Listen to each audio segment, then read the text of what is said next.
Where the timing to rebuild and restore. Where freedom rise and truth prevails. Our land, where there's hope for us all. Our land, where there's hope for us all. We will defend our land. We believe in this nation, and we know we'll get there. We'll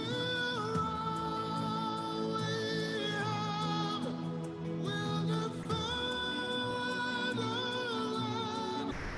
We believe in Nigeria and the promise she holds, and that one day we'll shine like the sun. We're a great nation.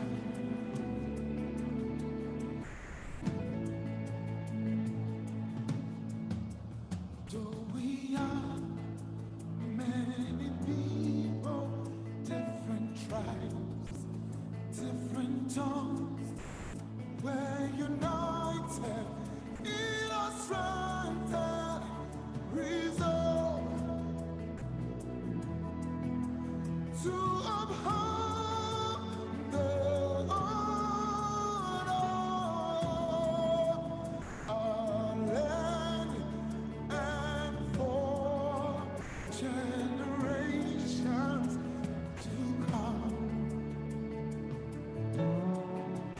and for generations to come.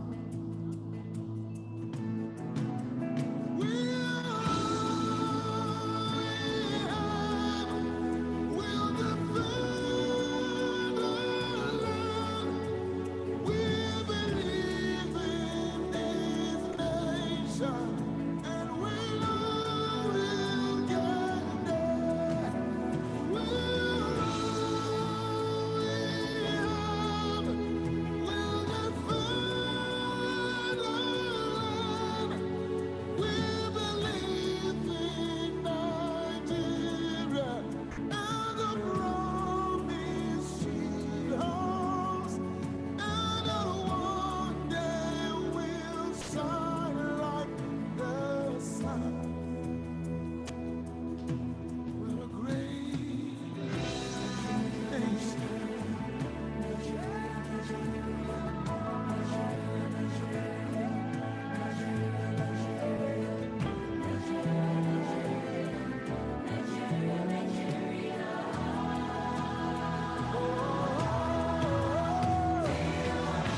See, we only have with the fire.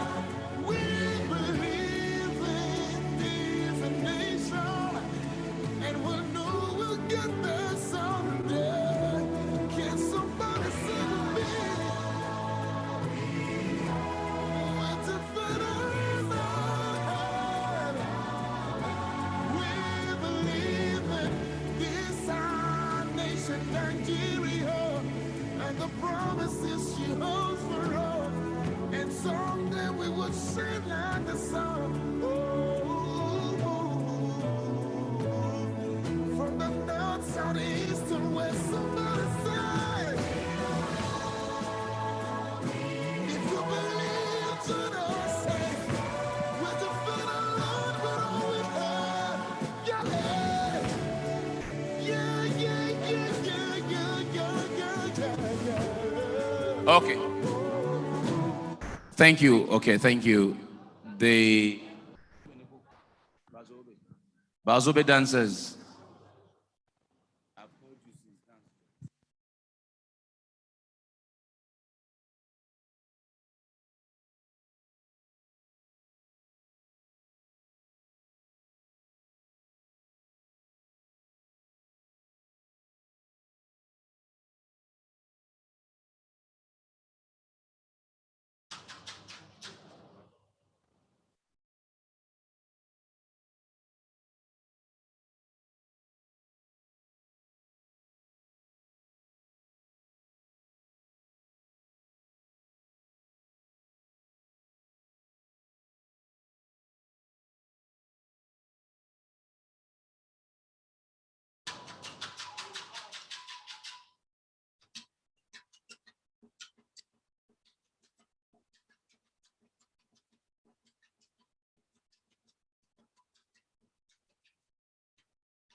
Later you come, that photo is not About the regard my tissue. Marani, go live this. About your place or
some Arune. Aruyu. I will slap you. Kabiru. K-A-R-I-B.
The Gas Aggregation Company of Nigeria, GACN, under the auspices of the Federal Government of Nigeria, is organizing a one-of-a-kind stakeholders meeting in Kano State with the theme, Optimizing the Economic Development Capacity of the Ajakuta-Kaduna-Kano AKK Gas Pipeline Project in a bid to create mass awareness on the ongoing effort to give credence and expand the effective use of gas across the northern part of Nigeria in order to ensure adequate supply of gas to the strategic sectors of the domestic market, with the sole aim of enhancing natural gas usage by citizens and other residents in Nigeria. This program is designed as follows. On the 28th of July, pre-AKK Forum registration, time 3 p.m. Cultural night and barbecue at the Afisen Center, Nasarawa, Kano State, time 4 p.m. On the 29th of July, Gas Sector Stakeholders Forum in relation to the AKK Pipeline Project at the Afisen Center, Nasarawa area of Kano State, time 9 a.m. To be part of this event, participants are required to log on to the GACN website at www.gacn.com and register for the event. Special guest of honor, Minister of State for Petroleum Resources, His Excellency Chief Mr. Timipre Silva, the President, Chief Executive Officer of the Dangote Group, Alhaji Aliko Dangote, the Governor of Kano State, His Excellency Dr. Abdullahi Umar Ganduje, the Governor of Kaduna State, His Excellency Malam Nasir El-Rufai, the Executive Governor of Nasarawa State, His Excellency Alhaji Abdullahi Saleh, the Executive Governor of Niger State, His Excellency Alhaji Abubakar Sani Bello, the Executive Governor of Kogi State, His Excellency Alhaji Yahya Bello, Guest Speaker, Minister of State for Petroleum Resources, His Excellency Chief Mr. Timipre Silva. Keynote address, the Group Managing Director of the Nigerian National Petroleum Corporation, NNPC, Malam Mele Kolo Kiari. Chief Host, Mr. Olalekan Uguneye, the Managing Director of Gas Aggregation Company of Nigeria. Announcer, Dr. Rukaya Sayidu Abubakar, Senior Public Relation Advisor, Gas Aggregation Company of Nigeria, GACN.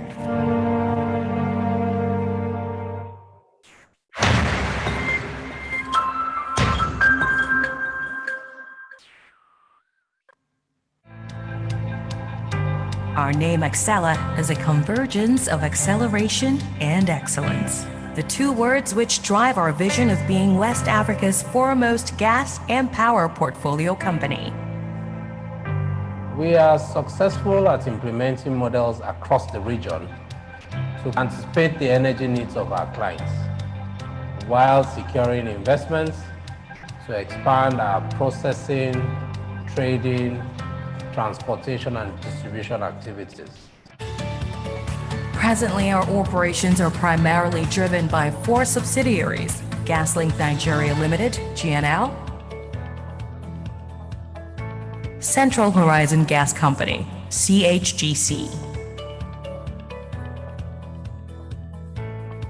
Gas Network Services Limited,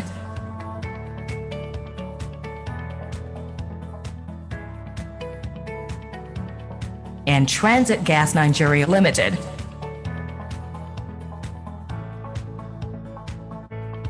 Recent milestones. Our current corporate ratings are a welcome indication of our robust corporate reputation and position as a major indigenous player and the partner of choice within the gas and power industry.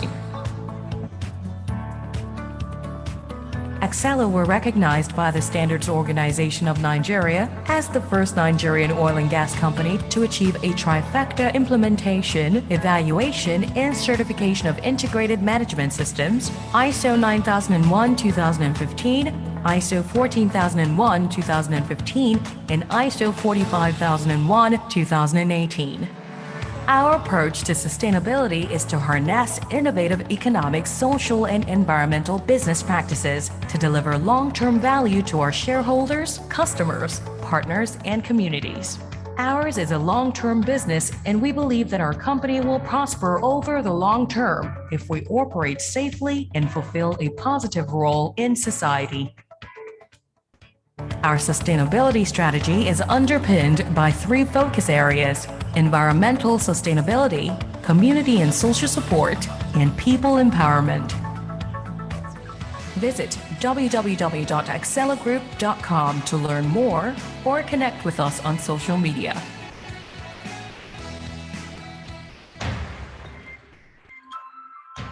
We are Accela.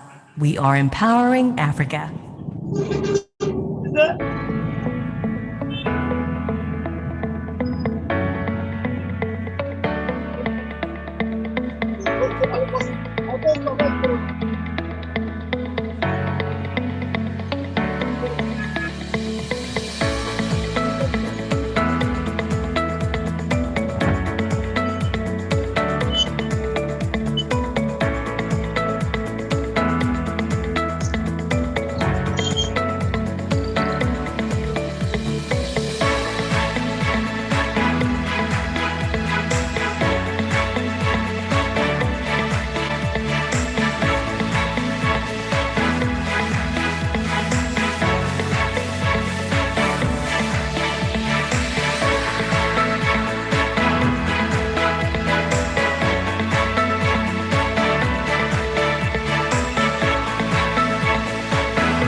We are here and here and have been here for more than 50 years. We are heat and light and the ability to grow. We are Chevron Nigeria, the energy behind the energy that's driving Nigeria today. Helping worlds expand, economies grow, lives change. We are riverboat clinics and educational scholarships, new jobs and new beginnings. As one of Africa's largest energy companies, we are working together, and together we have the power to go far. This is the power of human energy.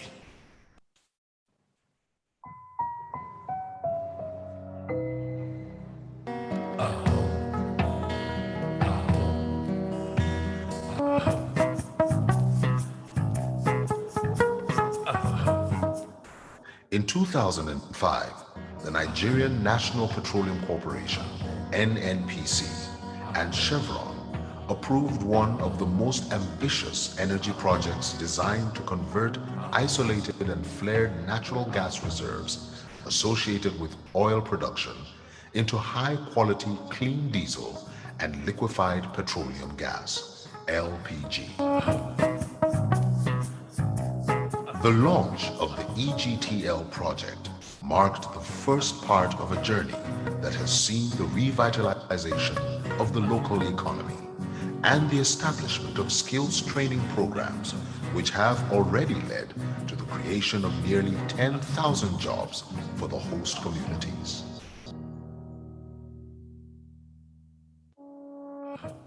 With a sampling of stories that touch on skills development, community participation, and a resurgent local economy, EGTL has proven that a complex mega project can be peacefully and safely executed in the Niger Delta.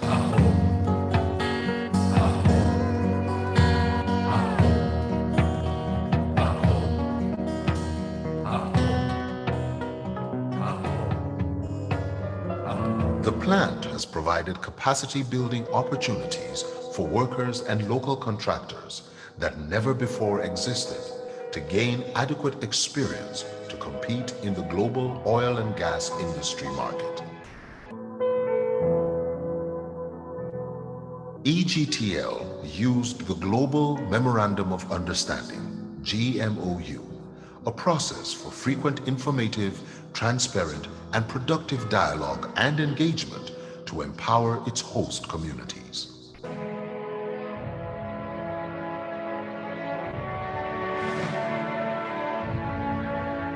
EGTL is a success story that has leveraged the strength of partnership with the government of Nigeria and the people of the Niger Delta. Since conception in 2005 to its current status as the single largest oil and gas facility in Africa, EGTL's biggest score has been its impact on the lives of real people around the Niger Delta. With the large volume of employment and skills acquisition recorded on the plant, to the boost given to local businesses via services contract, EGTL demonstrates how partnership and support from host communities is key to achieving project goals.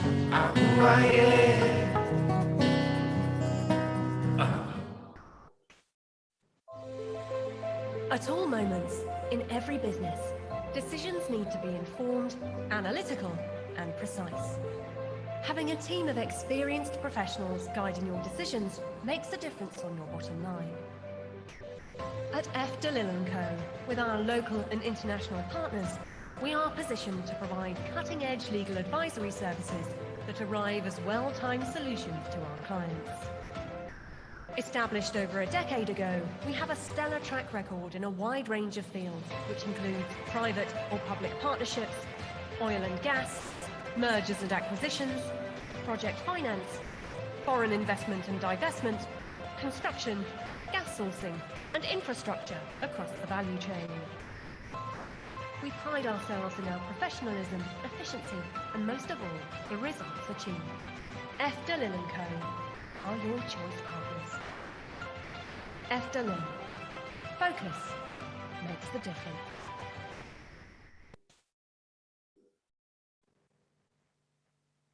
Greenville LNG is the pioneer liquefied natural gas production and distribution company for domestic use within Nigeria. Our plant is situated in Rumuji in Rivers State, close to Rumuji Natural Gas Node, and it is well situated for gas supply from Total, Ajip, and SPDC gas facilities. Our world-class facility is equipped with 3 liquefaction trains fed with 38 million standard cubic feet of gas each per day. Each train produces 750 metric tons of LNG per day, bringing the total production capacity to 2,550 metric tons of LNG per day. Phase 2 of the project will include 2 additional trains with a capacity of 1,500 metric tons each. increasing the total capacity of LNG production to 5,250 metric tons per day. Greenville has an initial fleet of 300 LNG-fueled trucks, each with 23-ton cryogenic tanks. Once our trucks leave our Rumuji facility, it goes on to serve the LNG needs of our various customers who are spread across various geopolitical zones. We have LNG refueling stations strategically located across Nigeria for the supply and distribution of our products to end users or industries. Our refueling stations function with a concept known as the hub concept to ensure the efficient operations of our facility. A typical refueling station with the hub concept will comprise of the following structures and components. 1. An LNG storage facility. 2. LNG dispensing facility. 3. CNG filling facility for bulk cascades. 4. Power plant. 5. Administrative block. Hubs will act as a multi-product microeconomic center for that particular region. It will have vertical LNG storage tanks along with a regasification system. Compression facility will convert gas into compressed form at approximately 200 to 250 bar. Bulk CNG distribution will be possible from this center. NNPC mega station comprising CNG retail facility and conversion workshop can receive the CNG from Greenville Hub to serve CNG-fueled cars and CNG-fueled heavy-duty trucks. NNPC can have a sizable station as per their own choice. NNPC can expand CNG network very fast with this way. These hubs can be found in locations such as Phase 1, Kaduna, Niger, Adamawa, Jos, Kano, Makurdi, Sokoto, Bauchi, Maiduguri, Abuja, Ilorin, Ogba Are Lagos, Lekki, Lagos, Umaya, Ibadan, Shagamu, Akure, Nsukka, Enugu. Phase 2, Calabar, Agbara, Ikorodu, Ota, Katsina, Lafia-Kefi, Jalingo, Wukari. Greenville is well positioned to supply gas or LNG to power plants all across Nigeria. Maiduguri Power Plant, putting up a 50 megawatt power plant in the northeastern part of Nigeria, will resuscitate the moribund industries, provide resources for power generation and other energy requirements, and will be a catalyst for profound economic developments in that region. Sokoto Power Plant. With a Sokoto Power Plant, it will be able to provide the state with enormous economic advantages for various applications. This can be achieved with a proposed 50 megawatt power plant. Greenville LNG, reliable energy for the future.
ND Western Limited is an independent Nigerian oil and gas exploration and production company made up of 4 shareholders with deep industry insights. Incorporated in 2011, ND Western acquired 45% participating interest in Oil Mining Lease OML 34, which is an unincorporated joint venture with Nigerian Petroleum Development Company, NPDC. Our vision is to be a world-class energy company of choice in Africa. Our mission is to create shareholder value by providing clean energy through sustainable and strategic partnerships in communities we operate, while adhering to international health and safety standards and best practices, utilizing innovative technologies, and running efficient, cost-effective operations with a prepared and motivated workforce. We are driven by our core values: health and safety, high performance, honesty and integrity, respect for the individual, and teamwork. At the helm of affairs, we have the pioneer founder and executive vice chairman, Dr. Lai Fatono, the chief executive officer, Mr. Eberechukwu Oji, the chief operating officer, OML 34 Asset Management Team, Chief Edinri Abamwa, and the chief financial officer, Asfa Hussein. They bring more than 100 years of combined experience in the energy industry to the fore at ND Western. At ND Western, we operate at the highest health and safety standards to ensure zero harm to our people and contractors who work in our facilities. We empower our staff to stop work on any project if they feel unsafe. We also prioritize building partnerships and participate in industry initiatives targeted at reducing adverse environmental impacts in communities where we operate. ND Western recognizes its human resources as its greatest asset. So, the organization places a high premium on creating an employee-friendly environment. We incorporate work-life balance with the aim of ensuring each person expresses their unique creativity and gives their best to the organization. In the year 2020, the executive management commissioned 2 networks created to focus on people development and act as a sounding board for the management. These networks are the Future Leaders Network and the Women's Network. OML 34 has a current oil reserve of 300 million barrels, with a net daily production of 22,000 barrels, a combined flow station capacity of 100,000 barrels, which is currently being upgraded to 130,000 barrels. The current rigorous campaigns to re-enter the previously dormant Warri River field, ongoing plans to construct a 10,000 barrel per day capacity mini refinery, and the 60,000 barrel capacity produced water processing plant. ND Western has positioned itself as an industry giant. With a strong industry reputation, ND Western is one of the most reliable backbone suppliers of natural gas to the domestic gas network and the West African sub-region via the West African Gas Pipeline. ND Western currently operates and produces from Utorogu, Ughelli East, and Ughelli West fields, with proven gas reserves of 3 trillion cubic feet and a combined installed capacity of 600 million scf. We are the largest indigenous gas producer in the Western Niger Delta region. We are strategically located on the gas transportation network and hooked up to the Escravos Lagos pipeline system, ELPS.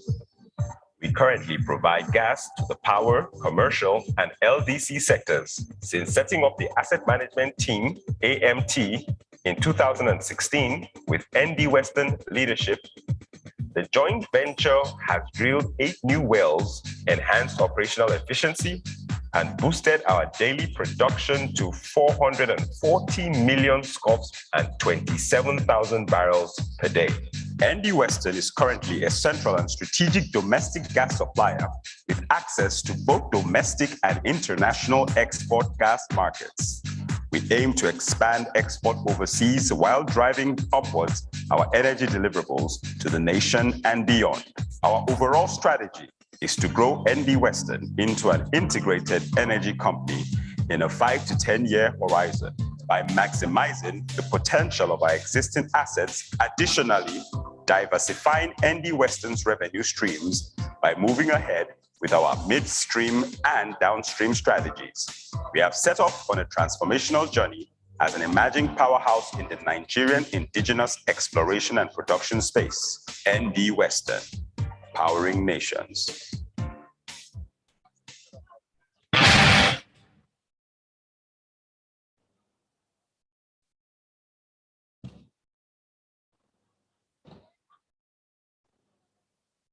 Which mic? Okay.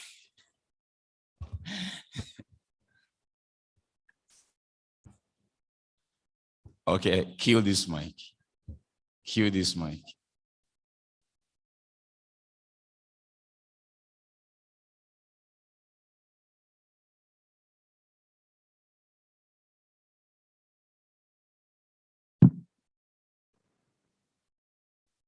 Good morning, Your Excellencies, distinguished ladies and gentlemen. Welcome to, this is Nasarawa, Kano, right? Welcome to Nasarawa in Kano State. Isn't that beautiful? When I heard Nasarawa earlier, I kind of thought we were in two states at the same time, but I told that this part of Kano State is called Nasarawa. So welcome. My name is Richmond Osuji, and I have the pleasure of sharing this podium with my colleague. Good morning, everybody, and welcome to Kano. Indeed, it's a beautiful city, the state of commerce and industry, the place where we usually say Kodemekazo Ampika. It's a beautiful day. You're most welcome this morning, and my name is Halima Usman. Thank you very much. First off, I want to welcome all of you who have joined virtually. I understand that you've been online with us for a bit. We apologize for delays starting this event. Of course, one of the challenges with traveling in this country is you don't have control over weather or sometimes over what the airlines are doing with their logistics. So we apologize for starting a little bit behind schedule. The event is broken into parts. The first part is what we will go into shortly. Now, this first part will see us run through a safety briefing. This is something we do primarily in the oil and gas industry. We would also be taking remarks about the operations of the organizing company, the Gas Aggregation Company of Nigeria.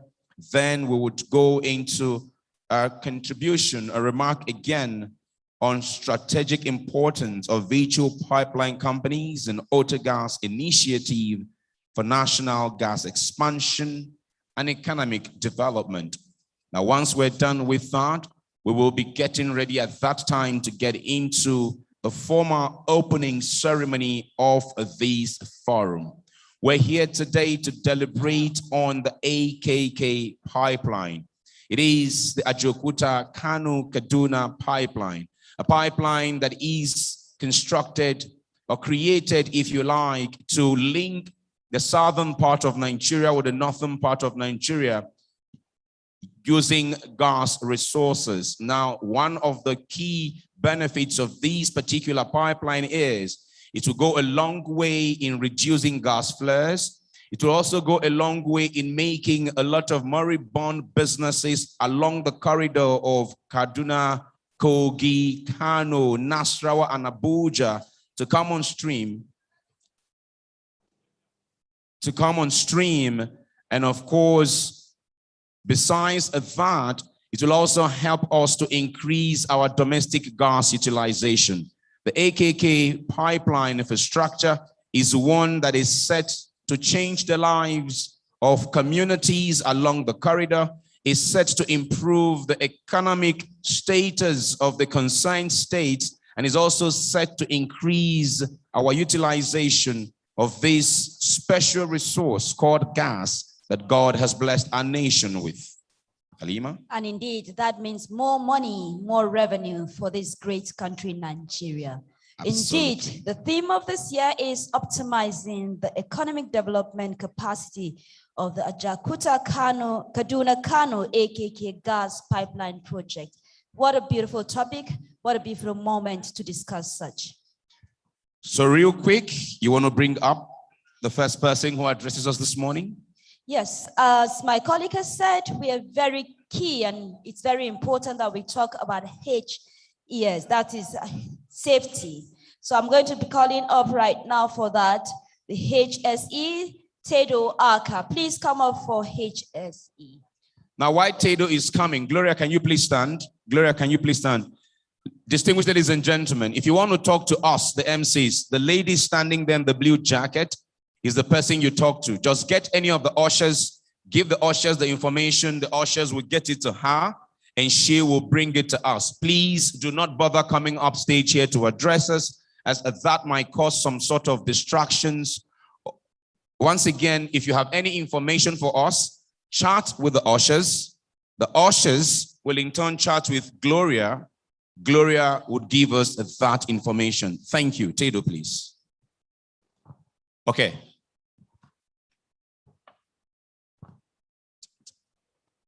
Turn this back on. Okay, turn this back on. Turn this back on.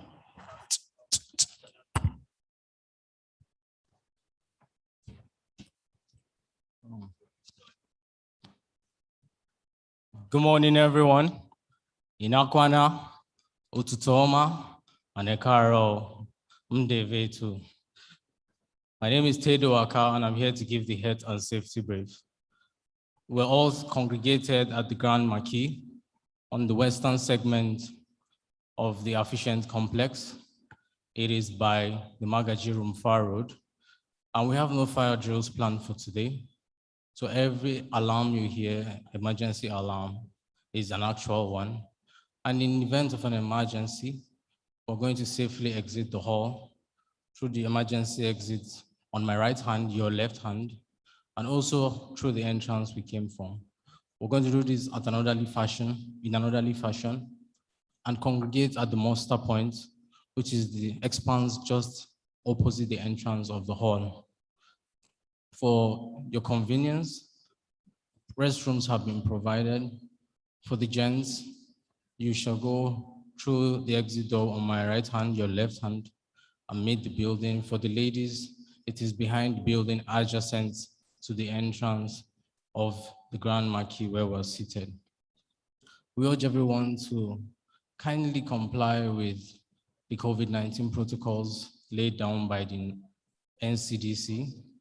As much as possible, avoid person-to-person contact through handshakes and hugs. We appreciate the need for us to network, but we also need to stay safe. Like you said, safety first. So please avoid person-to-person contact or adjusting the seating arrangements where we have applied physical distancing. We also urge you to use the hand sanitizers regularly, and as much as practicable, use your face masks always. To cater for emergency health situations, we have provided a medical point, and the medical point has an experienced doctor and medical personnel that can attend to all of our health emergency needs. The medical area is the building just adjacent to the entrance through which we all came in. We also have an ambulance on ground that is ready to evacuate anyone safely to the hospital should they need emergency attention that cannot be handled by the medical personnel on ground. In conclusion, should you require any health and safety assistance as regarding COVID-19 protocol or any general assistance as safely evacuating the hall or any other support, please do not hesitate to talk to myself or any other, or all the members of my team wearing the sky blue tag. I thank you all for joining us, and I wish you a healthy and safe event. Thank you very much.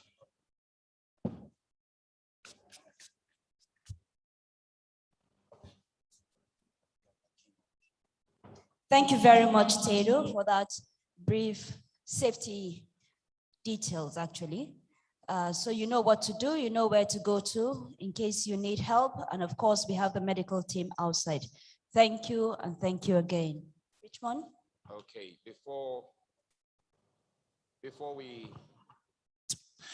before we bring up our next speaker, I understand that a few of the emirs represented here this morning would do well to recognize those whose name we have and recognize dignitaries as we move along. But I'm going to say this, once the event starts, once we begin the formal part of the event, whatever protocol we established at that time would just be somewhat generic. So Tayo, if you can please work with Gloria and let us know who is here now we can recognize. Because once His Excellency arrives, we will just switch on to what we will call generic protocol establishment. Thank you. That said, I'd like to recognize the presence of His Highness Ambassador Ahmed Nuhu Bamali, Emir of Zazzau, represented by Alhaji Jafaru Aliyu Paki, Kauran Zazzau, and former special advisor to President Obasanjo on gas. Ambassador, Your Excellency, sir, you're welcome. Thank you for being with us. We also have His Royal Highness Alhaji Ibrahim Abdul Qadir, Emir of Gaya, represented by Alhaji Mahmoud Aminu Yusuf, District Head of Gazawa. Your Highness, we welcome you. Thank you. Can we please give them a round of applause? Thank you very much. Thank you. Also, we do have from Kogi State, Honorable Olofu Yunusa Gabriel, Commissioner for Commerce and Industry, Honorable Abdul Karim Siaka, Special Advisor, Economy, Finance and Investment, Honorable Ismaila Umar, Senior Special Assistant on Information Communication Technologies, all from Kogi State. Can we please give them a round of applause? Thank you very much.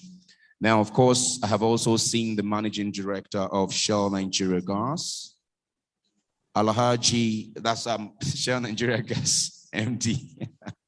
It's not Alhaji, please. Mr. Ed Ubang, good morning. It's nice to have you here in the room.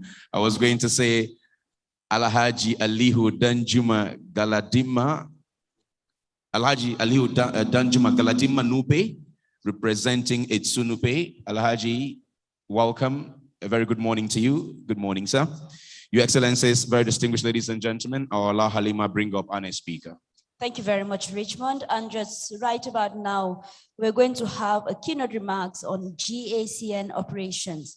And I'll be calling on Mrs. Yemi Famari. She's a director with the Gas Aggregation Company of Nigeria. Ms. Yemi, are you ready?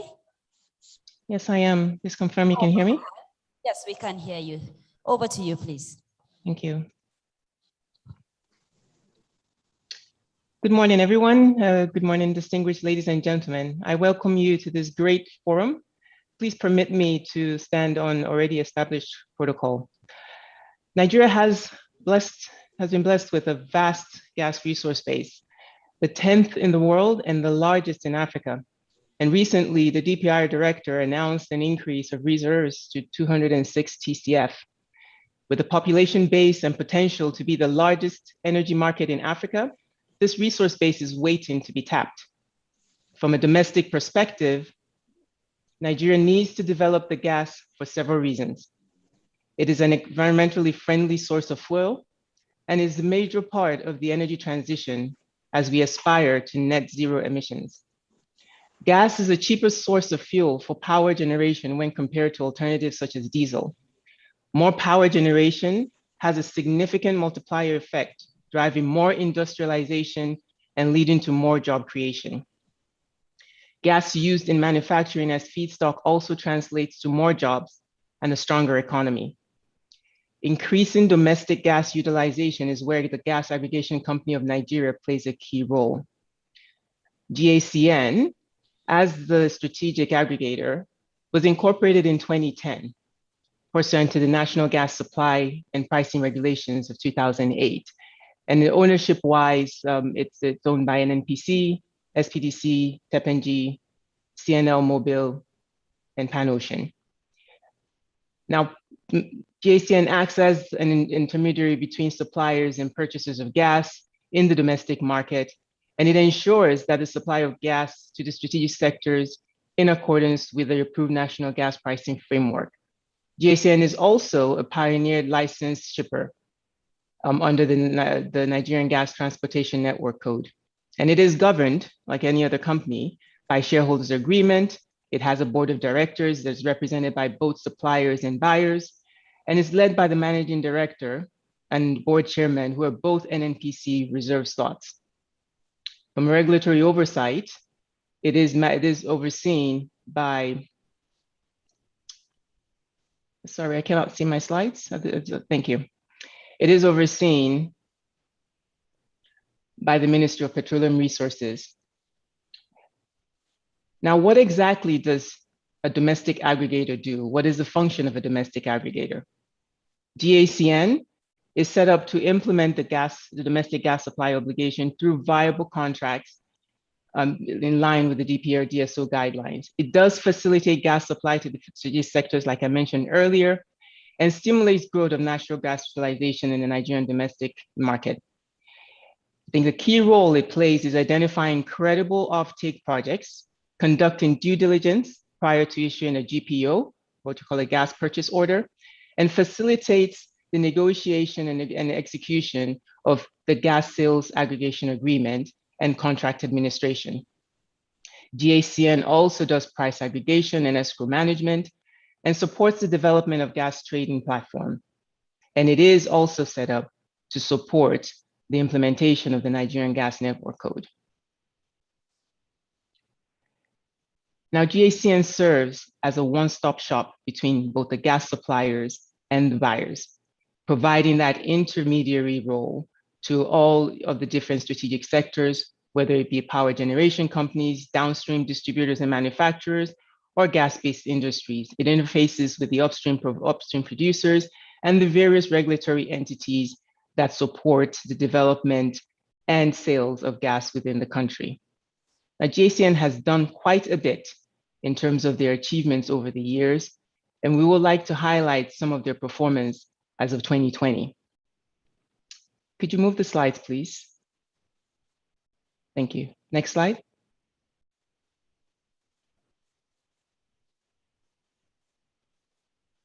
So it supports all gas producers, and we have about over 200 buyers, including existing gas requests. As of 2020, we have issued 71 GPOs or GSAs. And in terms of the DSO portfolio that has been captured under GACN, we're looking at over 3 BCF in 2020, which is estimated to grow to about 5 BCF by 2023. The total volume of gas GSAs executed as of 2020 is about 1.7 BCF per day, and operationalized gas sales aggregation agreements totals about 850 million scf per day as of 2020. In terms of timeline for negotiations, we're looking at about 3 to 6 months. And GACN does help to ensure that these projects are bankable by looking at different peculiarities of different markets and working with both the suppliers and the off-takers to ensure that securitization options are in place. As you can see, this company has been quite busy getting our gas developed in country. And I would encourage that as you listen in today to all the different options and the development plans that we have for the AKK, that you leverage the role that GACN can play in connecting both the buyer to the sellers and enabling the growth of domestic market of domestic gas within the country, and reaching out to GACN to facilitate this gas sales for your business. Thank you very much, and I wish you all a happy deliberations today.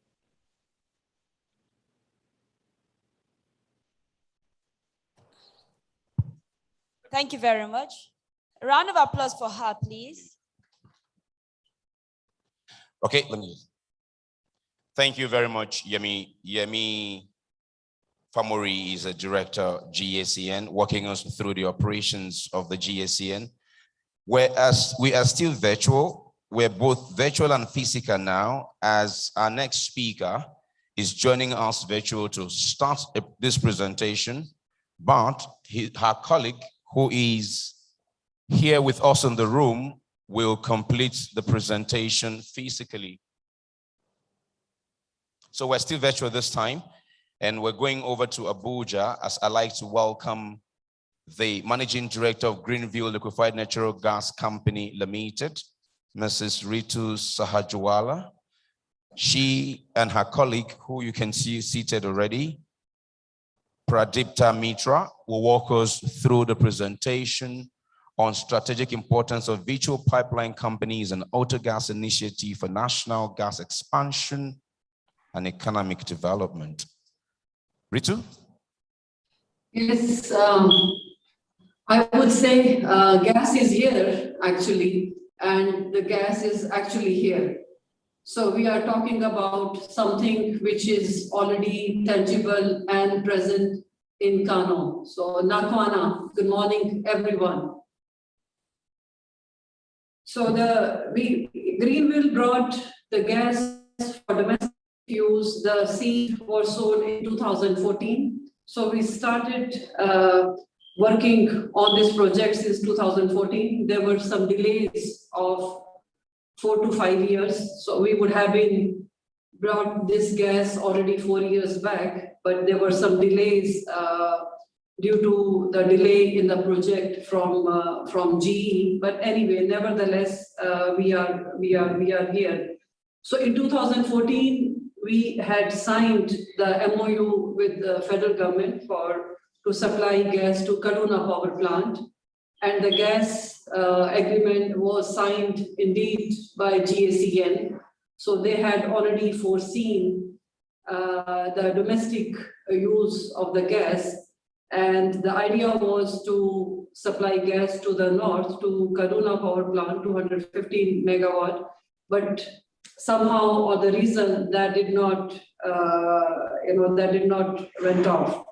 And probably the same reason because GE was there. Also, there is a delay from GE, I would say. Anyway, we were not really dejected that even in spite of signing that MOU, that we could not supply the gas. In the meantime, we continued the project. But here we are, and instead of supplying 215 megawatt, we are supplying to small industries, small power plants, which in fact is even they are reaping the benefits in a better and in a more fruitful way. And we are now successfully supplying to smaller power plants and the industries. And I still remember when we signed our first agreement with the Espera in Kano, we signed it for 6 tons, and it was for a small boiler.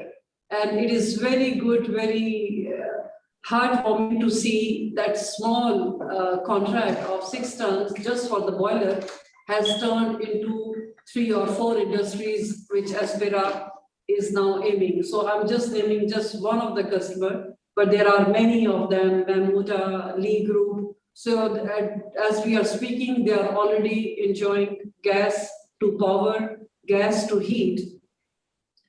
After successfully supplying to those industries, the next obvious thing is to gas for the auto gas.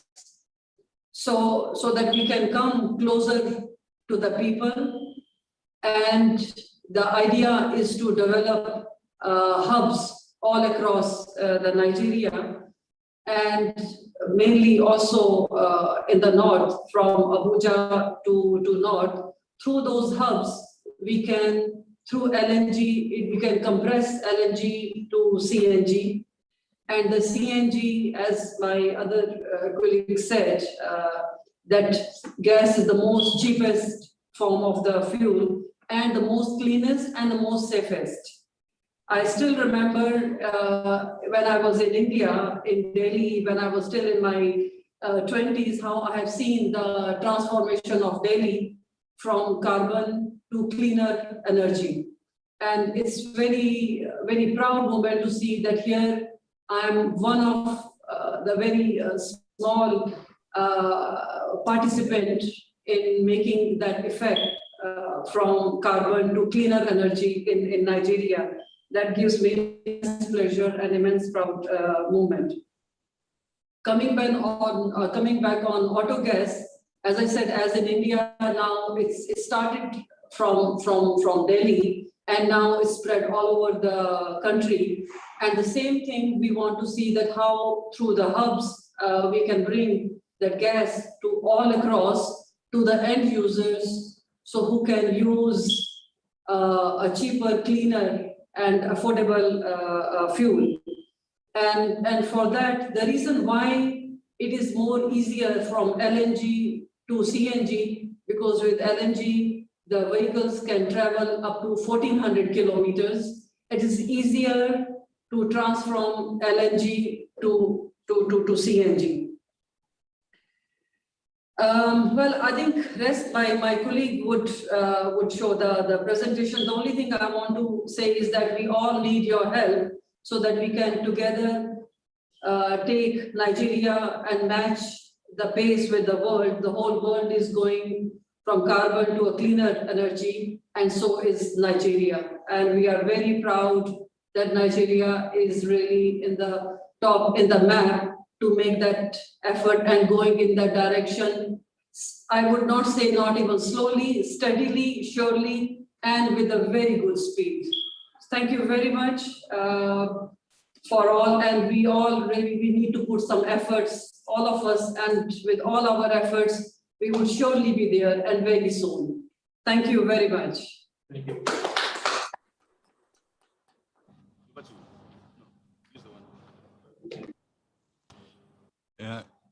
Hello.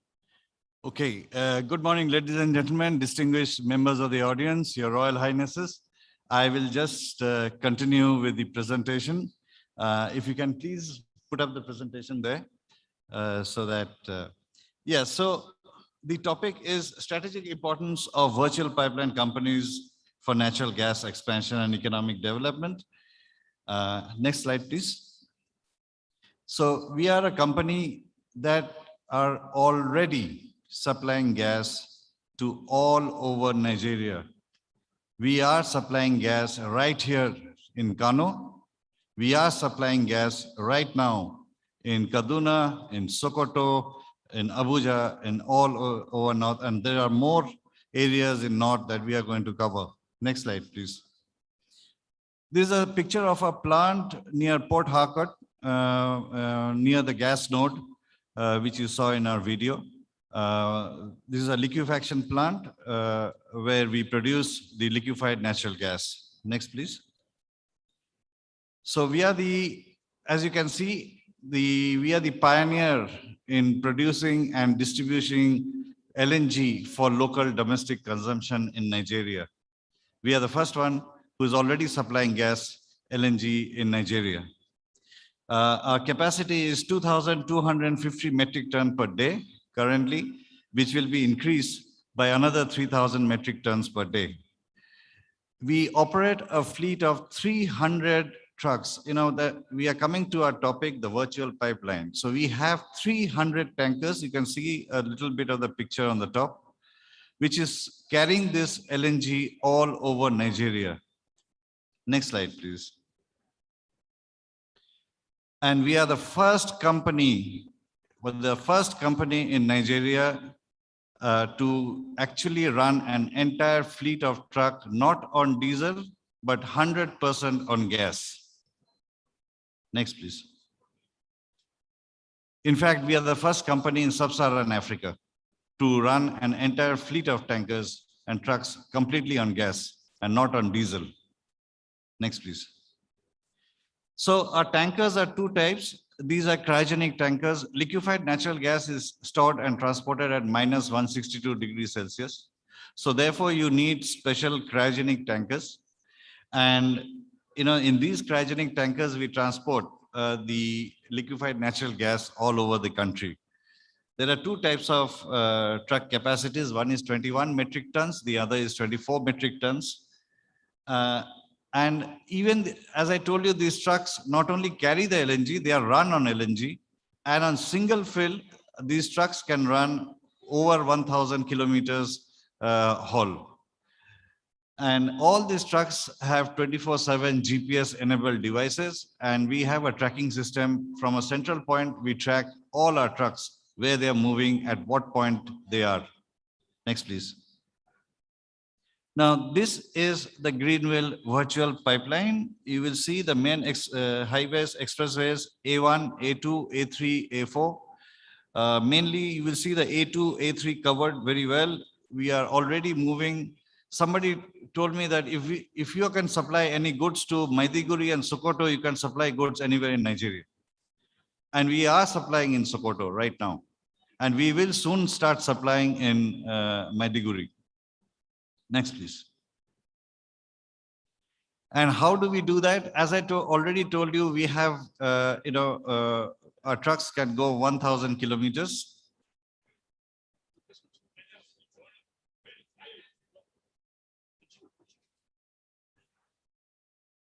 Yeah, and we do that by with our strategically located filling stations.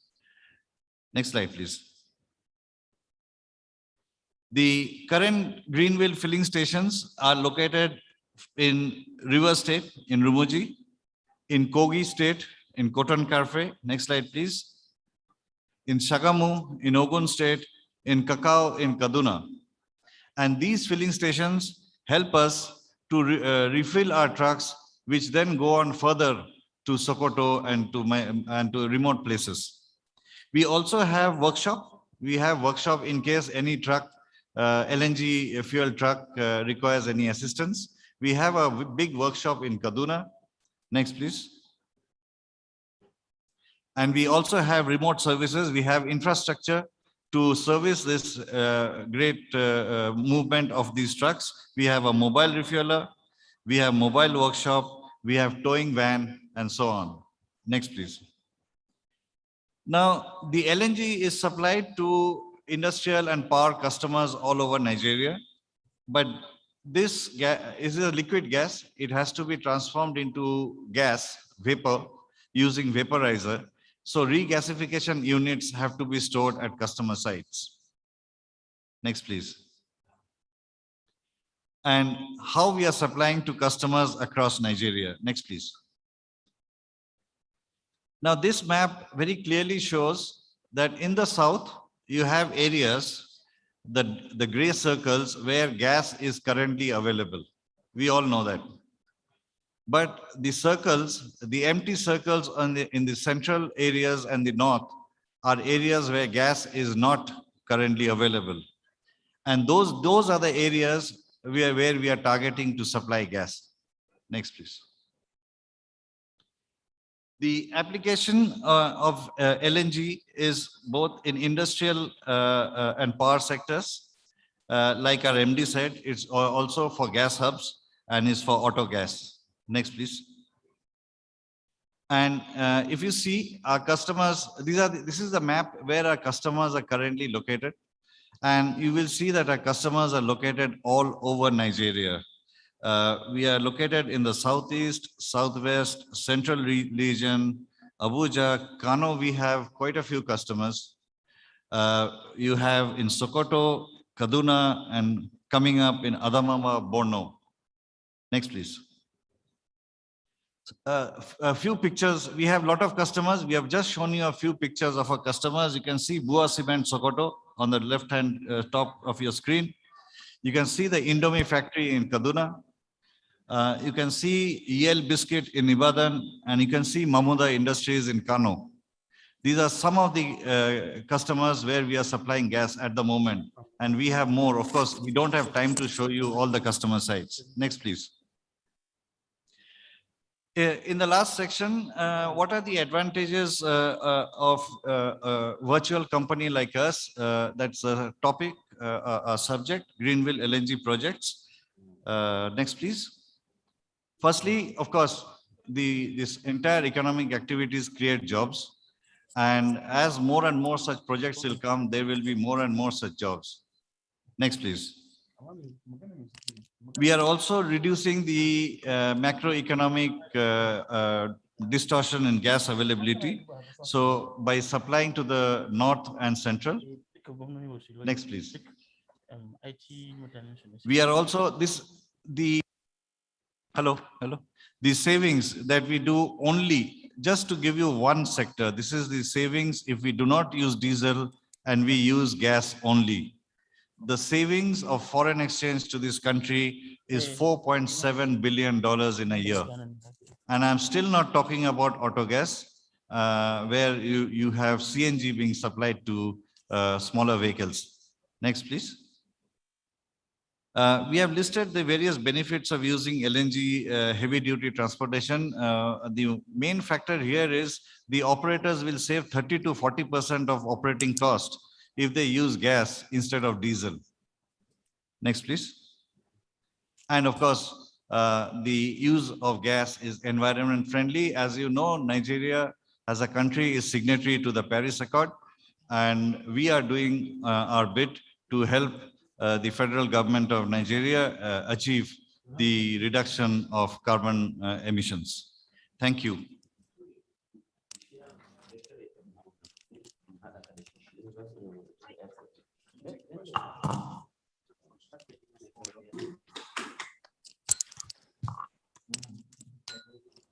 Okay.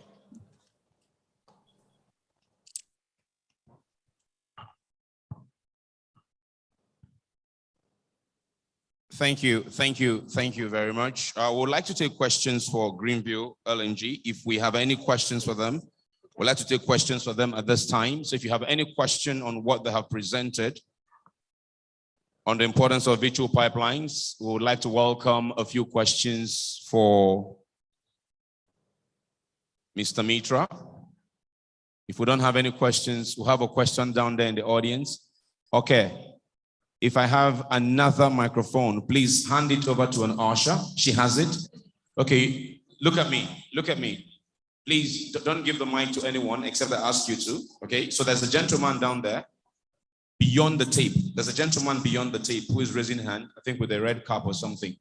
Let's take his question.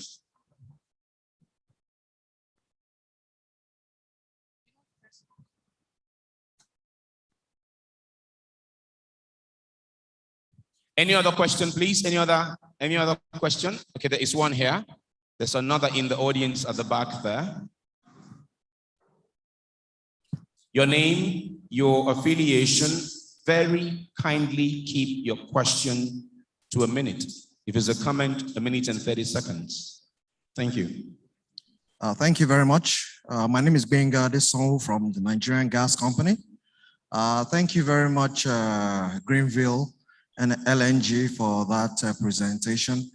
I just wanted to get a sense of the key challenges that the virtual pipeline, that you're having in terms of virtual pipeline and distribution, especially across, long haul, which is your core business. Thank you very much. Okay, that's the first question. The second one is close to me here, I guess. So I'll give you this mic. Let's pass this mic to the gentleman there.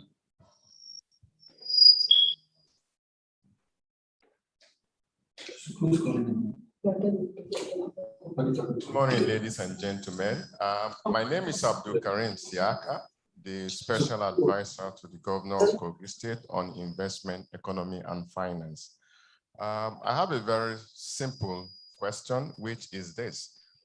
Your speaker said something about Kogi State and your presence there. I want to know, to what level of engagement have you had with the government? Because I'm not aware of this. And I'm not sure His Excellency, the youthful governor, is also aware of it. We want to know what are the challenges you are facing operating in Kogi State and what we can do to help you build capacity in what you do. And let us see how we can also integrate our economy using what you do to catalyze growth and development. That's all. Okay, my name again is Abdul Karim Siaka. I am the Special Advisor to the Governor of Kogi State on Economy, Finance, and Investment. Thank you. Yeah. A hand went up somewhere at the back there. So, yes, go ahead. Say any other hand this way? No, I don't find. There's one that way? Okay, no problem. Assalamu alaikum. My name is Hamma Ali Kwajafa, the Director General of Nigerian Textile Manufacturers Association. Alaji, please, can you be a bit more audible? Yeah, I'm audible enough, I think so. So my question really is that what will be the role of GACN with the signing of the PIB? And there's another group coming up in gas. It's called NGEP. Greenfield was there to also deliver a lecture at NGEP. What are the different roles of these organizations? And the stakeholders are interested in actually what will be the price of gas after the AKK. Will it be $1? Will it be priced in Naira, or will it be in foreign currency? Because the people of Kano are expectant of this AKK seriously, to the extent that they want to revive the moribund textile industries. But the price must be of effect to us. And particularly when discos come, disco in Lagos and Kano have price differentials. So we welcome AKK if it is going to have a uniform price all over Nigeria. Thank you very much.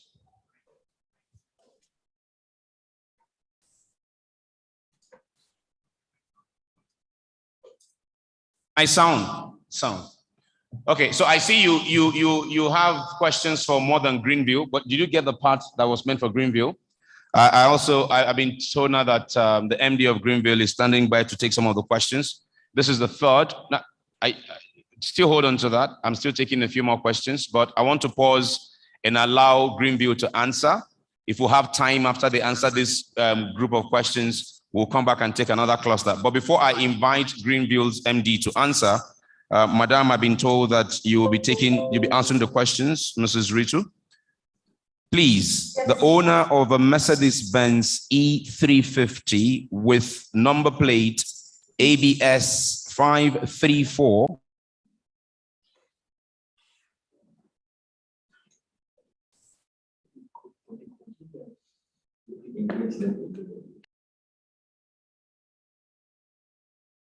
Your car is about to be towed, literally.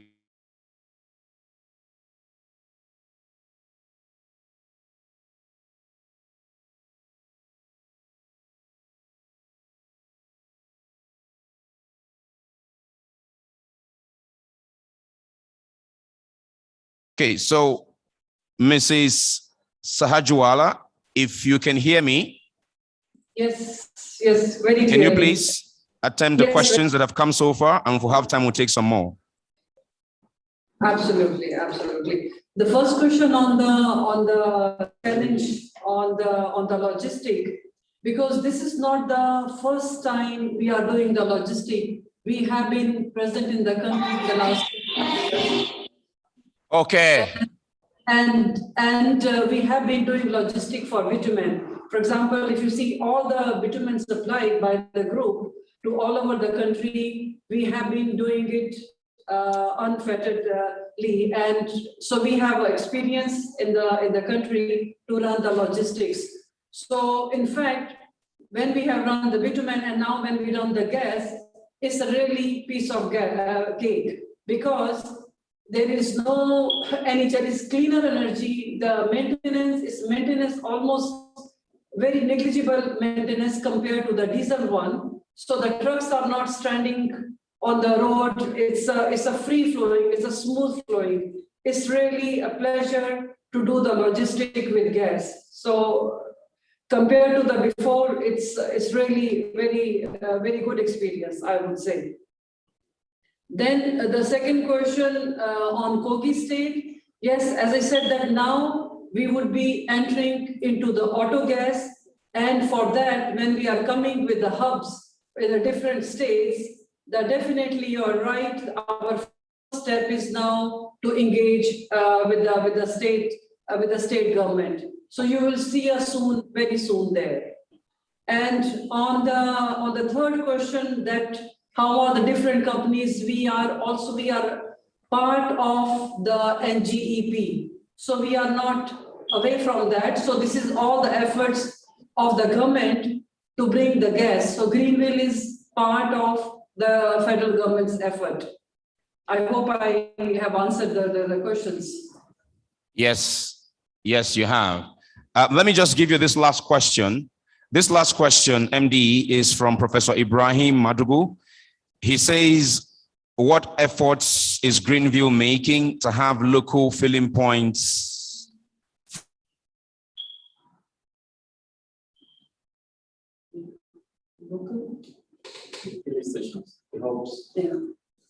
Sorry, we cannot hear you.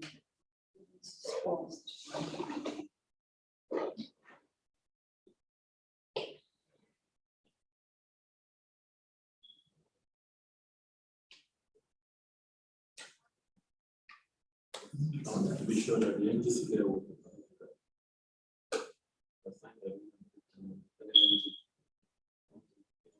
of the Minister of Petroleum Resources. Shall we now rise for the national anthem? We have to raise your camera.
God bless the Federal Republic of Nigeria. You may be seated. Okay, can the cordless mic on stage please come on? Thank you. Your Excellencies, very distinguished ladies and gentlemen, welcome to this AKK Gas Sector Stakeholders Forum taking place here in Nasarawa, Kano State, happening on the theme optimizing the economic development capacity of the Ajaokuta Kaduna Kano gas pipeline project. My name is Richmond Osuji, and I'm in the company of the intelligent and delectable. My name is Halima Osman. Thank you, Richmond. Continuing, Your Excellencies, very distinguished ladies and gentlemen, once again would like to welcome His Excellency Dr. Abdullahi Umar Ganduje, the Governor of Kano State. Can we please give him a round of applause, our magnanimous chief host for this Northern Stakeholders Forum.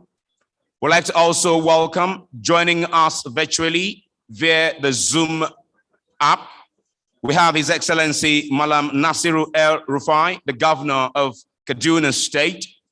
Also joining us virtually is His Excellency Engineer Abdullahi Sule, Governor of Nasarawa State.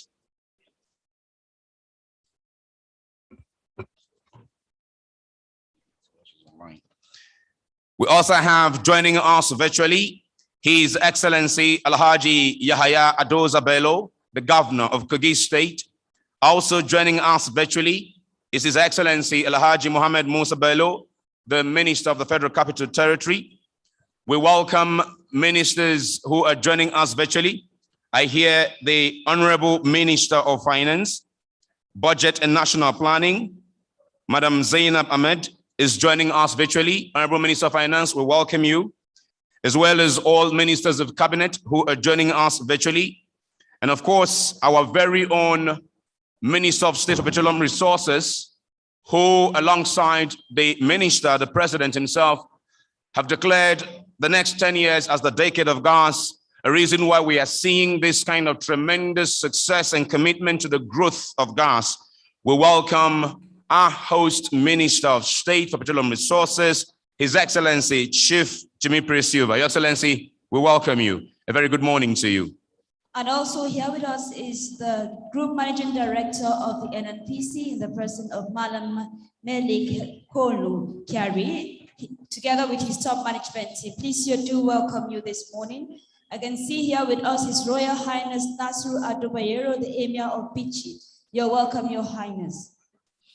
And of course, we have recognized the presence of all the other emirs who have joined us here this morning.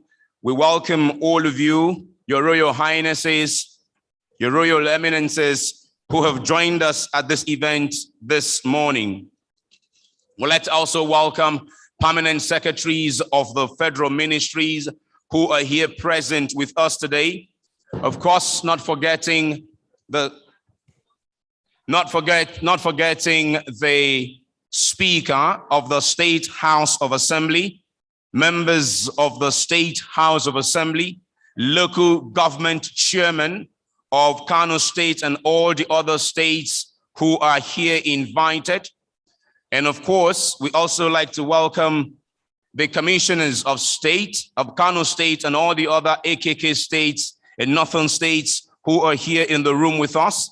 We welcome heads of ministries, departments, and agencies of the Federal Ministry of Petroleum Resources.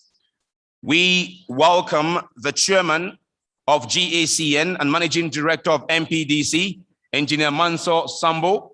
We welcome you. And of course, our own very managing director, Mr. Olalekan Ogunleye, managing director of GACN, MDs of IOCs, that will be international oil and gas companies, MDs of independent EMP companies, MDs of independent gas companies here with us. I've seen the MD of Axela, Mr. Shusanya. I've seen the MD of Shell Gas. I've also seen the MD of ND Western. We welcome all of you. We welcome presidents and chairmen of relevant in oil and gas and energy industry associations. I've seen the likes of Dr. Joy Ogaji. We welcome all of you, distinguished ladies and gentlemen. We welcome, of course, members of the fourth estate of the REM. We welcome you, invited, distinguished guests, ladies and gentlemen. Welcome to Nasrawa in Kano. Welcome to the Commercial Nerve Center of Northern Nigeria. Welcome to the place where we have been blessed with agricultural produce, leather for export, and now waiting anxiously the coming on stream of the AKK gas pipeline. Halima. Indeed, you're most welcome. Thank you very much. And just about now, we are going to go strictly into the program of event. And for the welcome address, we'll be inviting Engineer Mansour Sambo, who is the chairman, GACN board. Please, a round of applause as we welcome the board chairman.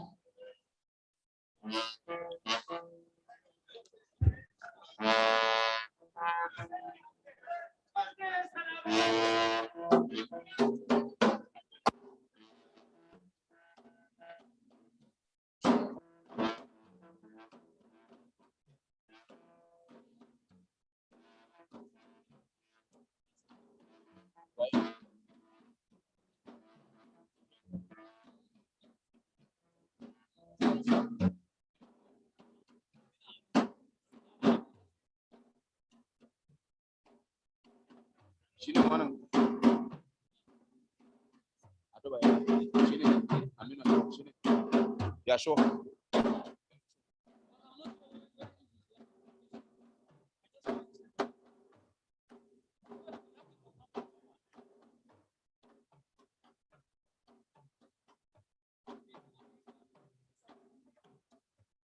Please, photographers, please, videographers, please, can you take your position at the back, please?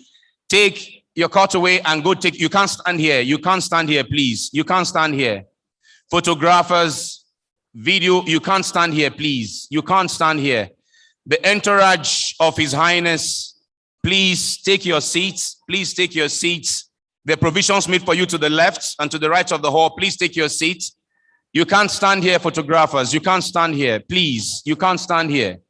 You cannot stand here. You cannot. You cannot stand here. We are on live television.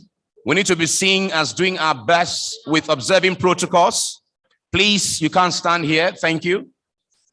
You can't stand here. Thank you.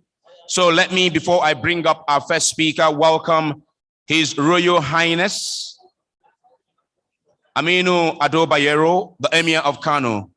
Emir, we welcome you, Your Highness, we welcome you. Please, photographers, you can't be standing on the front here. Take your cutaway, go to the back.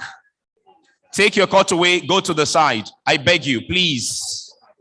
Please, please, please. Thank you for your cooperation. You can't stand here, you can't.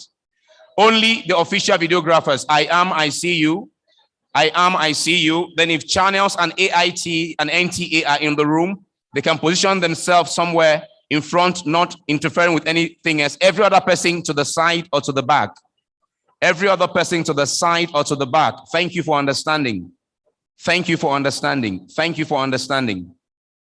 Thank you. And that is if AIT and channels are streaming and NTA. If you're streaming live, you can take that position. Otherwise, you can also go to the corner. Thank you. Your Excellencies, Royal Highnesses, distinguished ladies and gentlemen, let's now welcome the chairman of the board of the Gas Aggregation Company of Nigeria, who is also the managing director of MPDC, Engineer Manso Sambo, for the welcome remarks. Put your hands together as he comes on stage.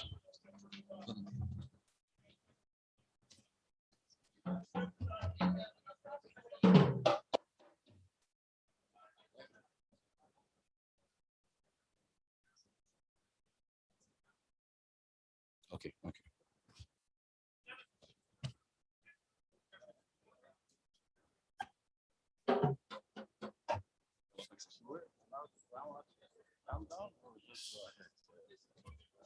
Please, please, please, again, I make this appeal.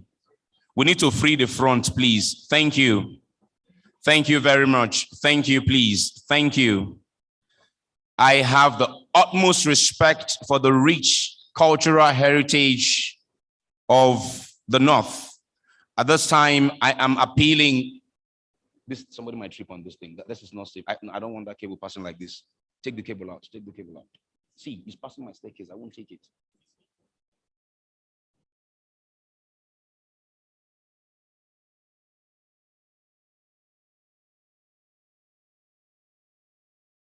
Thank you. Thank you. Thank you. Please, my speaker has requested, and rightly so, that the place be a bit calm before we begin the speaking, and that's my chairman, and I appreciate if we can do that. Thank you all very much for your kind understanding. Thank you. Thank you. Chairman, over to you, sir. Assalamu alaikum. Your Excellency, the Governor of Kano State, Dr. Ganduje, Your Excellencies, the governors of the AKK states here present, Your Excellency, the Minister of Petroleum Resources, State Minister of Petroleum Resources, Chief Timothy Silva, the Group Managing Director of NNPC, Malam Mele Kari, captains of the industry, top managements of NNPC, Ministry of Petroleum Resources, DPR, and other agencies of the federal government here present, ladies and gentlemen of the press, and my co-participants. Kindly permit me to make a caveat here. I'm an engineer by profession. They never teach us protocols 101 when we're doing engineering. So please pardon me if I would have skipped some of the protocols. My name is Mansour Sambo. I'm an engineer, and I'm the managing director of Nigerian Petroleum Development Company. I'm also standing here as the chairman of the Gas Aggregator Company of Nigeria to welcome you to this maiden event of Stakeholder Consultative Forum for utilization of the gas, which by the grace of God will be in the AKK states on the completion of the AKK pipeline. So my main reason why I'm here is to welcome you and to give you a brief of what this occasion entails. We're here to sensitize gas users as a prelude to the completion of the pipeline. Anybody growing up in this part of the country would have known how Kano used to be very vibrant, not only as a commercial center, but also as an industrial center. To a very great extent, that position has been tempered with the loss of many industries and the jobs that went away with the closure of the industries. The AKK pipeline is meant to rekindle the vibrancy of our industrial sector and the commercial activities, especially in Kano, which is actually the nerve center of commerce and industrial activity in the northern Nigeria.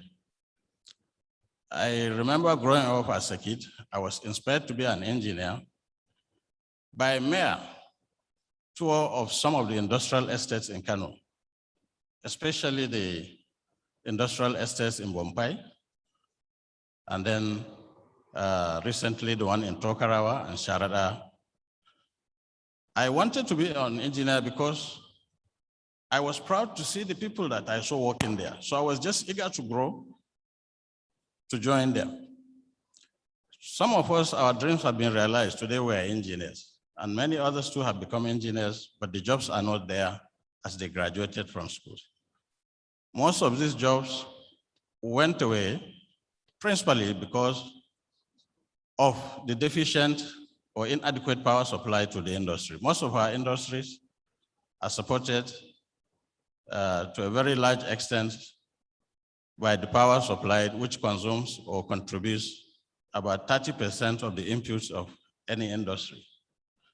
So the dream of NNPC and the Ministry of Petroleum Resources is to restore that glory that we had lost mostly to the Chinese industry by bringing this pipeline that will supply the gas, that will provide not only power, but also an input to gas-based industry and other commercial sector. We chose Kano not by accident, but principally because Kano has always served as a city where buyers are matched together with sellers. We are sellers of gas, and amongst us, there are also consumers of gas. And we recognize Kano as a center that will spring up the utilization of gas, especially in the northern Nigeria. Kano has come with a lot of history behind it. You know, even before the advent of the modern day technology, Kano has always served as a meeting point. So it's not by accident that we're here in Kano as a meeting point, but also, you know, to be able to sensitize the generality of our people about the developments that are coming. Someone may be tempted to ask, why now? The reason is because we will not wait until the pipeline and the gas is put in the pipeline before we start to respond. So this is the time to bring the industry together with the gas suppliers. We are glad to be here, sir, Your Excellencies, and understand we are starting late, so I may not have the luxury of time to say a lot of good things about Kano. I would like to enjoin the participants to not only interact with the gas sellers, but also to enjoy the hospitality of Kano. It's not, I wouldn't be welcoming His Excellency because I'm a guest here as well. So I would rather say thank you very much, Your Excellency, for hosting us and providing all the hospitality of Kano. Our sincere regards to the royalty, the government, and the people of Kano State. I'm from Borno, and anytime we enter Kano, amazed by the size of the population of Kano, we always shout, Kano Bagariba Ikon Allah. I don't know how to say that one in English, but my GMD who is here, who understands Hausa better than me, will be able to give some translation. I would like to also register the ardent efforts made by the GMD to bring this pipeline to fruition. Many are aware that this pipeline project has been on for more than 30 years, and it was only reawakened with the advent of GMD in the current administration. I wouldn't pass without thanking my Honorable Minister of State for Petroleum Resources, who has provided the bedrock for all these developments to happen. Your Excellency, sir, we thank you for providing the gas development agenda. That's actually the basis on which most of our hopes and dreams on gas utilizations are rekindled. Thank you very much, sir.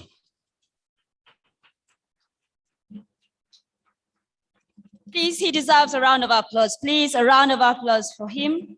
Thank you very much, Engineer Mansour, for that welcome. He said he was not the one to do the welcoming because he's also a stranger, but indeed he has done what he needs to do. Thank you very much.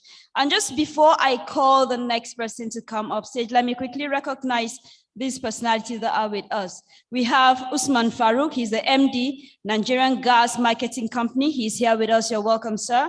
We have Right Honorable Kabiru Al-Hassan Usman Rurum. He is the member of the National Assembly representing Rano Kunkure,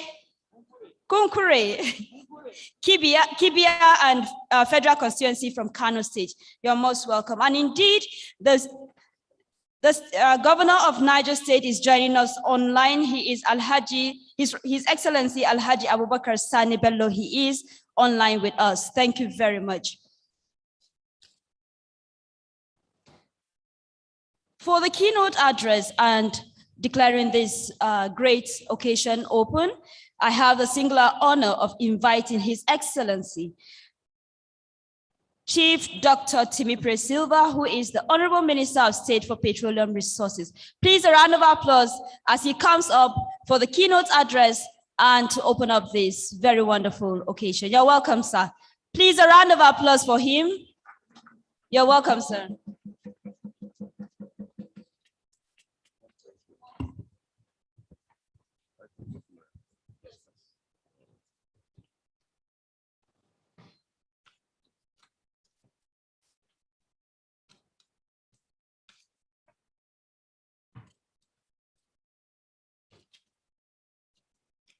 Your Excellency, the Governor of the great state of Kano, Governor Ganduje, Your Excellency, Your Excellencies, governors of the AKK state, as they are now called, distinguished senators and honorable members of the House of Representatives present, the Permanent Secretary, Ministry of Petroleum Resources, the GMD NMPC, the managing directors of oil and gas companies, captains of industries, management of the Ministry of Petroleum Resources, DPR, NMPC, and other oil and gas companies and industries present here, distinguished ladies and gentlemen. On behalf of the President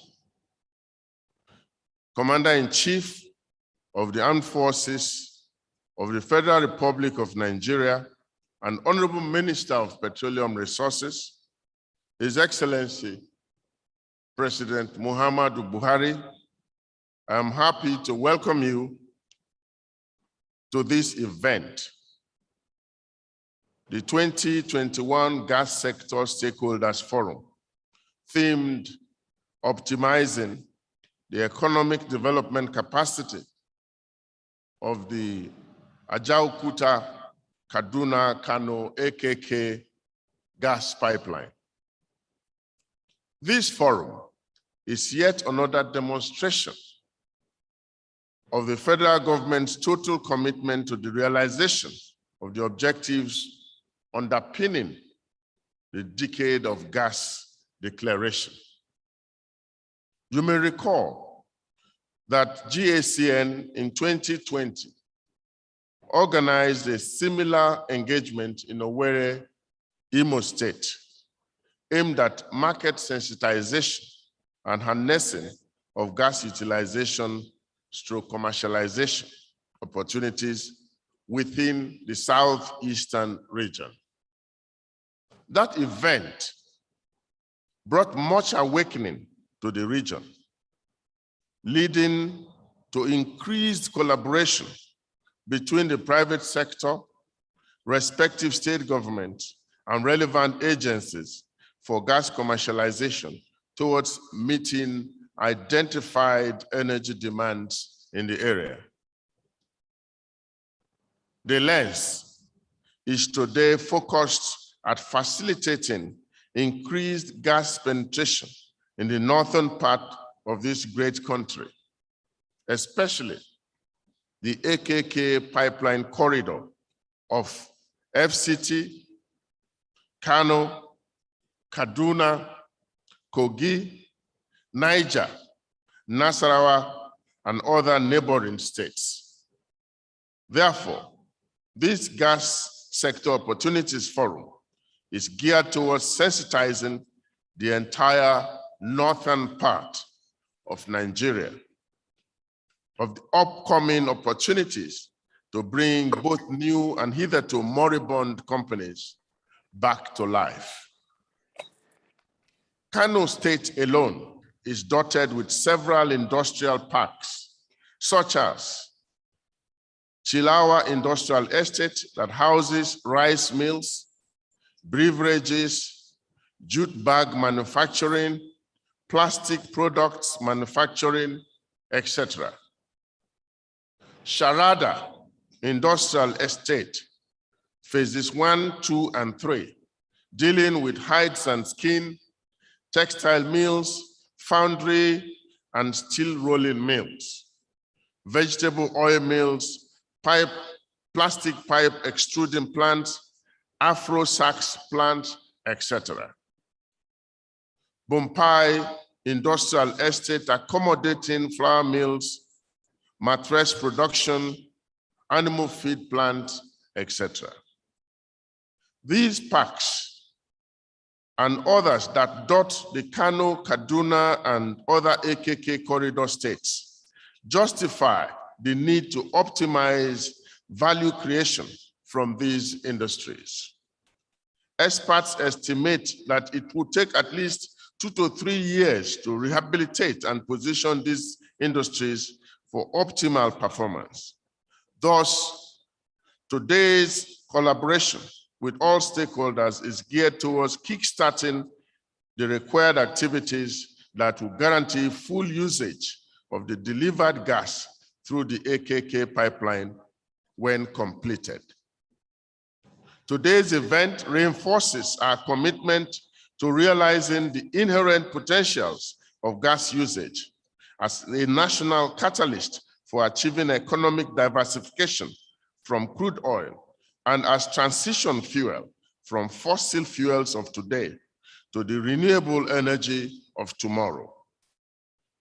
It is this commitment that informed our support and eventual commissioning of 2 gas-powered plants, virtual pipeline operated in Kano State, in Kano City, in December 2020, achieving the uninterrupted delivery of over 30 megawatts of power supply to the industrial hub. Our successful collaboration and the completion of the AKK in 2023 will significantly enhance Mr. President's vision and current drive for increased domestic gas utilization as the mainstay for national industrialization, increased foreign investment, government revenue growth, and ultimately provide more job opportunities for Nigerians. The National Gas Expansion Program, which was launched in January 2020, is a flagship program that is focused on ensuring that all these objectives are achieved and that the gains emanating therefrom are sustained. Let me use this medium to announce to this gathering that following the successful negotiation between the federal government of Nigeria and the organized labor unions and the detailed review of the gas pricing framework in Nigeria, the price of gas to power has been reduced from $2.50 to $2.18 with immediate effect. The outcome of the negotiations and review have been communicated to the relevant stakeholders. On behalf of Mr. President, who is committed to completing the AKK project on or before 2023, I thank you all for participating in this Northern Forum. I must also appreciate the management of NNPC, DPR, and GACN for their consistent support to gas development in Nigeria. Our sincere appreciations also goes to our host, the performing Executive Governor of Kano State, for ensuring that this event is a success, even amidst the current COVID-19 challenges. My charge to all participants and stakeholders is that you ensure active engagement and cooperation that will guarantee the realization of the objectives of this laudable forum, leading to practical solutions that enable the success of the National Gas Expansion Program. On this note, it is my pleasure to declare the Northern Gas Sector Stakeholders Forum open. Thank you, and may God bless the Federal Republic of Nigeria.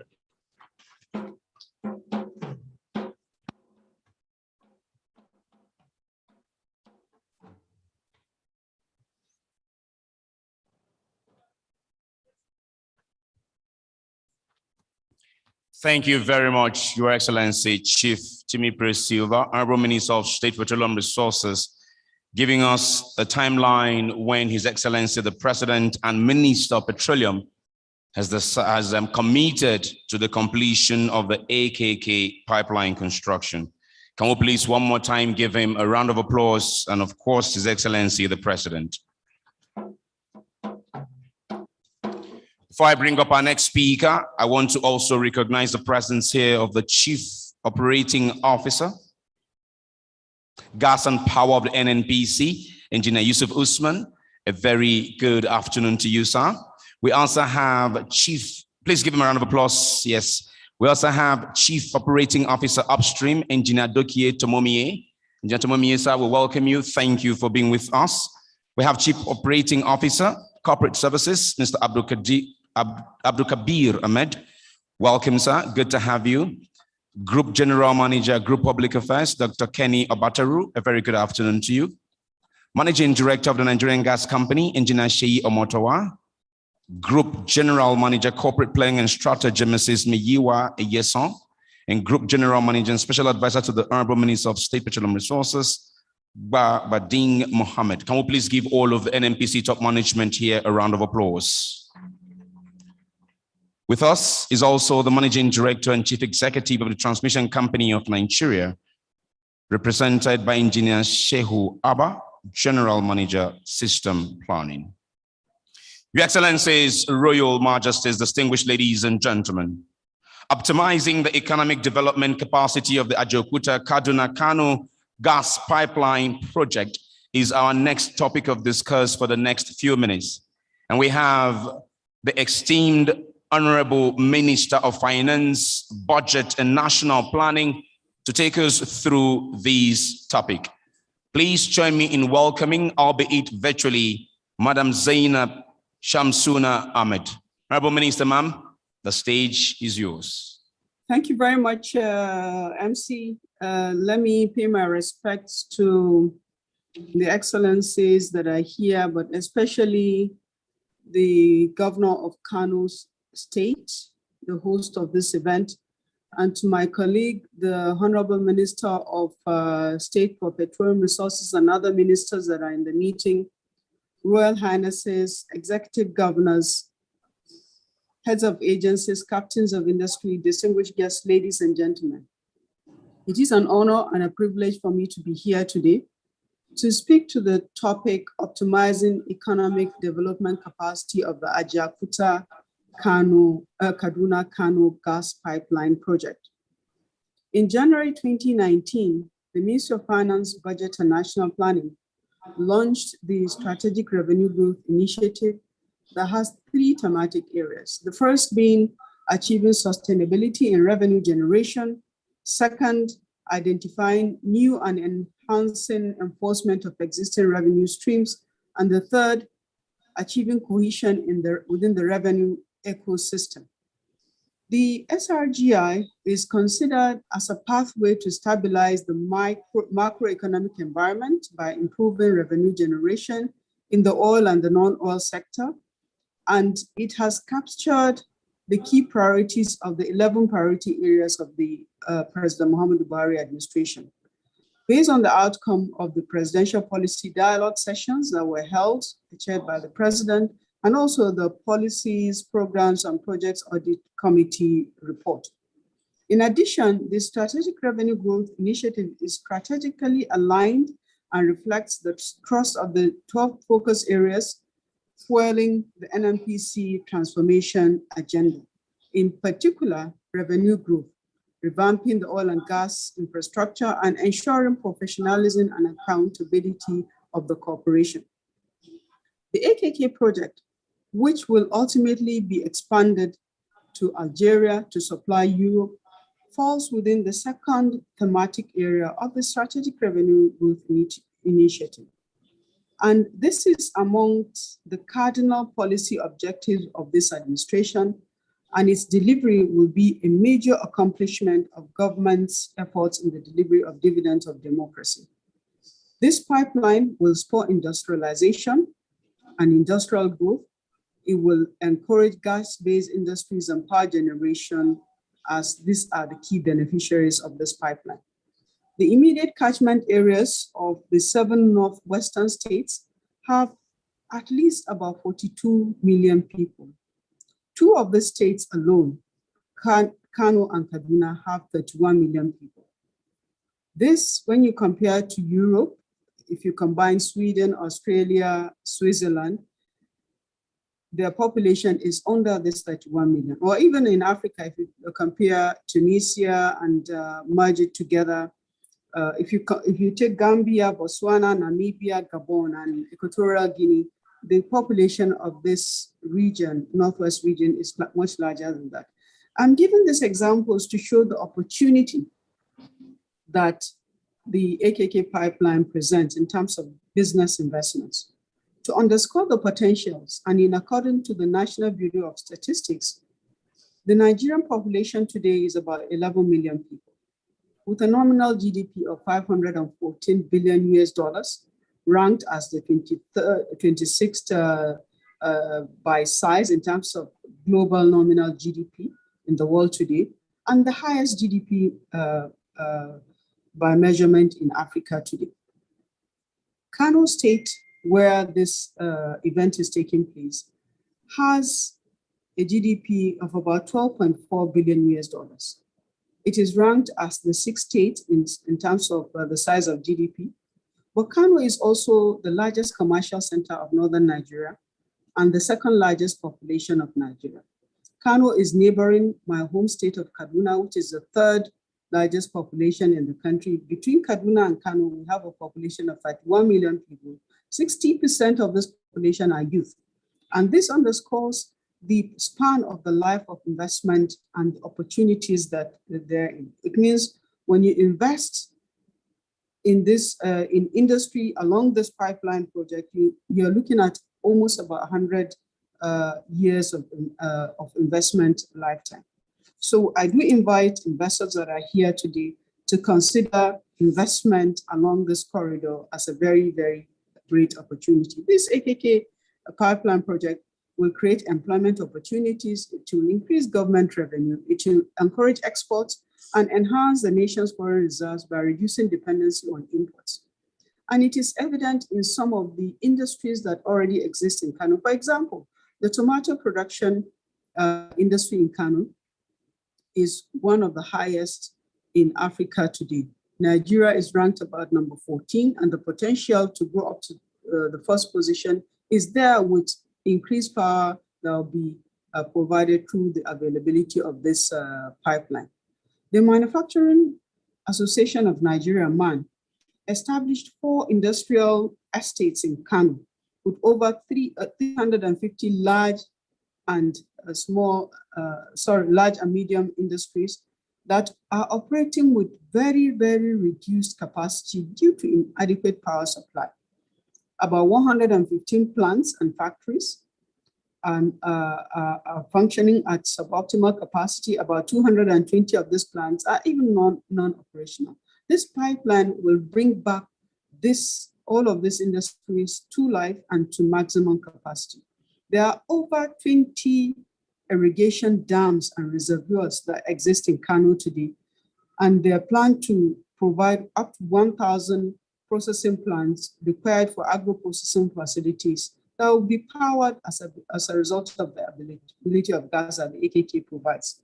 This project, when it comes on stream, will equate to at least 20 to 25% increase in corporate tax revenues, expanding the revenue base of our country.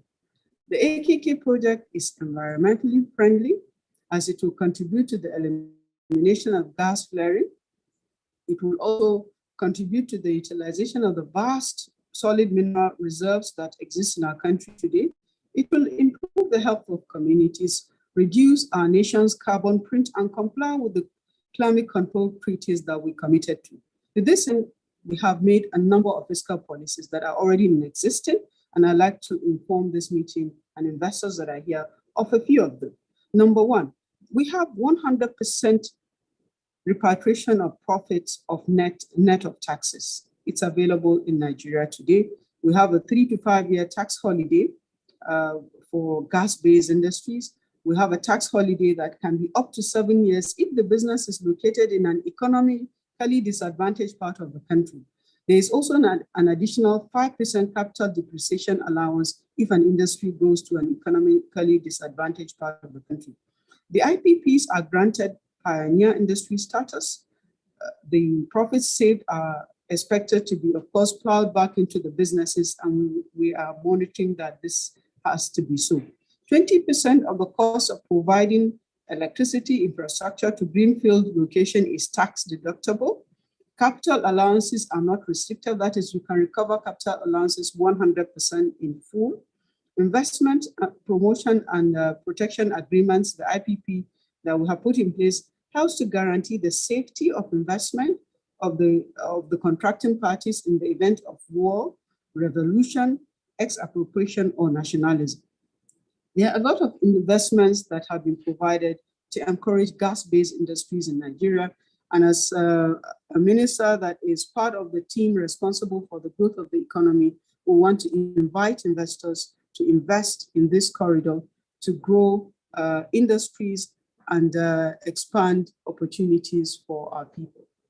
I want to thank the organizers of this conference to invite me to have this 5-minute speak to this audience of today. Thank you very much.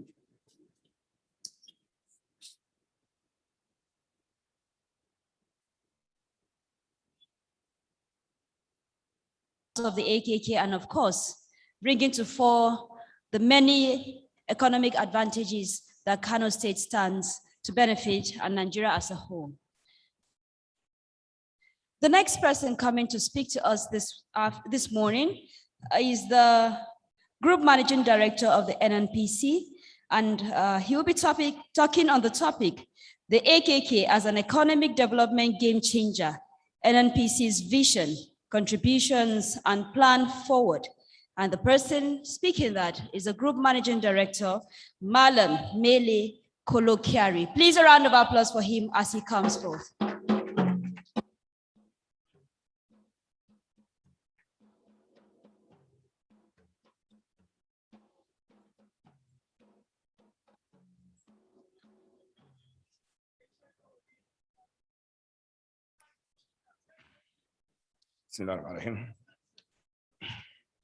Excellency, the Governor of Kano State, and all the other excellencies on the AKK corridor, Governor of Nasarawa, Niger, Kogi, Kaduna, and including the Governor of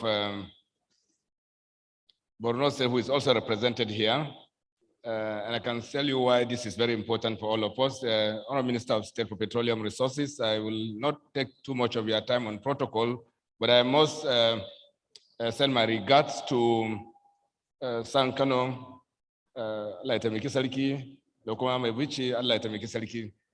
and all other distinguished ladies and gentlemen. I will stand on the protocols established by the Honorable Minister, and to state clearly that this gathering wouldn't have been possible today if we don't have a light of sight around the completion of this gas pipeline, the AKK pipeline. And this is still also not possible if not for the clear distinction Mr. President has shown on the need to deepen domestic gas consumption, and especially to create prosperity out of the enormous gas resources we have by giving us all the necessary support and all the necessary incentives for us to deliver on this project. And clearly so, this was done with the steer of the Honorable Minister of State for Petroleum Resources, who gave us all the help and support that we require to bring this project to start in July 2020. We know that this project has been on the drawing board for at least 30 years. The dream was to have this gas delivered into Europe and across the trans-Saharan route and into the markets of Europe. But today, what we are seeing today is a very massive development of delivering at least 2 billion scopes of gas into the domestic market at the first instance, and with potential to increase it to a higher number. What this means is that it will debottleneck the entire gas distribution network in the whole of the country. As we are aware, we have what we call a Y-shaped structure of gas coming from the east, delivered into the west, and it comes up north, all the way into Kano as in the present situation. What this will do will free over 8 to 10 billion scope of gas into the domestic market and potentially create a platform for having more gas delivered to other markets outside Nigeria. There's enormous activity going on in the world today around energy transitions, which means that the reduction in the consumption of fossil fuel, or at least reducing the carbon footprint of petroleum. The only transition fuel that is available that we know today is gas, and we have huge resources of gas in our country. And we know that in many countries, wherever gas reaches, you will see prosperity. This is even true in our country. Today, the extensive industrial outlay in Ota area, Ogun and Lagos State are actually anchored around the gas that we have delivered to these areas. And you will see massive growth of factories, gas-based industries, and including power plants that are coming up in that axis. And the key reason is that we have delivered gas to this location. Gas means prosperity, and delivering gas means it's an opportunity creator. And that's why it's very important for all of us investors, stakeholders, including those supposed to provide the gas from the upstream all the way into gas processing. And the ultimate users of this gas will realize that delivering this project is of massive significance to our country. As my colleague Mansour Sambo has mentioned, we know for sure that industrial areas both in Kaduna and Kano collapse simply because that there's no adequate supply of power. The power constitutes over 30% of OPEX of every factory, especially in the manufacturing sector. And therefore, resolving the power question is a key ingredient of development and prosperity in any country. And therefore, this project, we are very sure and we are certain that as soon as we deliver it, it will be delivered on cost and on schedule. Once it is done, it will bring up over 232 industries across this corridor and obviously create massive job opportunities. By our own estimates, it can create up to a million jobs along its corridor and along the industry that it will create. Also, for us, what it really means is that the entire corridor of the AKK, and by extension, all the accesses that this gas will deliver to, will become the heaven for prosperity. And that's why when you look at the trunk line all the way from Ajaokuta into Kano, that there are many major towns that are less than 200 kilometers from the axis of that pipeline. It means that it is very practical to deliver gas to most of these locations within the shortest frame of time as soon as we are done with the major trunk line. And of course, our plan is to run them concurrently. Also, for us to deliver on this project, it does need the help of all of us. And that's why we particularly appreciate all the help and support that we got from His Excellency Governor Ganduje of Kano State along issues on the corridor. We know that whenever you have such projects of this magnitude, and with the massive number of people that you deploy on this project, you do have security issues, you will have community issues, and you also have issues of understanding, which we have engaged all the state governors, particularly the governor of Kano State, and the governor of Niger State, the governor of Kogi State, and by implication, Kaduna and Nasarawa State, to make sure that we have no issues around this corridor so that this project will be delivered on course and on schedule. This is in our informed interest to ensure that this project is delivered unhindered, unobstructed, so that we can deliver it on time and on schedule. Let me make it obvious that part of the major ingredient of this project is to have a 1,350 kilowatts megawatts power plant in Kano. This will change the entire power equation in Kano, in addition to the very fact that it can give rise to very many other small captive power plants that can be situated within factory locations. And for households, because when you bring power close to our neighborhoods and it becomes close to the consumers, it means transmission cost is reduced, losses are minimized, and therefore cheaper power will become available to all households around this corridor. And of course, as we bring this gas, we can transport it to many locations, many proximate locations, by combining them into CNG or LPG, so that ultimately many more people will have access to gas in different forms around this corridor. And as we go ahead, it's very obvious that fertilizer is brought into this state and very many other states on this corridor from sources that are not necessarily resident in this location. As soon as you have gas, you are able to create fertilizer plants very close to the farmers, and this can become a massive platform for investment. And as you do this, there are many gas-based industries that can come up, polyethylene, plastics, and so many things that we're very familiar in Kano, in particular in this place. And this is a perfect opportunity for investors in these sectors to latch on it, plan so that as soon as the gas arrives here, you are ready for takeover. What we can give is that there's a guarantee that this project will be delivered, gas will come here, and therefore people can start planning installation of their factories and their installations so that they can become the ultimate off-takers of this gas. And if you do all this, it means you will see massive change in our agricultural landscape, commerce will come up, and ultimately the industrialization of our country, and particularly the northern part of this country, will become material with the advent of this gas pipeline. Lastly, I would like to assure you, that's why I brought some pictures to show you, that our project materials are coming on time and on schedule. As we speak now, we have over 200 kilometers of line pipe in our hands.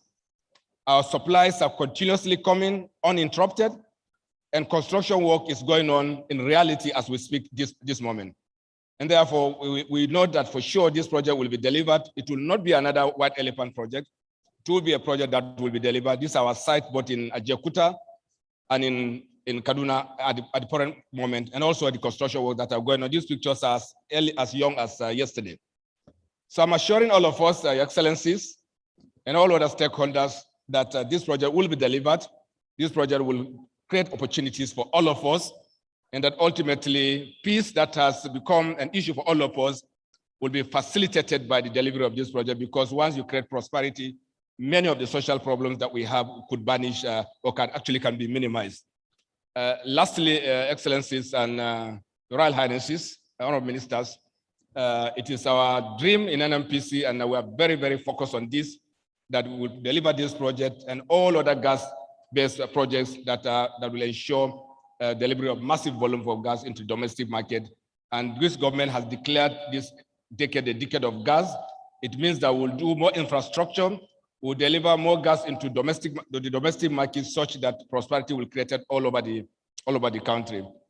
Finally, I can assure you that everything I'm saying wouldn't work, couldn't have worked if Mr. President didn't give us the entire support and help that we require to get this project going. Thank you very much, ladies and gentlemen. Thank you very much, Group Managing Director.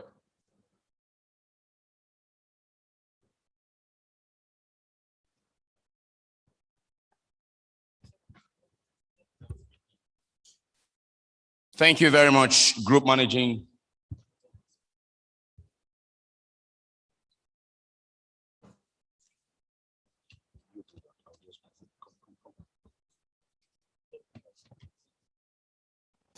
Thank you very much, Group Managing Director of the NNPC, Malam Kiari.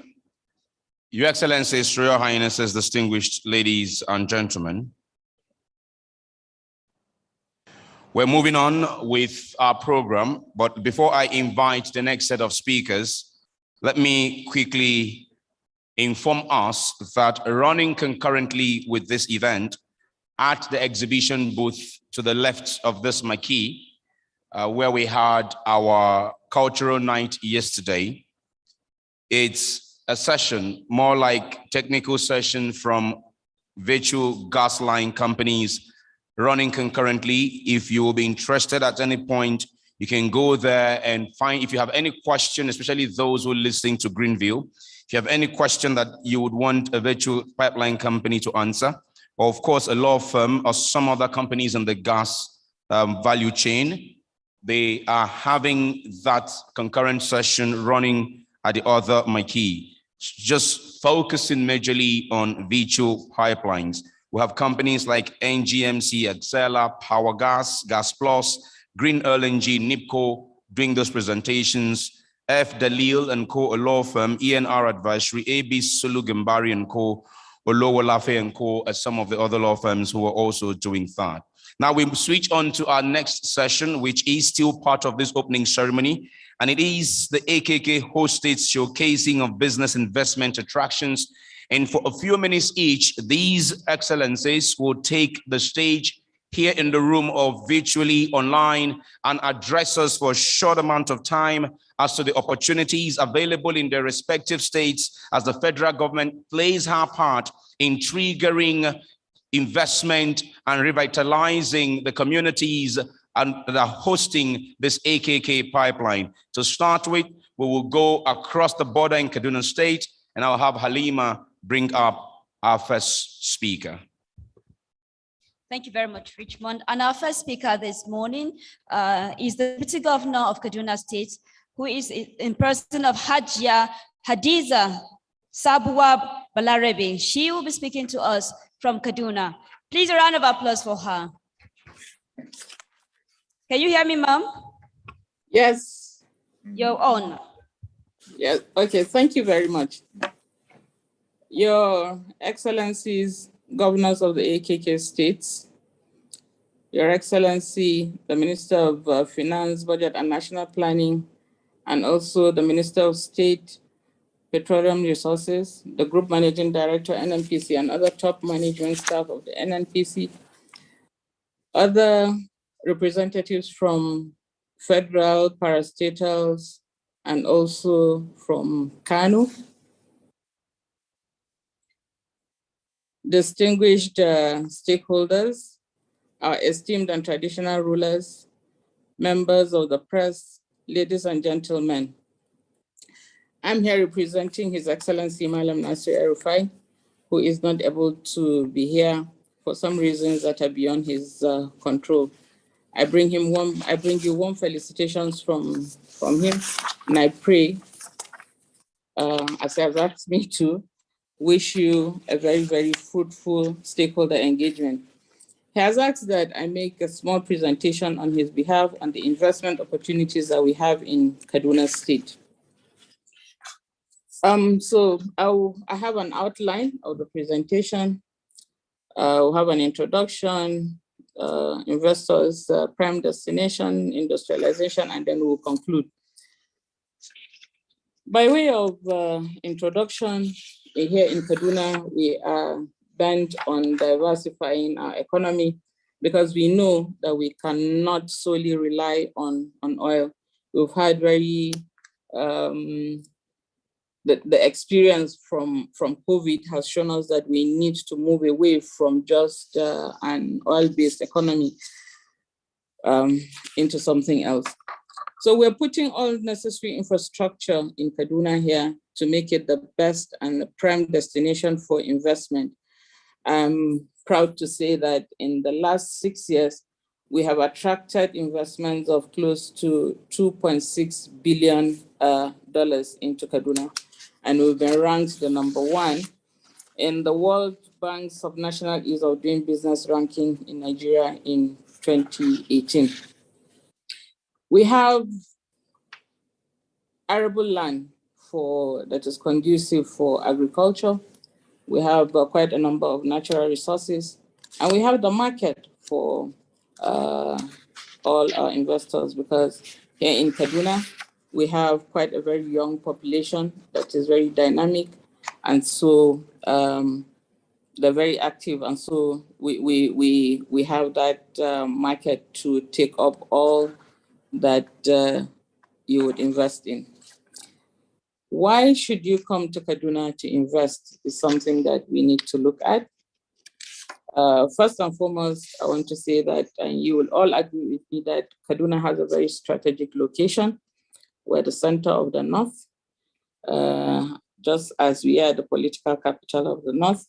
So we're the gateway to most of the states in the North, and even if you have your products from the North, we provide you that gateway to the South.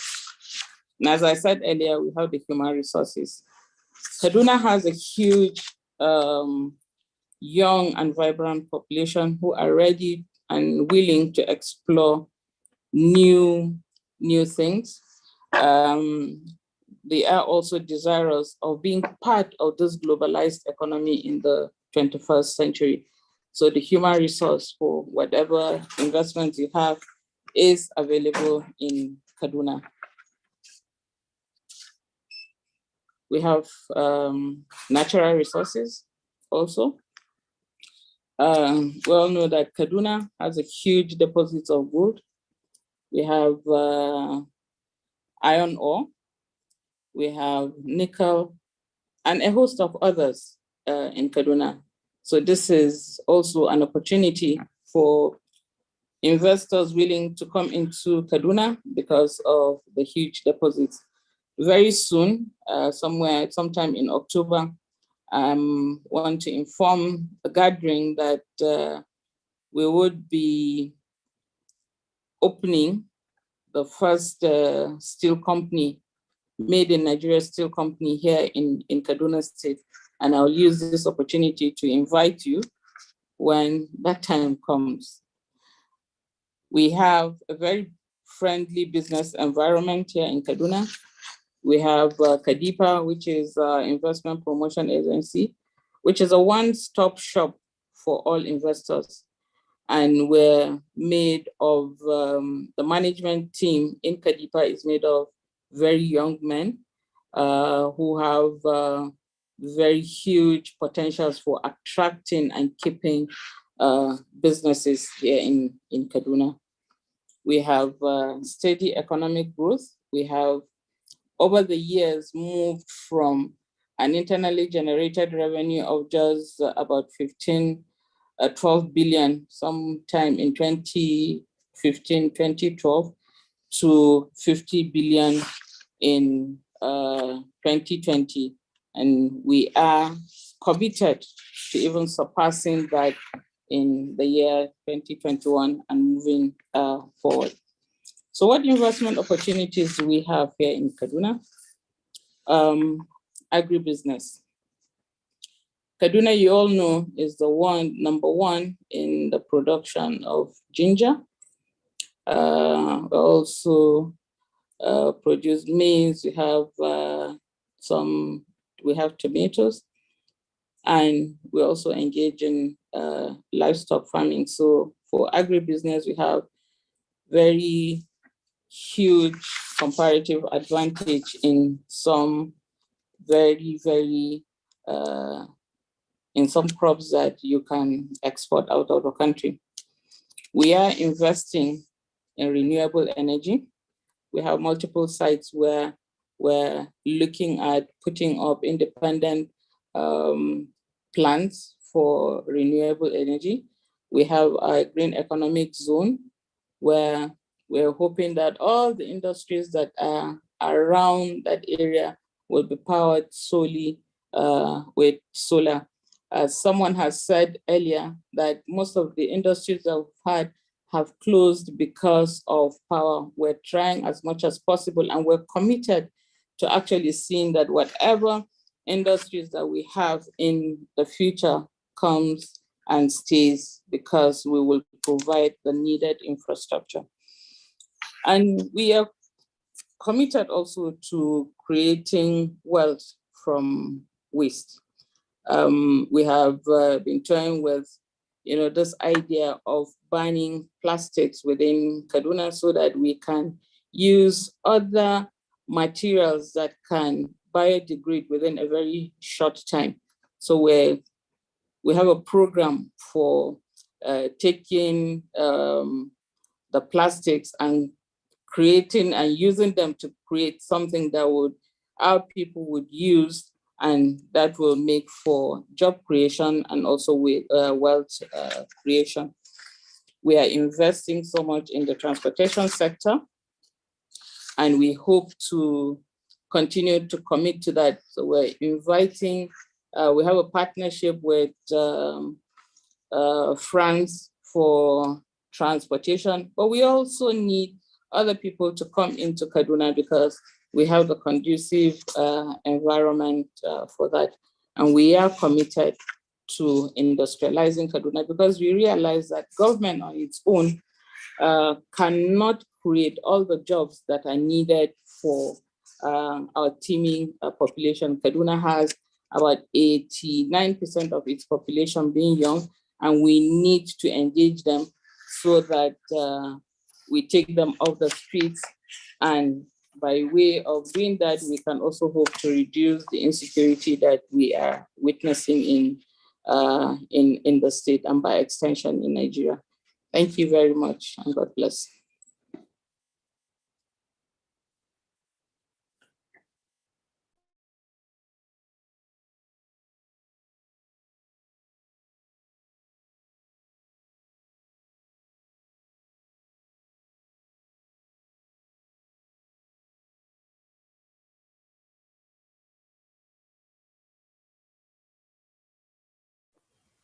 As you speak very kindly, let's try and be concise, as we have other governors who would also have to speak. Let's make the most of the time we have left. I greatly appreciate your understanding. Thank you. Onwards to Nasrawa I go as I welcome His Excellency Engineer Abdullahi Sule. Your Excellency, the virtual stage is now yours. Thank you very much, MC. Your Excellency, the Governor of Kano State and other governors actually who are part of this event.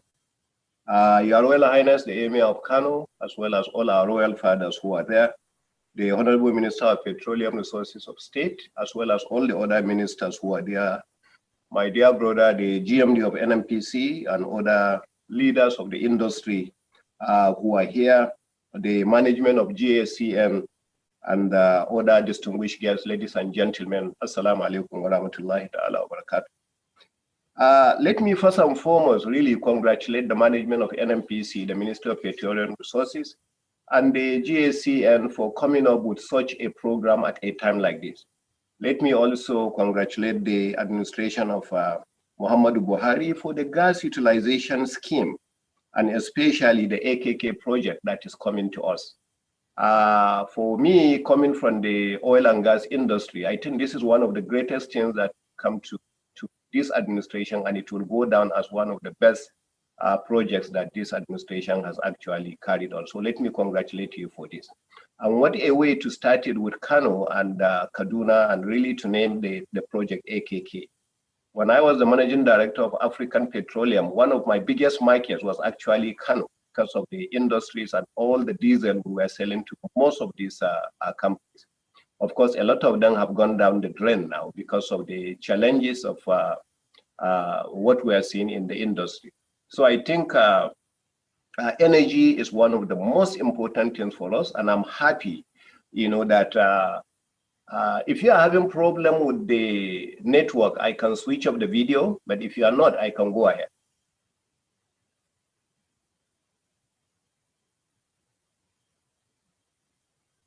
Okay, I can't hear anything, so I will just go ahead.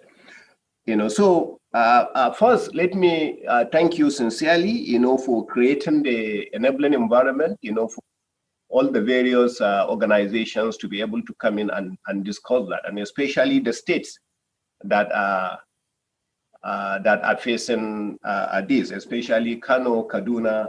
They are no problem. Yeah, I don't know what is happening.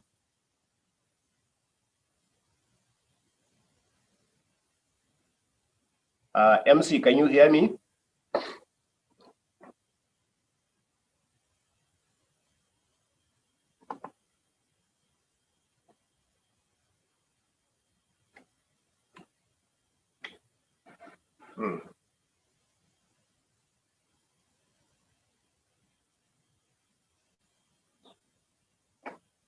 Okay, I think if you say you can hear me.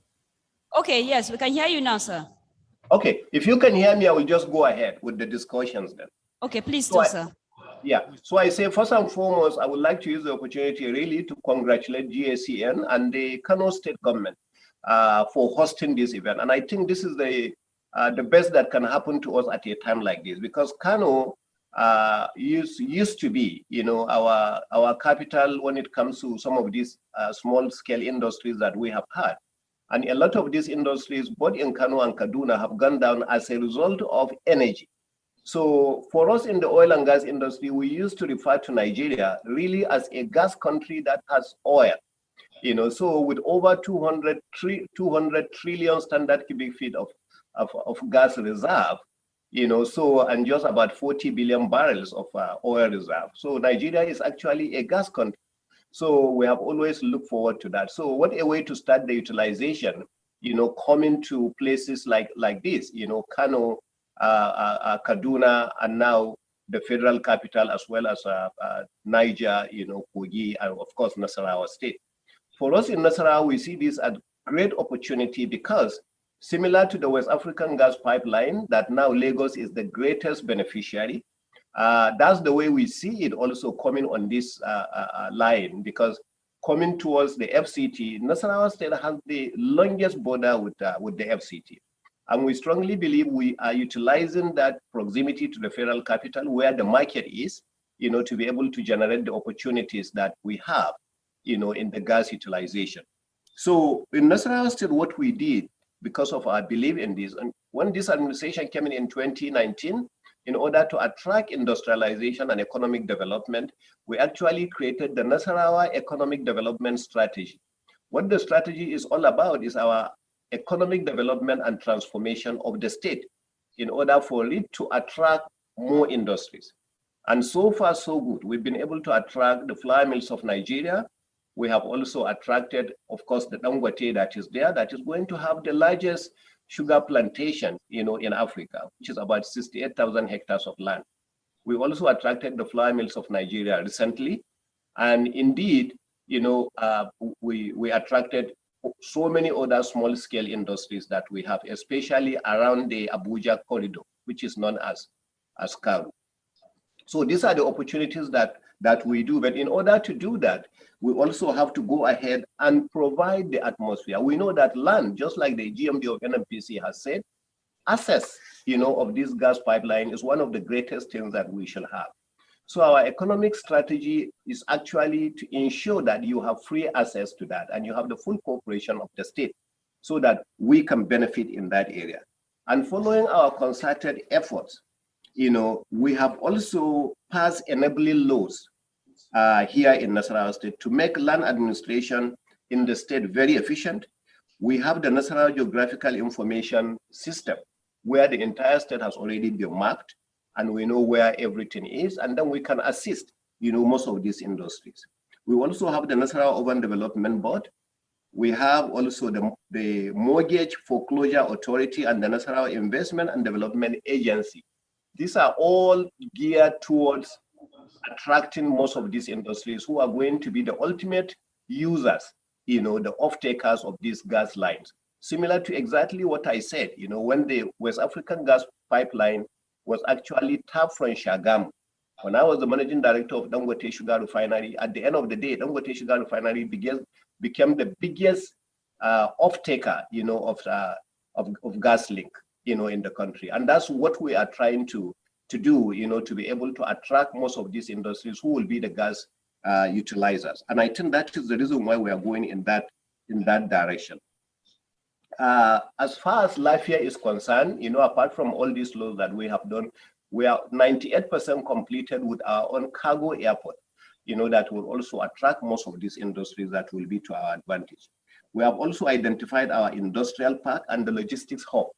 And we are constructing right now, in order to reduce most of the traffic in the area, we are constructing modern bus terminals, and modern motor parks along all the corridors, in order to make movement of these goods that will be taken by these industries conducive. Most of these industries that we are having, especially the sugar plantations that we have, are also going to be producers of energy, through clean energy system. That is going to help, in order to ensure that on one hand, they will utilize the gas, on the other hand, they will also be able to use the opportunity to produce gas for distribution. So just to abide by the MC's, I think I will stop here, but I will continue to congratulate you for this initiative. And I think this is one of the best things that the administration of Muhammadu Buhari, the Minister of Petroleum Resources and GACN and the NNPC have done.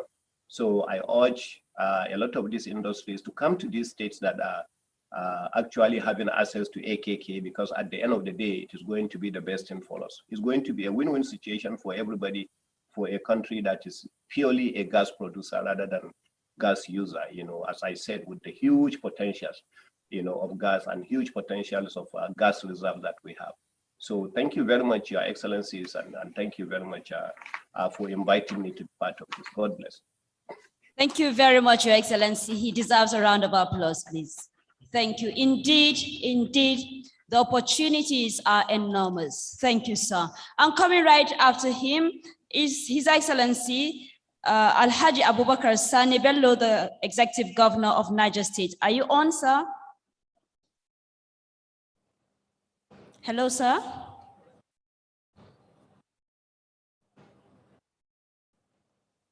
Good afternoon, Your Excellency. Good afternoon. I hope you can hear me now. Yes, I can hear you, sir. Yes. It's over to you, sir. Thank you. Your Excellencies, Honorable Minister, Your Royal Highnesses, the Managing Director, NNPC, distinguished guests, ladies and gentlemen. I'm very happy to join you this afternoon on this very important conference. And this couldn't have come at a better time. I believe the governor of Nasarawa State has elaborated the importance of this project. I would like to seize this opportunity as well to congratulate the Muhammad Buhari-led administration for a job well done. However, back to the facts of the matters, definitely this will increase and improve our investors' appetite towards investing both foreign and local investments. At the moment, we have received a lot of interest actually from investors since they found out the pipeline, the AKK pipeline will pass through Niger. There has been a lot of encouraging letters. There has been a lot of interest in the project. We have become very excited at this development to the extent that we have strengthened our Ministry for Investment and our Investment Promotion Council. At the moment, the investment opportunities in Niger, as I see it, is mostly in the agro-allied industries and of course in the solid minerals.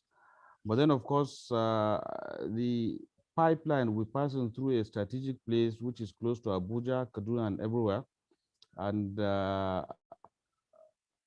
we have made available an industrial estate a few kilometers from the proposal where the pipeline will pass. So we have two industrial estates, one at a place called Garam, and we're establishing another one in Gurara local government, which is just near the toll gate.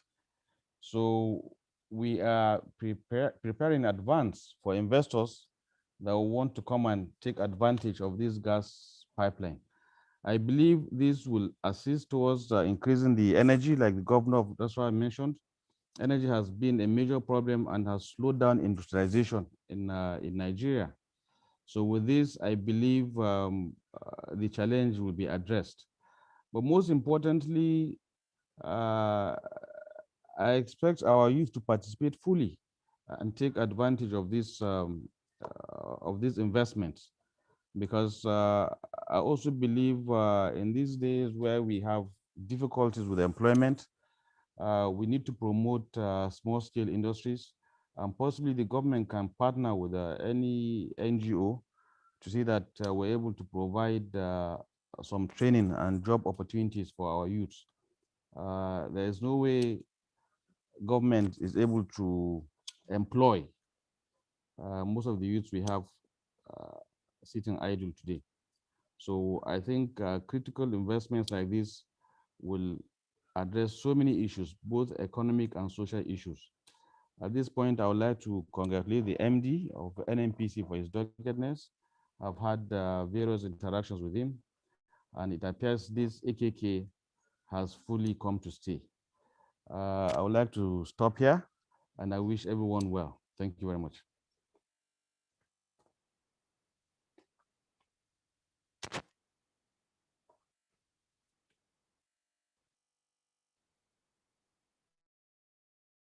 Can you hear me?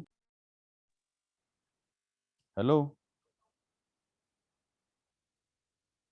Niger State. Onwards to our next speaker. We're making slight adjustments. We'll make slight adjustments. And part of the adjustment is that before we commence the technical session, we will take the speeches from the governors who are represented in the room. But for now, we will go on to a short remark from His Royal Highness Aminu Ado Bayero, the Emir of Kano. Please join me in giving His Highness a royal welcome as he steps on the podium to take his short remarks at this opening ceremony. Please keep the applause coming for His Royal Highness Aminu Ado Bayero. Your Highness, you're welcome, sir.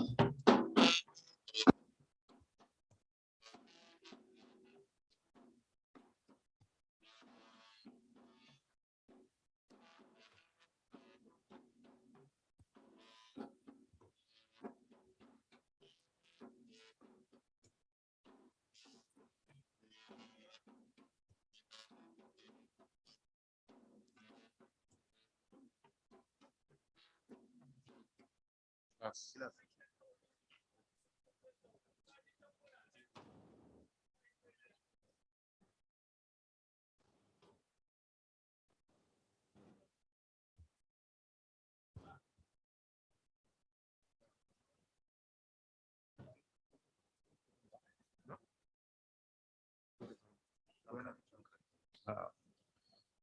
Yana da ne dai na ɗauko wani kawai spare ina jin.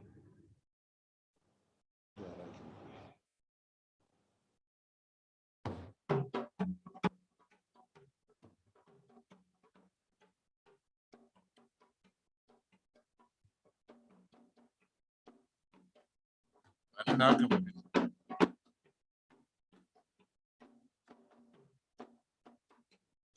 An fito da glasses na ganin su.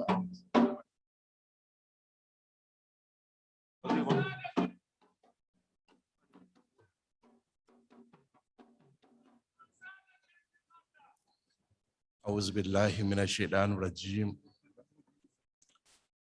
بسم الله الرحمن الرحيم وصلى الله على النبي الكريم. Mai girma gwamnan jihar Kano, minista na albarkatun mai, wakilan sauran gwamnoni da muke tare da su,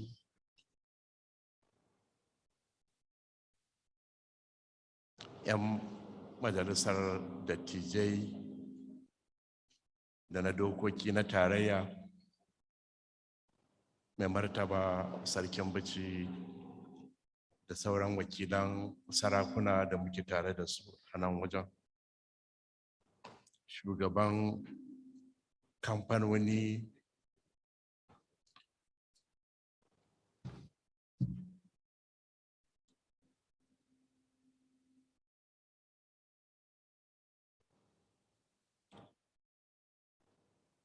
shugaban kamfanonin albarkatun mai na fetur na ƙasa, wato group managing director na NNPC, sakataren gwamnatin jihar Kano, manyan jami'an gwamnatoci daban-daban, manyan bakinmu masu halartar wannan taro. Assalamu alaikum wa rahmatullahi ta'ala wa barakatuhu. Godiya ta tabbata ga Allah madaukakin sarki, tsira da amincinsa su ƙara tabbata ga fiyayyen halitta annabi Muhammadu sallallahu alaihi wasallam. Muna ƙara gode wa Ubangiji da ya kawo mu wannan rana da muka taru don ƙara wa juna sani akan muhimmin al'amari wanda zai ƙara kawo mana ci gaba da kyautata rayuwar al'ummarmu da kuma bunƙasar tattalin arzikin ƙasarmu. Da farko, za mu fara da yabawa waɗanda suka shirya wannan muhimmin taro, wanda zai wayar da kan al'umma akan alhairan da za a samu ta ɓangaren tattalin arziki da walwalar jama'a wanda suke ɗamfare da wannan katafaren aiki da aka saka ɗambar fara shi. Babu shakka muna da cikakken yaƙinin cewa wannan taro zai jawo hankalin masu zuba jari da masu sha'awar harkokin ci gaban tattalin arziki da kasuwanci da kuma al'umma gaba ɗaya domin cin gajiyar da take cikin wannan muhimmin aiki, yadda za a sarrafa gas a dinga amfani da shi a matsayin makamashi. Kuma yana da muhimmanci a tunatar ko a faɗakar da mutane cewa yanzu a duniyarmu ta yau wannan harkar ita ce take motsa ci gaban tattalin arzikin ƙasashen duniya da inganta rayuwar al'ummarsu.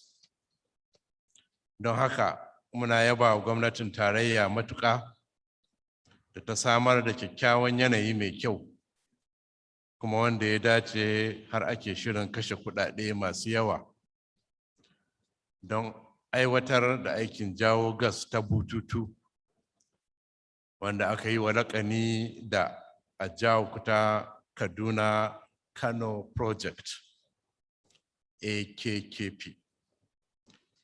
An sanar da mu cewa wannan muhimmin aiki shine mafi girma a wannan ƙasa tamu a wannan lokacin. Babu shakka da baiwar da Allah Maɗaukakin Sarki ya yi mana na irin wannan sinadari na gas da kuma kasancewar gwamnatin tarayya ta tsara manufofin cin gajiyar wannan aiki. Insha Allahu, Najeriya tana kan turbar farfaɗo da tattalin arzikinta da kyautata rayuwar al'umma.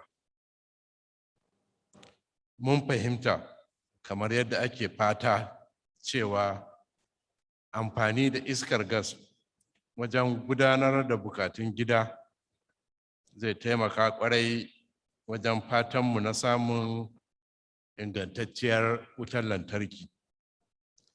Zai rage sare-saren itatuwa da barazanar kwararowar hamada. Kuma zai samar da ayyukan yi ga matasa da farfaɗo da masana'antunmu. Lallai wannan aiki ya zo mana a lokacin da muke buƙatarsa.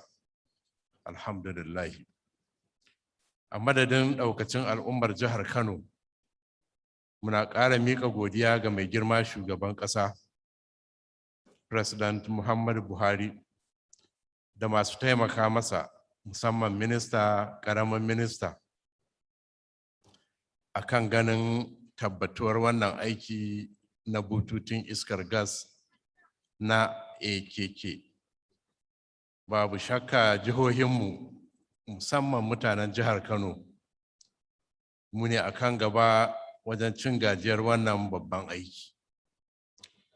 Babu abin da za mu yi sai mu ci gaba da yi wa shugabanni addu'a ta alhairi don ci gaba da samun ayyukan raya ƙasa masu albarka. Muna fata gwamnatin jihar Kano za ta yi managarcin tsari don ganin masana'antunmu manya da matsakaita har da masu ƙananan sana'o'i sun ci gajiyar wannan aiki don farfaɗo da masana'antunmu, sana'o'inmu da sauran ayyukan raya ƙasa kamar yadda dama yake ƙudurinsu. Don haka muna yin amfani da wannan lokaci don yin kira ga ɗaukacin 'yan kasuwarmu da masu masana'antu da sauran jama'a da su yi amfani da wannan dama don cin gajiyar wannan muhimmin aiki. An yi ittifaki cewa dukkan wanda ya fara shiga cikin al'amari mai fa'ida to shine zai fi cin gajiyarsa, kamar yadda Hausawa kan ce da wuri ake kama fara. Daga ƙarshe, a madadin dukkan 'yan uwana sarakuna da jama'ar jihar Kano, muna isar da godiya da fatan alhairi ga waɗanda suka shirya wannan muhimmin taro da kuma dukkan waɗanda suka halarci wannan taro, da addu'ar samun nasara wajen kammaluwar wannan aiki a shekara ta 2023. Allah ya mayar da dukkan baƙinmu gidajensu lafiya. Muna kuma jira ga dukkan baƙinmu da su samu lokaci don zagaye birni da saƙo na wannan gari domin tabbatar da karimci da kyakkyawar alaƙa da karɓar baƙi da mutanen Kano suka shahara a kai. Muna fata yadda aka fara wannan taro lafiya. Allah ya sa a gama lafiya. Allah ya kare mutuncinmu da addininmu. Allah ya ba mu lafiya da zaman lafiya. Allah ya ba mu damina mai albarka.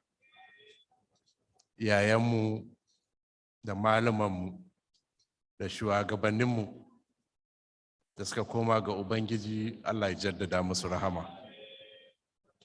Allah ya ci gaba da ba mu albarkacinsu. Idan wa'adinmu ya yi, Allah ya sa mu cika da imani. Assalamu alaikum.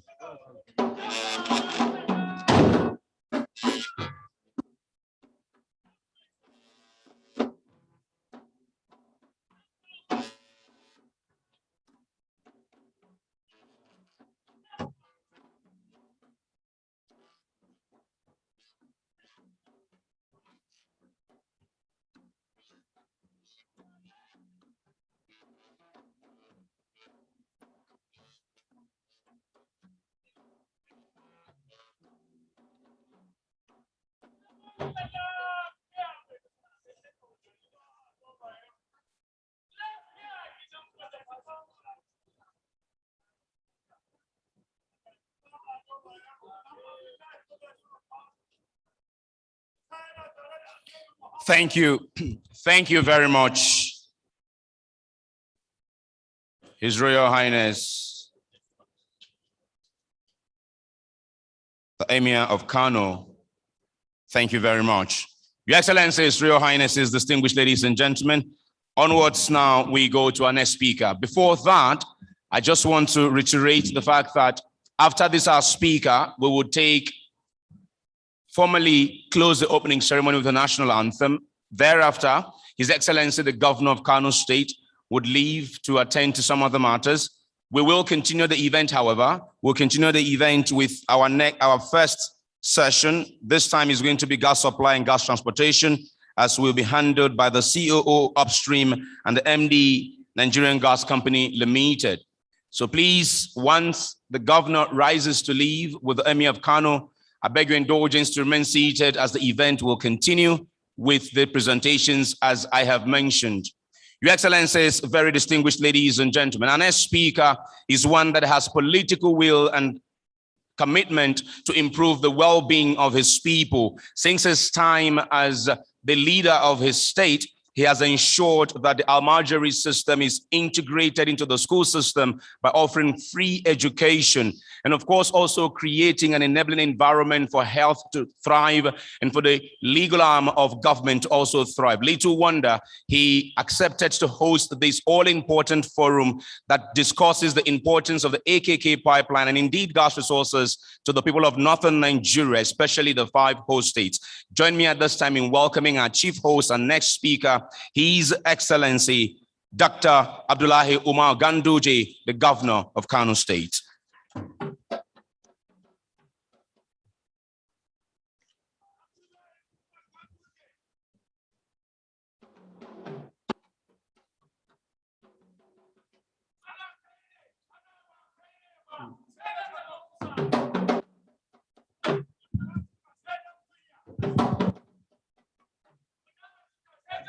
It's enough, it's enough, it's enough. A'udhu billahi minash shaitanir rajim. Bismillahir Rahmanir Rahim. Alhamdulillah Rabbil Alameen. The Honorable Minister of State, Ministry of Petroleum Resources, who is here on behalf of Mr. President of the Federal Republic of Nigeria, my colleague governors, other distinguished personalities, let me stand on the existing protocol because of time factor. First of all, we have to thank Mr. President of the Federal Republic of Nigeria for bringing this industrial revolution, not only to the people of Kano, the northern part of this country, but to the entire nation.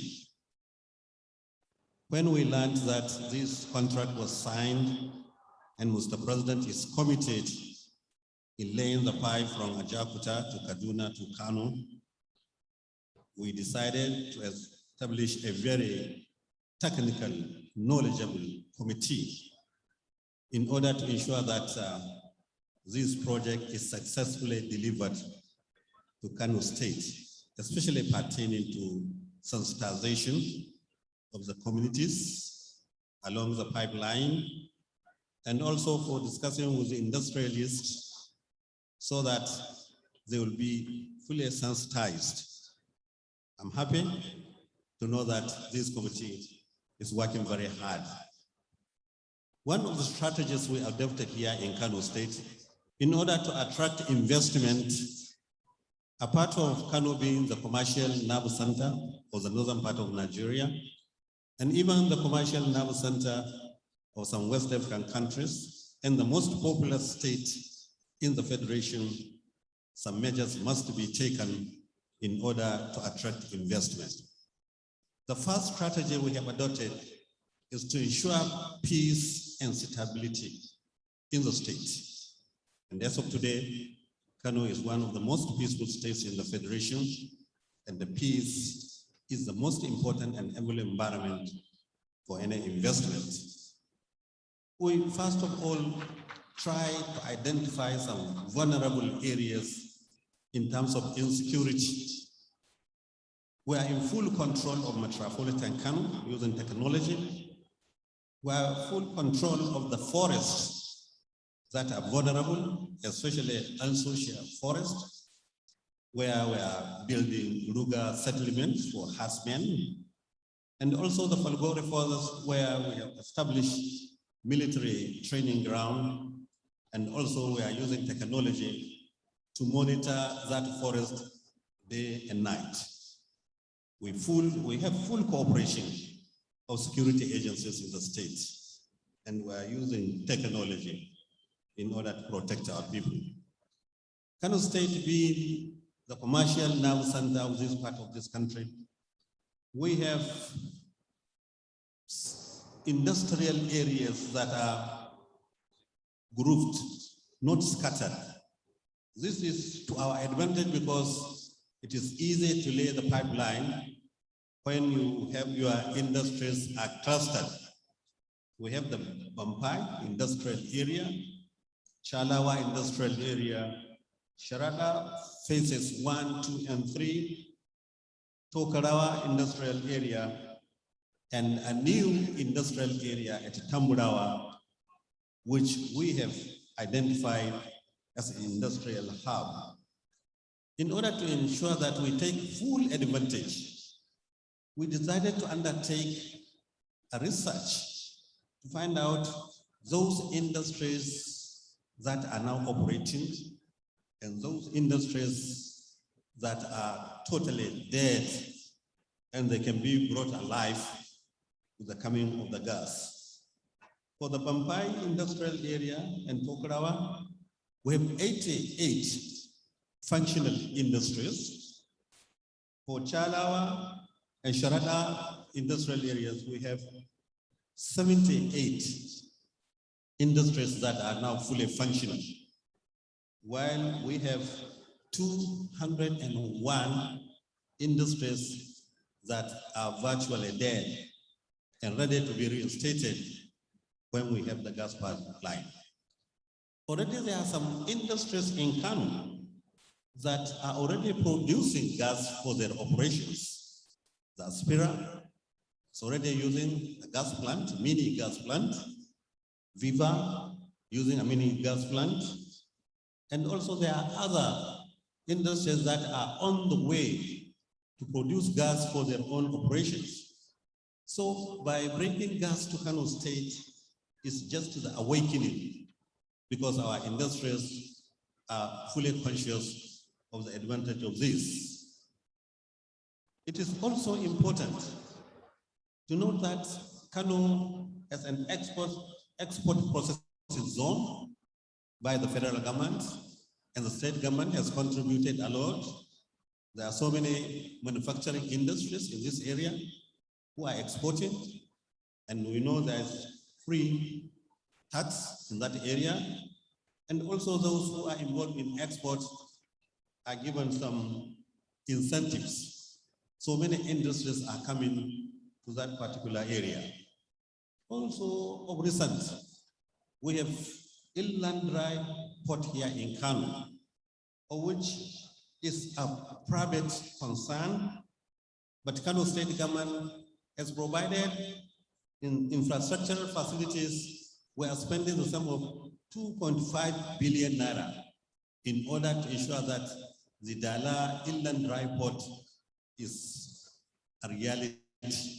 Work has gone up to 70%, and we believe by the end of this year, this inland dry port will be commissioned and fully functional. We all know the importance of this. Those who are importing goods from China and other parts of the country, they can just register their goods to Kano directly without waiting in Lagos. And for those who are exporting, it is the same process. Our land allocation has been made easy. Agricultural land, we have a policy for that. Industrial land, we have a policy for that. Commercial land, we have a policy for that. And because of the ease of making business, as of today, we have over 150 rice processing mills in Kano State. We have new industries almost every month. We commission a new industry in Kano. I'm happy to inform you that this is because of the enabling environment that we have provided. Kano also has the advantage in terms of transportation. We thank Mr. President. The road between Abuja and Kano is completely reconstructed. The road from Maiduguri to Kano under construction. The road from Kano to Katsina under construction. And not only that, there is a new international wing of our airport for cargo and passengers, and also the railway, which is coming from Kaduna to Kano, to Katsina, to Jibia, to Maradi, and also from Kano to Duse, and having the biggest railway station here in Kano. I think we are making Kano a commercial naval center, not only for the northern part, but for the West African countries. So we are calling upon our investors to take advantage of this, our location. Also, we are producing hydroelectricity from Tiga Dam, which is 90% completed. We believe it will be commissioned this year. And also another hydroelectricity from Chalawa Dam. And we believe this will assist industrialists in power production in addition to the gas that we are expecting. Our population, of course, is an advantage for consumption. The gas, apart from being utilized by industries, we need the gas for homes. And we have the largest number of homes in the country. So we believe this will be an advantage. Ladies and gentlemen, I would not like to take much of your time. We thank you for choosing Kano to be the venue for this stakeholders forum, and we assure you of our maximum cooperation. Thank you and God bless.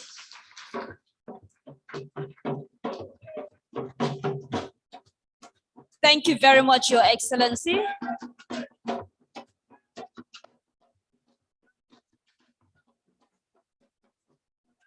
He has made us to understand that Kano State is really open for business, for commerce, and indeed for gas. Okay.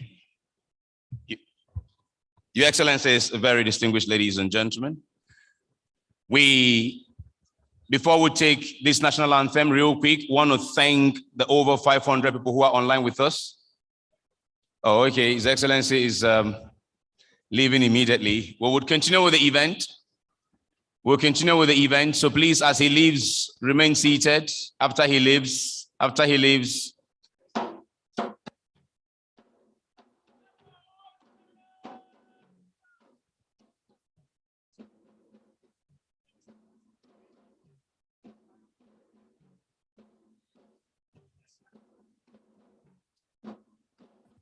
Please remain seated, remain seated, remain seated. The session is still on. The minister is coming back. The GMD is coming. Oh, he's still here, of course. Please remain seated, remain seated. Remain seated, remain seated, remain seated. Please remain seated. Our program is still on. We're thanking those over 500 people who are joining us online. We're still going to listen to the representative of governors before we take the technical presentation from the COO and the MD. So please remain seated. Our session is still on. Thank you very much. Our session is still on.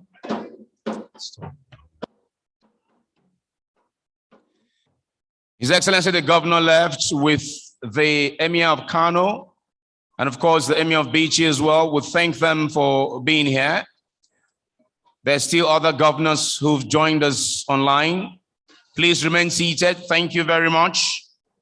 Remain seated. Thank you very, very much. We have, so the auto gas exhibition happening at the tent, the marquee to the left of this one. We have the auto gas exhibition where they are expecting representatives of NATO, NURTW, NUPENG, to please find time during the course of this program to make a stop at that exhibition booth and find out how those exhibitors would help impact their businesses positively, right? Okay, so we will continue, as I said, with the event. We'll have the representative of the governor of Kano State, of Kogi State. He's still in the room with us. We have the representative of the Honorable Minister of Power, who will speak on his behalf, all briefly. We have the representative of the Department of Petroleum Resources, brief speech. The representative of the President of the Manufacturers Association of Nigeria, brief comment. And of course, the President of the Nigerian Gas Association will also make a brief comment. All of them will speak for about a minute or two each. Thereafter, we'll proceed to the gas supply assurance session, where we would listen to COO Upstream and MD Nigerian Gas Company. Let me begin by welcoming the President of the Nigerian Gas Association, Mr. Ed Obong, as he addresses us at this event. Mr. Obong, please, for your own goodwill message, can we welcome the President of Nigerian Gas Association, Mr. Ed Obong. He's also the Managing Director of Shell Nigeria Gas. Please put your hands together as we welcome Mr. Ed Obong.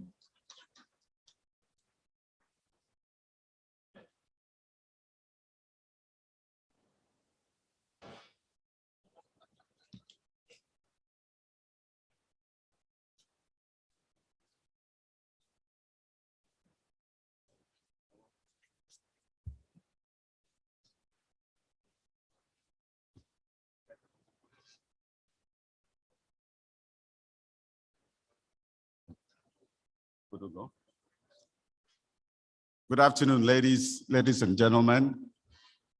It is a pleasure for me to be here today.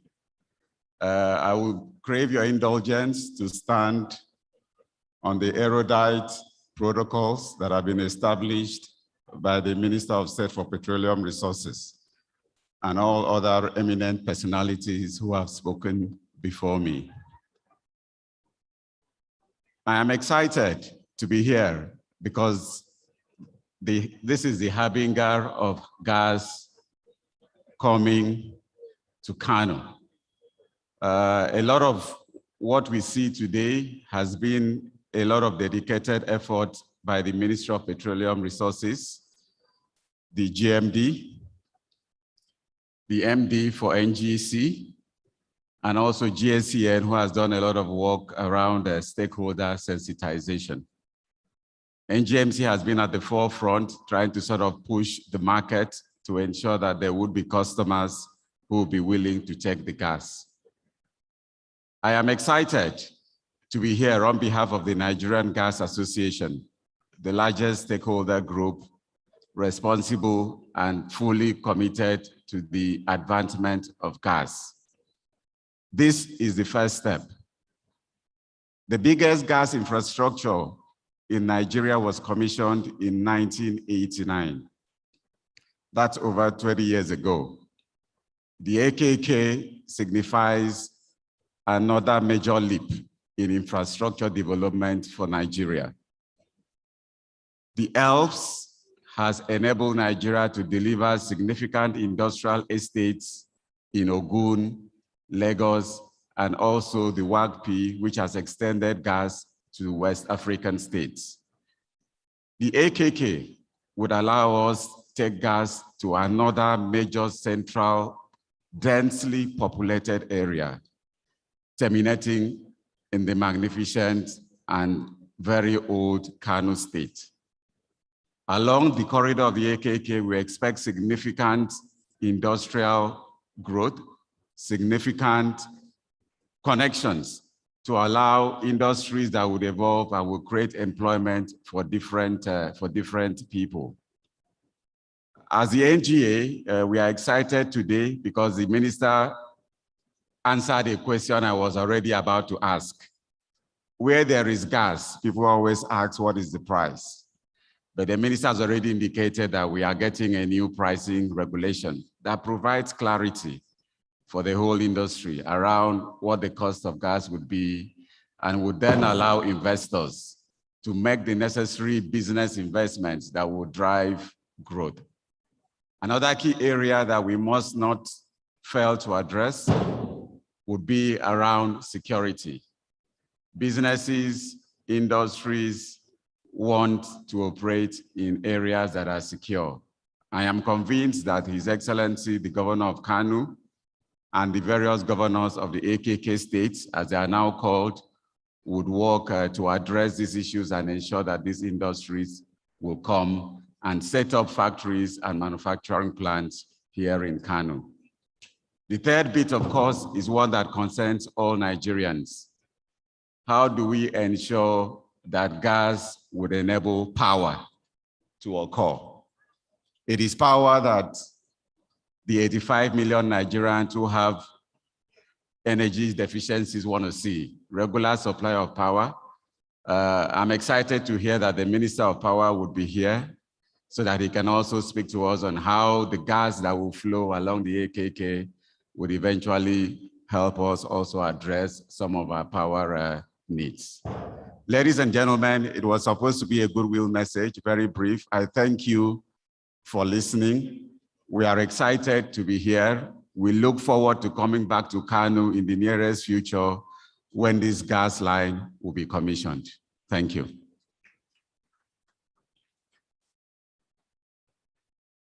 Thank you very much, sir.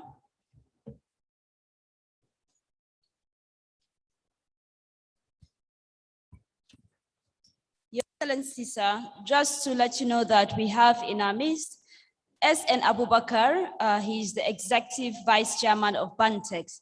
You're welcome, sir. And coming up next to give us a goodwill message is the representative of the Director, CEO of the Department of Petroleum Resources, in the presence of Mr. Aliu Sama. He's the Acting Operation Controller, Kano. Please, a round of applause for him as he comes forth for his goodwill message. Mr. Sama, please, a round of applause for him.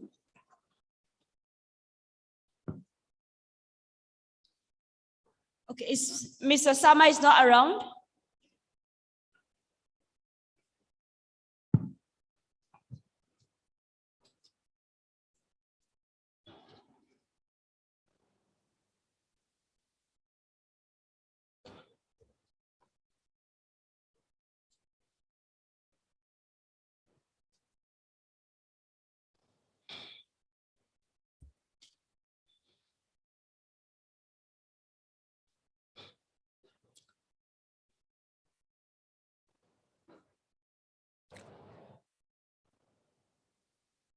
The Honorable Minister of State, Petroleum Resources,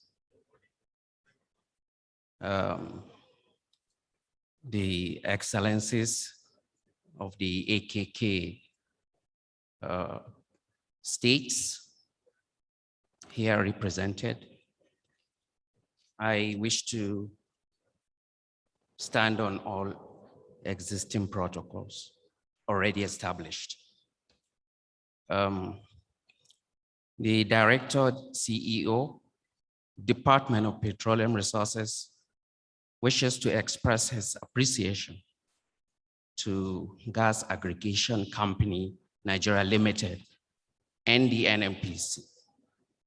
The theme of this event, optimizing the economic development capacity for the Ajaokuta Kaduna Kano AKK gas pipeline project, is not far-fetched from the federal government's drive in deepening the penetration and utilization of gas for domestic growth.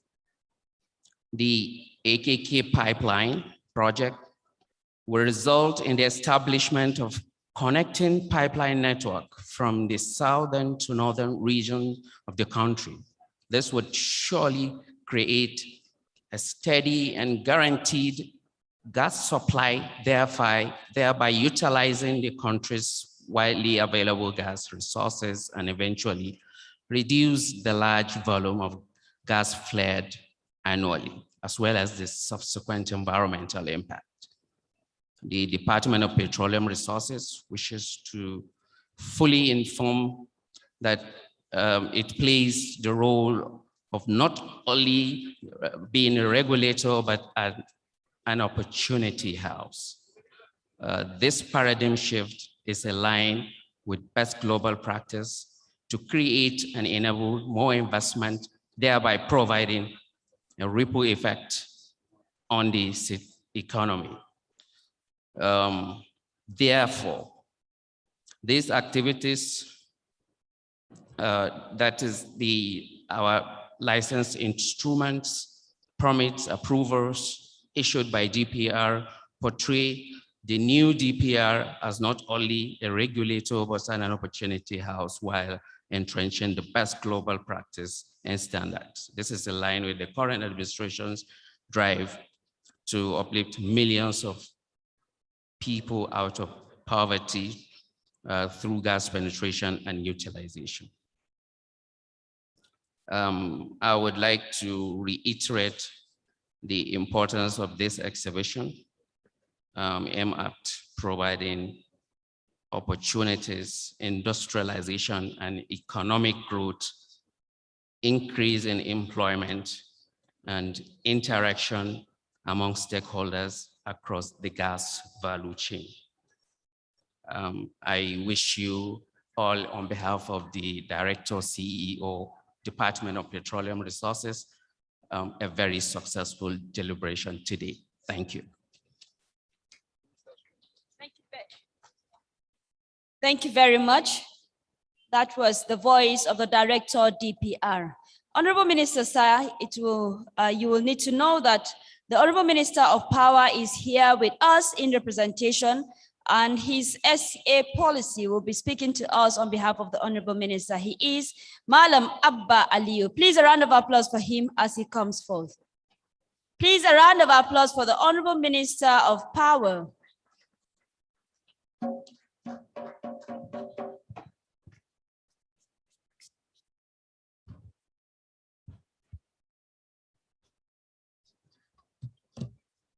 Honorable Minister, I would like to stand on the existing protocol. On behalf of the Honorable Minister of Power, we would like to state that the power sector feels that this event is mainly an event of the power sector, not even oil and gas. Reason being that the power sector takes more than 60% of domestic gas being generated. We use more than 60% of the gas to generate electricity. That is first. Secondly, on behalf of the power sector, Honorable Minister, we would like to acknowledge the reduction of the gas price from the $2.50 to $2.18 that you just mentioned. We would like to thank you for this effort and assure you that this reduction will not only increase the uptake of the gas, but will enhance economic utilization of the gas and further generation of electricity. From the power sector, you are Honorable Minister and GMD and NNPC, the AKK pipeline will provide the feedstock required to generate 3,600 megawatts of electricity. This is more than 50% of the existing capacity of generation in the country. So this is enough to show you the importance of this pipeline to the Nigerian power sector. And what the power sector we are doing currently to ensure this is to now enhance the transmission and the distribution network to ensure that by the time this additional generation capacity comes into the grid, we have the system to transmit and distribute this electricity. I'm happy to inform you that the Honorable Minister of Power is currently working with the Managing Director of the Transmission Company of Nigeria in the implementation of what we call TREP, Transmission Rehabilitation and Expansion Program, which is a roughly $1.6 billion project meant to enhance the transmission network. Apart from that, there's also the implementation of the Presidential Power Initiative, which aim to enhance the capacity of the transmission and distribution network to be able to will and distribute 7,000 megawatt in the initial stage and 11,000 in the medium term and 15,000 megawatts by the end of the whole program. So with this in mind, we would like to assure you that the power sector is not only keenly monitoring this project, but keenly active in ensuring that it's effective, and also we will participate to ensure that implementation is economic utilization of the gas pipeline. In conclusion, I would like to inform also the gathering that the AKK power plant, that is the 1,350 megawatts in Abuja, 950 megawatts in Kaduna, and 1,350 in Kano, are the only power projects that were integrated in the Presidential Power Initiative, which shows the synergy that the power sector is working with the oil and gas sector. Thank you very much, and we wish you further success in further engagement. Thank you.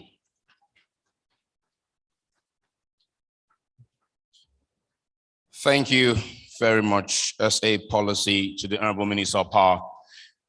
Please, those attendees to this event who are still outside, if you can very kindly make your way into the room at this time, it would be greatly appreciated. Please make your way into the room. Thank you very much. Your Excellencies, very distinguished ladies and gentlemen, onwards now to the representative of the President of Manufacturers Association of Nigeria. Let's welcome the Vice President of the Association, Ali Madugu, MNI.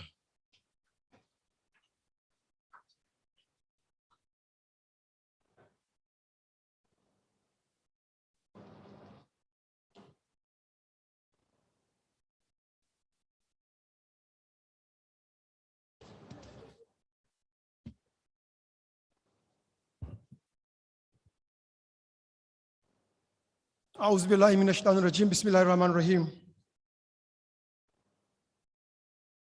I'm standing here representing the President of Manufacturers of Nigeria in person of Engineer Mansour Ahmed, who is unavoidably absent here today. Your Excellency, permit me to stand on existing protocol already established. But even before that, let me recognize the twin chairman of MAN, Kano branches, Alaji Sani and Alaji Kabiru, who are here present this morning. I read the goodwill message as follows. I am delighted to be invited as a distinguished special guest at this occasion of the 2021 Gas Sector Stakeholders Forum with the theme optimizing the economic development capacity of the Ajaokuta Kaduna Kano AKK gas project. I congratulate the chairman, Engineer Mansour Sambo, and the team of his laudable forum aimed at evaluating the current and proposed and processed gas utilization project. The Manufacturers of Nigeria, MAN, is in the forefront of advocating for the Nigerian concrete scope for manufacturers at the AKK gas pipeline project. Our advocacy is geared toward eliciting the utilization of Nigerian human and material resource for the provision of goods and services to the petroleum and gas industry within acceptable quality, health, safety, and environmental standards in order to stimulate the development of industrial and indigenous capabilities. As we all know, the manufacturing sector is a critical sector, which is the main catalyst for industrialization of any nation. The gas supply to the northern part of the country will supply feedstock for new power plants and petrochemical facilities at Abuja, Kaduna, Kano, and Katsina. This development will undoubtedly facilitate the restoration of the large number of manufacturing industries in this part of the country, but will also encourage the springing up of new industries and in the region. The Manufacturing Association of Nigeria, MAN, is committed to the sustenance of the projects which will encourage the manufacturing sector to leverage on the utilization of national gas, empowering their plants and stimulate growth on the industry and its contribution to the Nigerian economy in general. On behalf of the Council and the entire members of Manufacturing Association of Nigeria, MAN, I thank you for inviting me to this memorable occasion, and I wish you more laudable achievements in the future. Thank you, Engineer Mansour Ahmed. Thank you very much.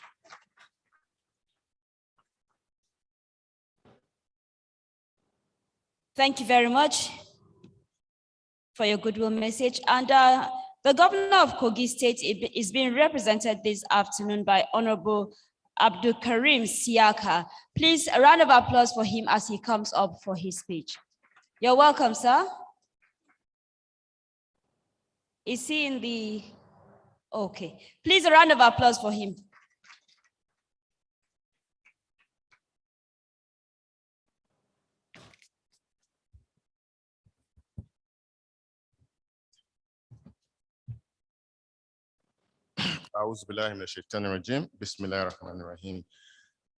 Good afternoon, ladies and gentlemen. Permit me to base my argument on the established protocol and bring good tidings from the conference state, Kogi State. I'm sorry that our amiable governor is unavailable. I will just present his goodwill message and present our economic interest as far as this project is concerned. Kogi State is happy to work with the concerned sister states in this project and the operators of this project, the GACN on the AKK project. The executive governor of Kogi State has actually assembled a competent team to manage the affairs of the state as far as economic development is concerned. It is as a result of this that we develop a vibrant and effective economic blueprint that maximizes our position and our location as the center of the country. The state that hosts River Niger and River Benue, the state that has over 42 solid minerals in commercial quantities, the state that hosts Ajakuta Iron and Steel Complex that is potentially capable of rejuvenating the industrialization effort of this great nation. It is as a result of this that Governor Yahaya Bello designed an economic blueprint which formed the basis of our 10 years economic goals. We have actually identified infrastructure, solid minerals, agriculture, ICT, power and energy, where this project belongs, hospitality, education, SME, health, care industry, green economy, and transportation as the basis of growing our young state. Kogi State has about 4.5 million people, arable land, We have the best cashew product in West Africa. And if you agree with me, just 2 months ago, we've been able to crisscross the investment capitals of the world in the middle of COVID-19. And within 2 months, we've been able to realize over 200 million foreign direct investment in agriculture alone. We intend to build this capacity in power and energy, where this project fits in squarely. Kogi State will like to host the infrastructure that will drive this project. We have planned and itemized 25 billion naira as investment in power and energy alone, which will be managed by the private arm of the state. Kogi State has also created an enabling business environment by ensuring that security in Kogi State is the best comparatively anywhere in the country. You are free to work, come, stay, live anywhere in Kogi State without any form of molestation. In the last 2 months, we have hosted Dutch investors, American investors, Greek, Russians, and many more are coming in because we have secured the length and breadth of the state. So this project will sit well in Kogi State, and we are willing to partner with any state, the operators, investors, to ensure that this project comes to life. Do not forget that Ajaokuta is in Kogi State, and also the governor, the executive governor of Kogi State, is creating an evacuation corridor by sea by creating a maritime facility in Lokoja. We are working closely with Delta State, NIWA, NPA to ensure that Lokoja becomes an inland port. We understand the technicalities involved. That is why we are going to deploy barges to transport our solid minerals, our agri-project, our agri-produce along River Niger basin through Delta, Warri, and then for exportation. The same process will apply in bringing foreign products into Kogi State. We are willing, we have started relationship with ACTL as being managed by some foreign companies, and we are actually willing to partner in Burutu project, where a private maritime facilities is being planned. Now, with the aim of all of this, in the next 48 months, we intend to generate 244.6 billion as IGR by making sure that enabling environment is created in Kogi State for investment purposes. In doing that, we have also put in place mechanism to create 306,280 direct labor, direct employment. We believe, the governor believes squarely that if you want to remove security, job creation is the easiest way out.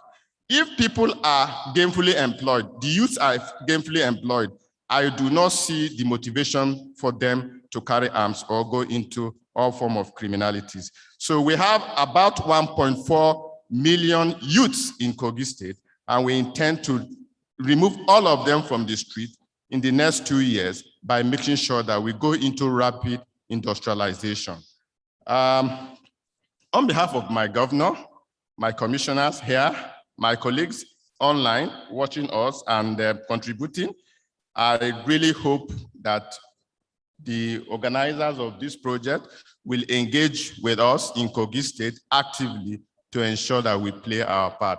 The governor is willing to do everything possible to ensure that this project comes to life as it is starting from Kogi State. Thank you very much and have a great day.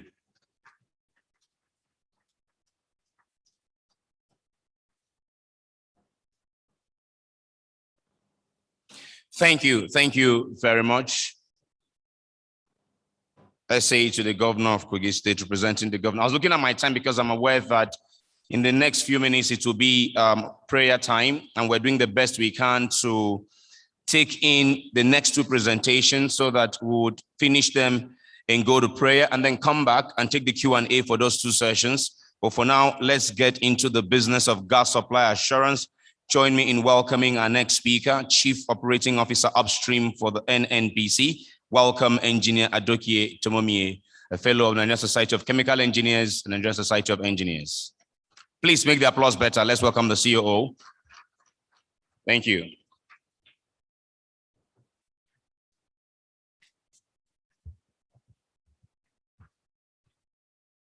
Please, can I ask them to put my presentation? Good afternoon, all. I will not attempt to follow protocols, so I will plead that I stand on existing protocols, but will personally recognize my big uncle, my boss, the Honorable Minister of State for Petroleum Resources, today representing the President, His Excellency Tibipri Silva. And of course, my brother, my boss, my friend, and a colleague, the amiable GMD of NNPC, Malamele Kolokiari. My colleagues present here, stakeholders, distinguished ladies and gentlemen. Definitely, we've been talking about AKK, the gas infrastructure. But that facility will not work if we do not guarantee gas supply. So let me first, in my presentation, give an outlook of what I'm going to say. We'll take a look at the industry. I will talk about the current gas production. Then I will attempt to give some gas initiatives that are ongoing. Then, of course, guarantee domestic supply. Then some imperatives for economic implications. And of course, highlight some of the challenges we have, and then go ahead to conclude. We all know that monetization of gas resources is essential to Nigeria's position as one of the largest African economies.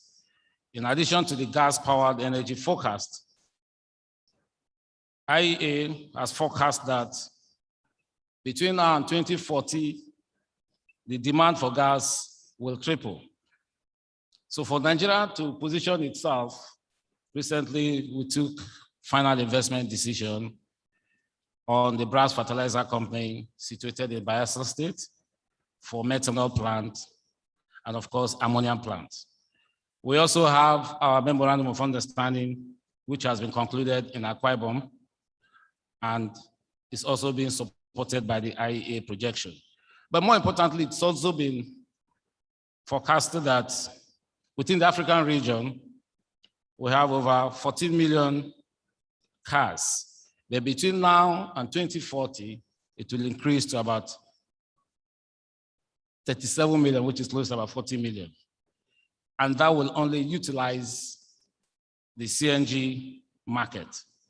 These projections, which are based on Nigerian government policies, portray the growing influence gas is expected to have on the nation's economy.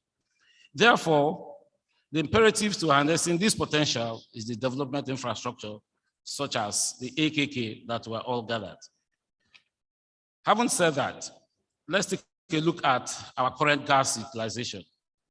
What you see shows that the current production of gas and utilization balance has shown that only about 18% of gas is being utilized in the domestic space of Nigeria.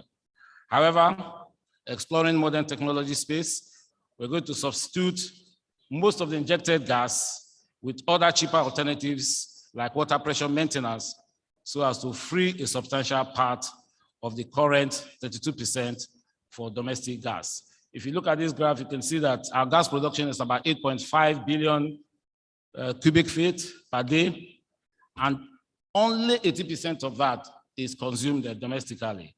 We're exporting about 43% of all our production, and 32%, which was fled, is now being reinjected for other operational use. And of course, that number, to the next slide, please, has reduced between 2000 and 2020 from about 53% to about 7%.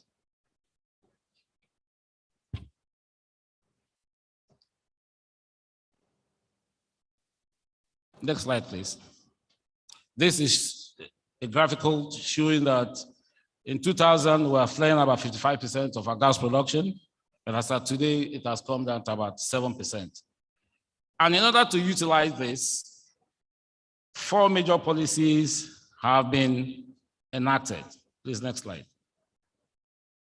In 2017, we had what we call the National Gas Policy, which was basically to define this and set the framework necessary to move the Nigerian oil and gas from depending on crude to a gas-based economy in order to attract industrial usage.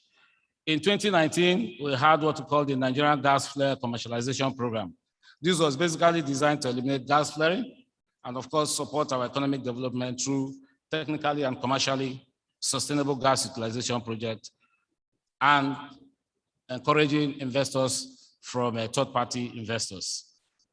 In 2020, which was the year of what we call the National Gas Expansion, where we introduced the compressed natural gas known as CNG, being the fuel of choice. It's popularly used in Edo State, where most of the transportation use the CNG.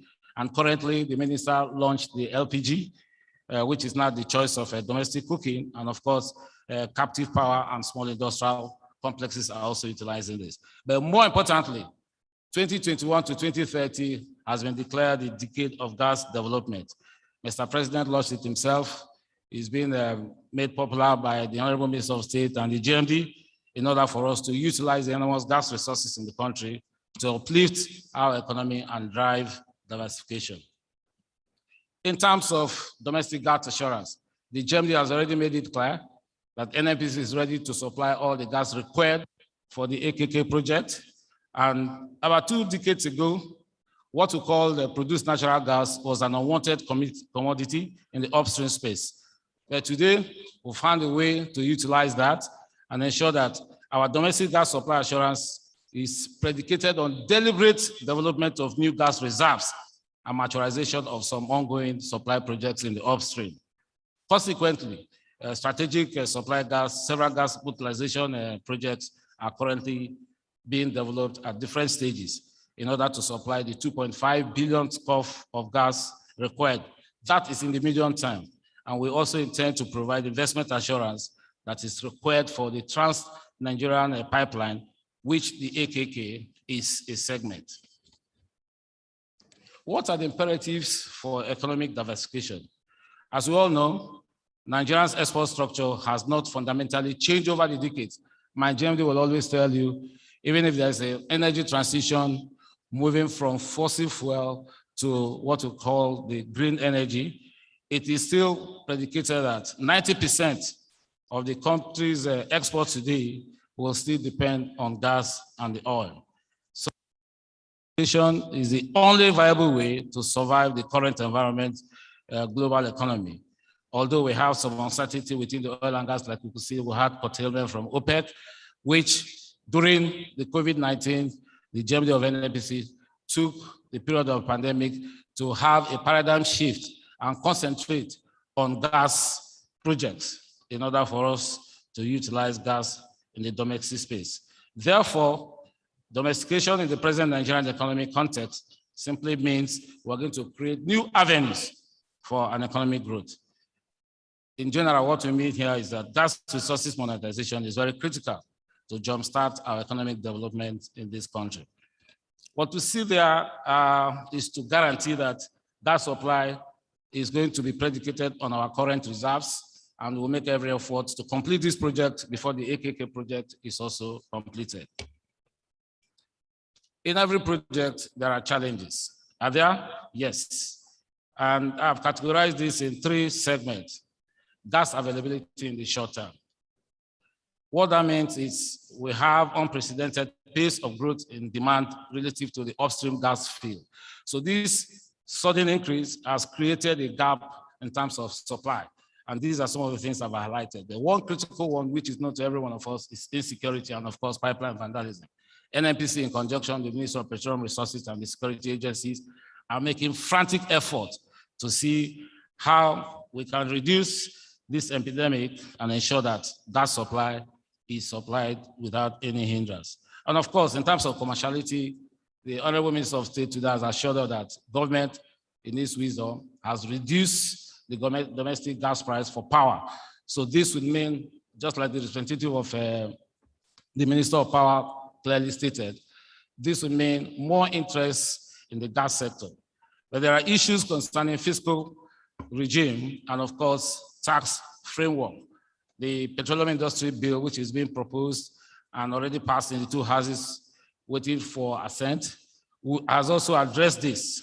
And definite fiscal terms for gas development have been proposed in the PIB to kickstart this accelerated gas resource development. The bill will provide enough incentives for routing gas production to the domestic market rather than the export we're doing currently.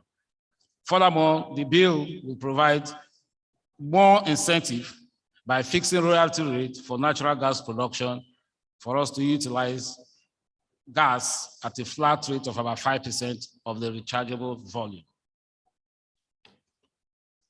In conclusion, natural gas potential is estimated about 600 trillion cubic feet and has enormous potential to diversify the Nigerian economy. And of course, the rising demand for cleaner air provides enough investment in the gas sector and put Nigeria at no choice but to ensure that we invest in the gas industry. The various policies, programs, and initiatives by the federal government is targeted at increasing the utilization to encourage a high degree of success in the gas sector. And of course, the proposed PIB will create the enabling environment and of course, provide all the incentives required for us to make sure the gas sector is well utilized. On that note, I want to thank you and assure you that NNPC is fully ready to supply the appropriate gas required to feed the AKK project for the benefit of not just the northern region, but for the entire country. Thank you for your attention. Thank you very much, sir, for that assurance that we have in the NNPC. And coming up next for the next presentation, before we go for prayers, is Engineer Seyi Omotowa, who is going to speak, who is the MD, Nigerian Gas Company Limited, and he'll be talking on the topic, AKK project, execution update and completion schedule. Please, a round of applause for him.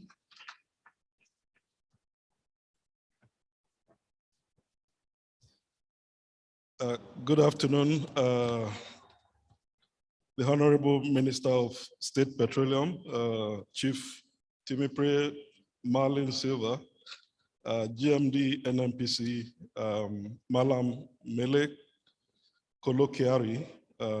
Please permit me to stand on all existing protocols in view of time. My topic of today is just to provide us with update on the AKK project in terms of the execution and the schedule. Next slide. So in terms of the outline, we'll just talk briefly about our mandate, the infrastructure blueprint, and the status on the project. Next slide. So this is just a snapshot of our operations in NGC.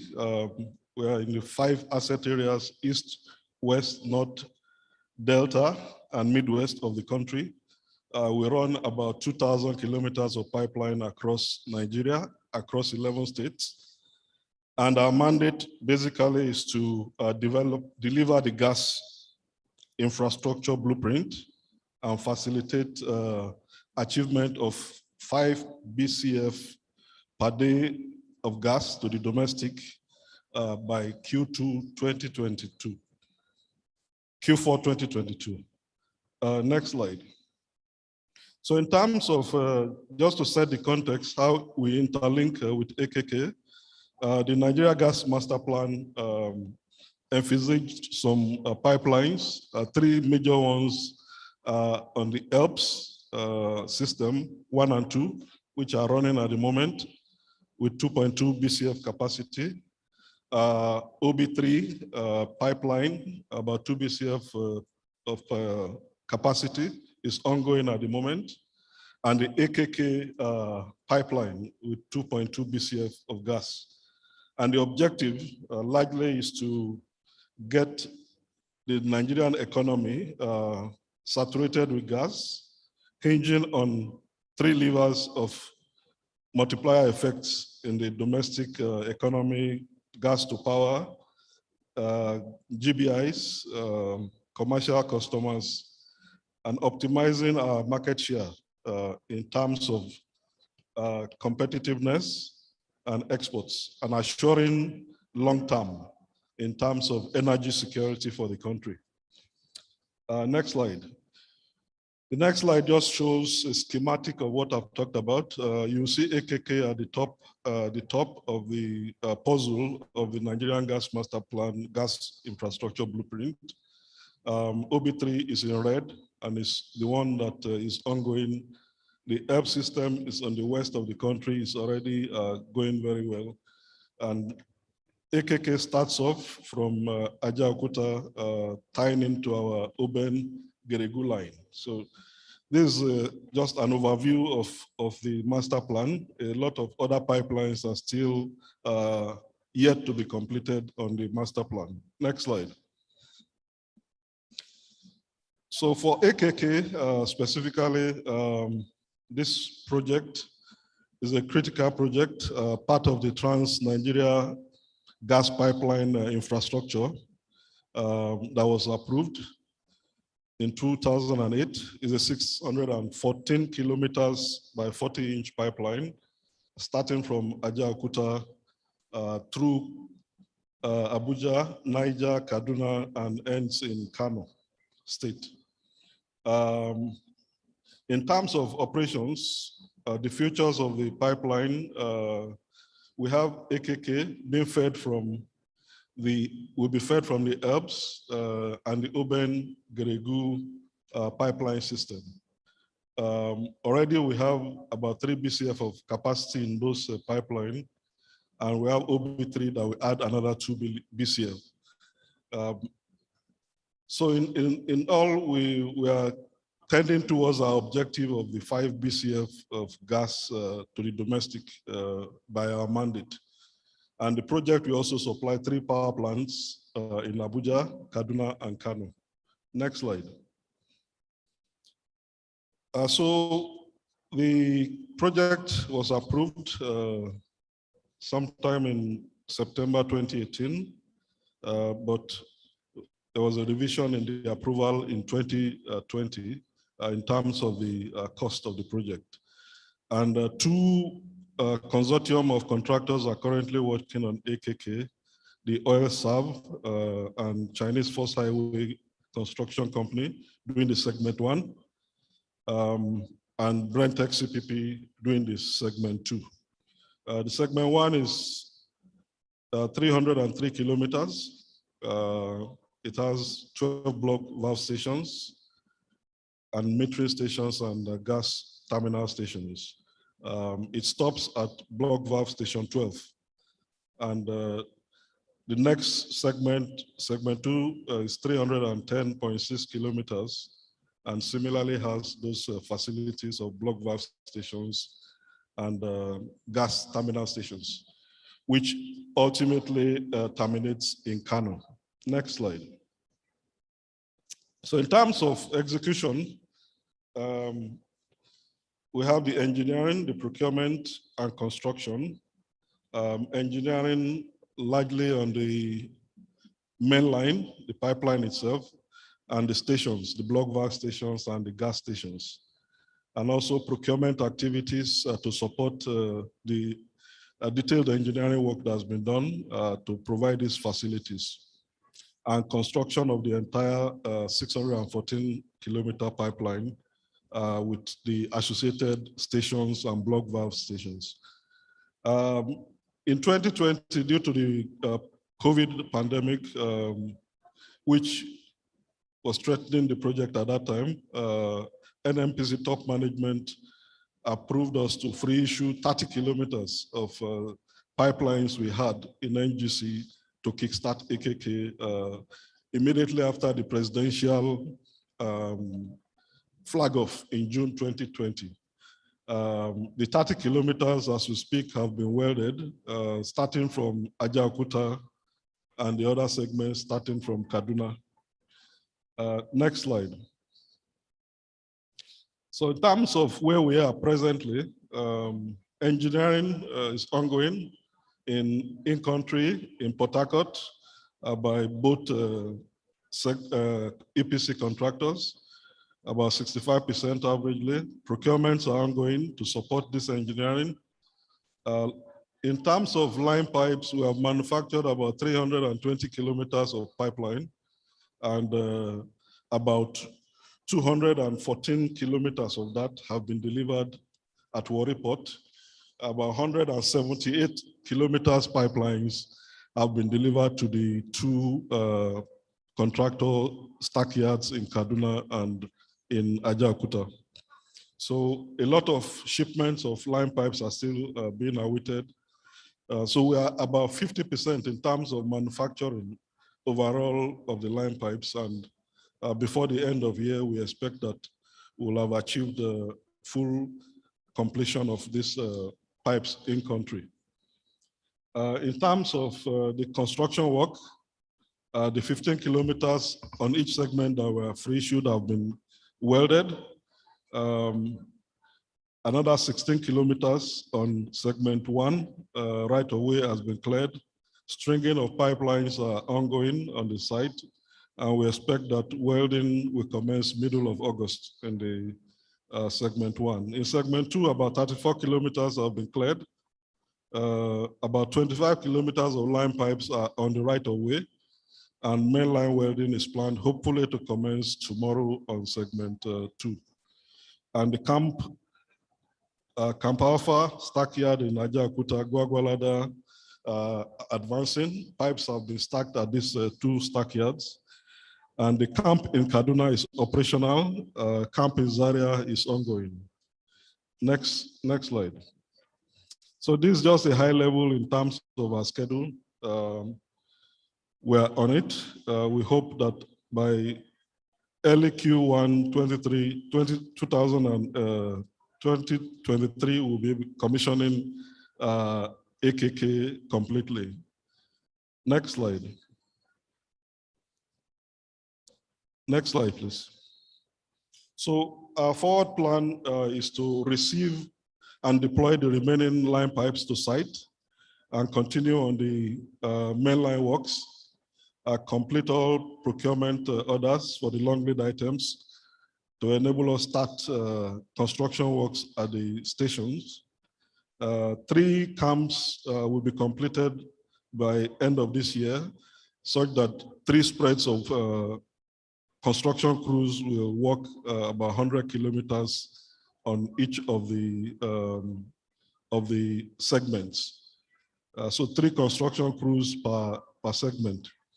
And we'll continue to sensitize on the various benefits of AKK. And we have to keep our focus on the contractor's performance on cost, schedule, quality. Security is of big concern, but we keep a good focus on it.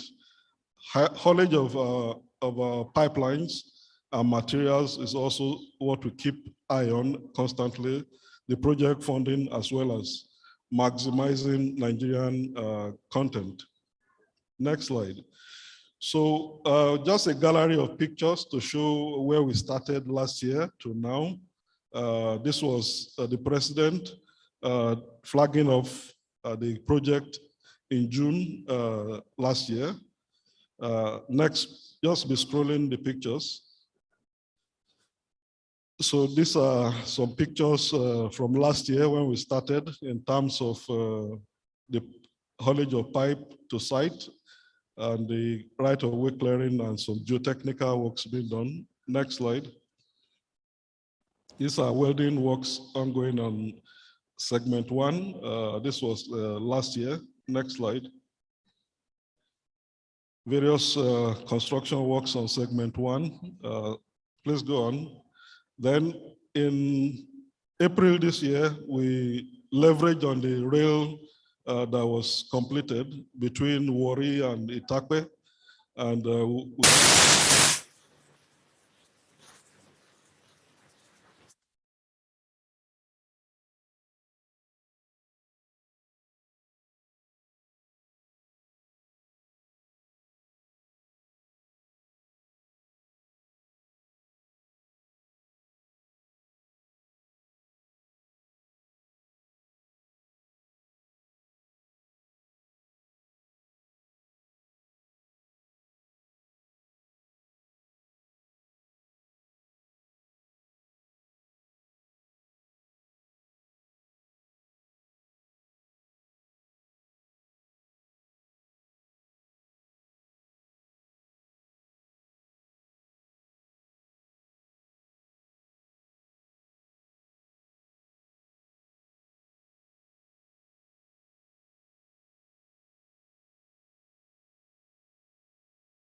so please, next slide. This one just shows the stackyard in Ajaokuta. This is the stackyard in Gwagwalada, and just the interiors of the Camp Alpha in Ajaokuta. Next slide. So for segment 2, they are also hauling pipes from Warri to Kaduna. Next slide.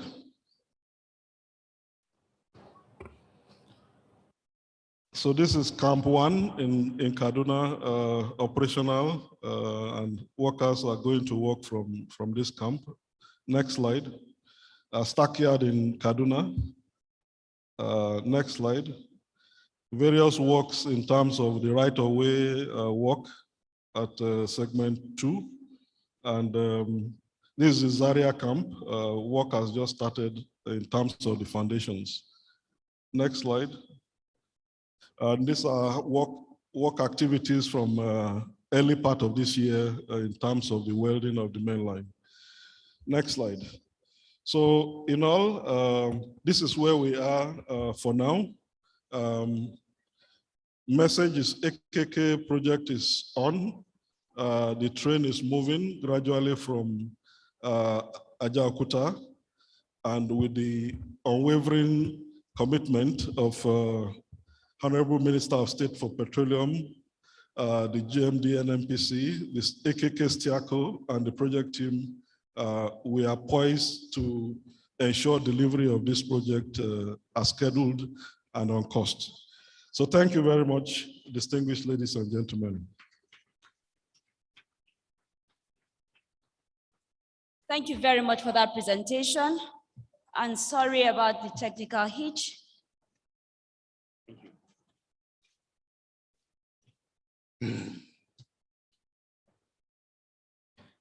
Okay, you know I will call your name. You just know I will call your name. These 2 ears that God gave me, God God Pasu now. Thank you very much. Thank you, Engineer Sheyi Omotawa, Managing Director, Nigerian Gas Company, talking to us on the AKK project execution update and completion schedule. I have been directed by my bosses to move on to the first panel session. And that's what I'm going on to. MD, I'm trying to make eye contact with you. Mr. Gunle, where are you? I should go ahead, sir. I should go ahead. Okay, thank you very much. I wanted to double check that. So our next session, we have the concrete steps to optimize the benefits of the AKK. We'll take presentation from our lead speaker. Then our moderator would carry the session to its conclusion. I would bring up the members of the panel. I need a name here change. Is that what you're working on?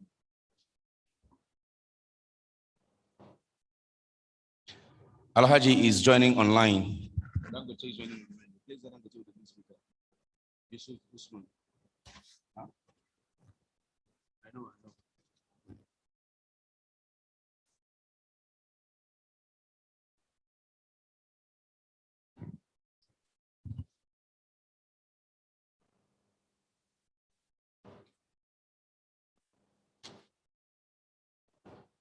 Okay, I just want to make sure that, so what you're seeing in the background is what is happening at the exhibition booth.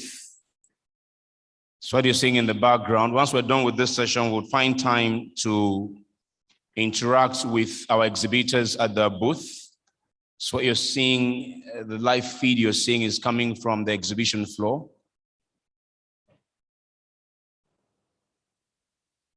Okay, so let me get this started by inviting Mr. Bolaji Oshunsoya. He's the Managing Director of Accela Limited. He's moderating this session. Mr. Oshunsoya, sir, you can please come take your seat. Can we put your hands together for Mr. Oshunsoya, ladies and gentlemen? Yes. Joining him on the panel is Malam Abdul Kabir Ahmed. Malam Ahmed is taking the economic perspective of the conversation. You're welcome. Also on the panel is Dr. Meiro Mandara. He's on the panel. Dr. Meiro, you're welcome.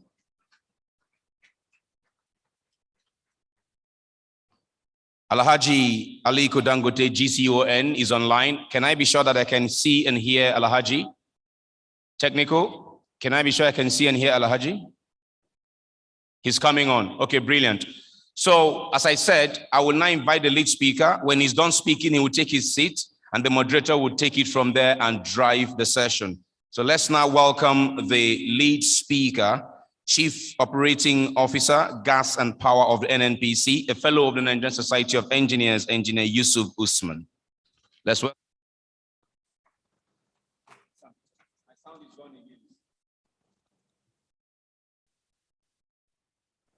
Okay, bye-bye.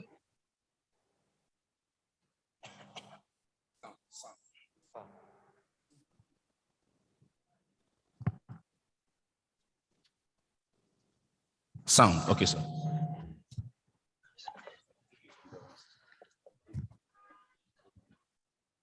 For the want of time, I want to adapt the protocols that has been established, but I would like to single out two people because they provided the leadership that enable us to deliver on our mandate. The first is our boss, the Honorable Minister of State Petroleum Resources. Honorable Minister, you have made my job a lot easier because 2020, you declared as the year of gas, and 2021, we started the decade of gas. That makes my job a lot easier.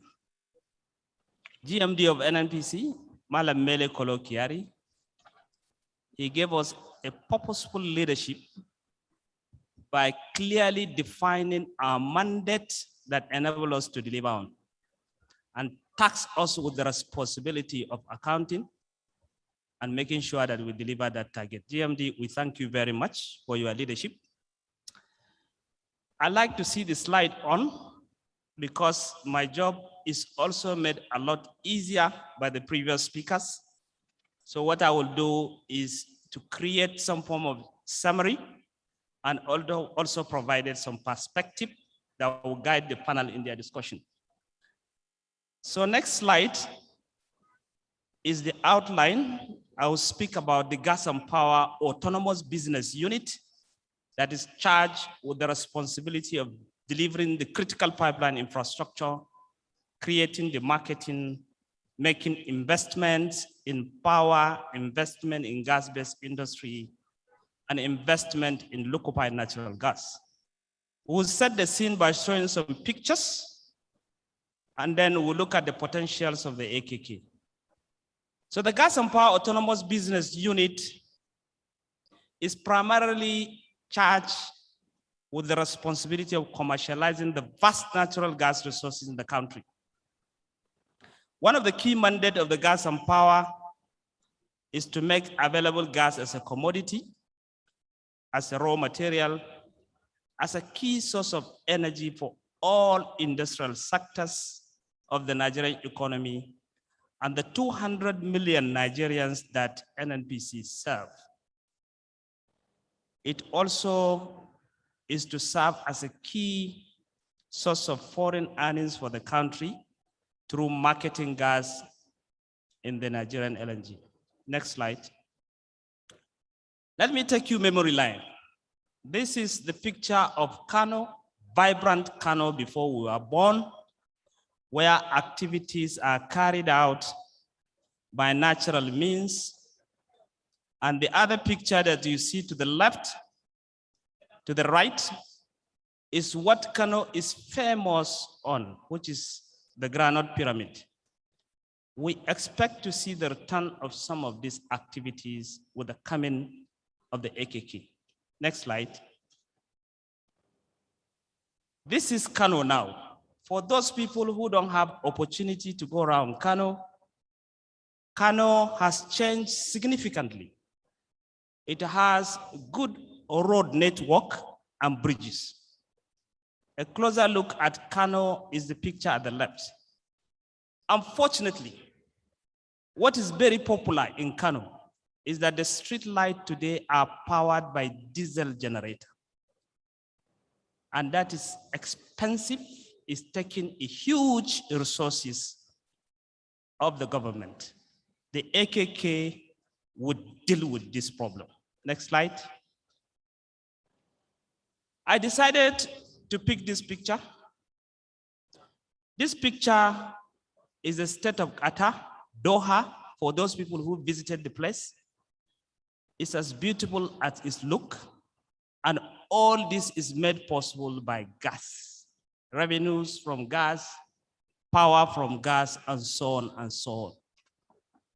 So at the end of the decade of gas, we expect to see Kano looking like that, or even more. Available statistics has shown that, which some of them have been laid down. In 1991, Kano has a population of 5 million, with about 600 industries operating. We just heard from His Excellency that at present, we just have about 150 rice mills, and then 150 manufacturing industries, with a population of about 20 million people. And this is so because of the paucity of energy. This is the narrative we wanted to change as we bring in the AKK pipeline. Next slide. Why gas? Gas has good credentials to enable us attain sustainability in terms of development. It is vast. We just heard that we have proven reserve of 206 TCF, which had to come into market. We have to use it for development. It's affordable, it's clean, environmentally friendly, it's versatile, and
What this schematic is showing is that government has decided to promote the use of gas for our automobiles. And the plan is to co-locate dispensing unit, co-located with the PMS unit so that Nigerians will have alternative to take PMS for their cars or gas.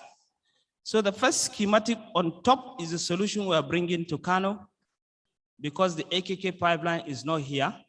So we have to move LNG and then vaporize the LNG and pick up the compressed natural gas by truck into filling stations. Later, when the AKK comes, is the schematic at the bottom, and that is what we are going to do. We'll convert all the KK NAPEPs that are available to use gas, which is cheaper and cleaner. Most of the transportation vehicles and the buses. Next slide. So what step do we need to take to concretize the benefit of AKK? Some of these steps have already been taken. For instance, we need policies that will create the enabling environment for business. We've just had the executive governor of Kano making Kano as one of the safest states for investors. Policies that will help us mature what we want to do. Thanks to Kano again, Kano has taken the step to establish the AKK committee, chaired by my friend Magaji Moazwa, and he's doing a good job, by the way. Kano has also established the new Chalawa Industrial Park. This industrial park is so important because it's very close to the terminal gas station, where distribution infrastructure will not be as long and it will be more commercially viable. The government has already taken a decision. Mr. President, our president has declared 2021 as the decade of gas. What that means is we're going to have a master plan that would describe our development strategy in the next 10 years. And I think this is instructive. The next one is by the time you make your environment clean, investors will come because of the dynamics of what is happening today. The cleaner your environment, the more responsive investors will be and bring in their money to help us develop. Next slide. So going forward with concrete steps, one key enabler is to complete the AKK within time and budget, to complete the Anchor project, which is the power plant of 1,350 megawatts. We need to sensitize investors. That's exactly what we are doing today, so that we can have community of takers that will utilize the gas to enable us fill up the pipe. Market studies we have carried out, so we know where the potentials are. Mapping out areas for expansion, and thanks to Kano for establishing the Chalawa industrial base. Various discussion will now resume on how to make the agreements for gas sales agreement, gas sales and aggregation agreement, gas transport agreement, so that we give the investors some of the enablers to take FID for their projects. The support of government is there through policies, and of course, we are going to be training the workforce that will support the investment opportunities that we're going to have. Next slide. So as a closing remarks, under the Gas and Power ABU, we have the Nigerian Gas Company with the MD that you have just listened. So it's an opportunity for you to interact with him and get all the information that you needed to carry on with your investments. We have the Nigerian Gas Marketing Company. The MD will talk to us later. It is an opportunity for you to interact and make sure that the molecules that will drive your investment is available. We have the Gas and Power Investment Company that will collaborate with you to establish the gas-based industries, the power business. All these entities reside under the Gas and Power Business Unit, and we're available to support investors in this regard. The state, Kano State, has opportunity to grow with the use of this pipeline. So it's an opportunity for us to take. Mr. President has done all he's supposed to do. And he also mentioned through the launching and the flag up of the AKK that it is now left to the investors and the state to make the benefits from this enabler infrastructure that is coming to your doorstep. Please, let's use this opportunity to grow business, create jobs, opportunities for the benefits of Nigerians. I thank you very much for listening, and I expect a robust discussion at the panel session. Thank you.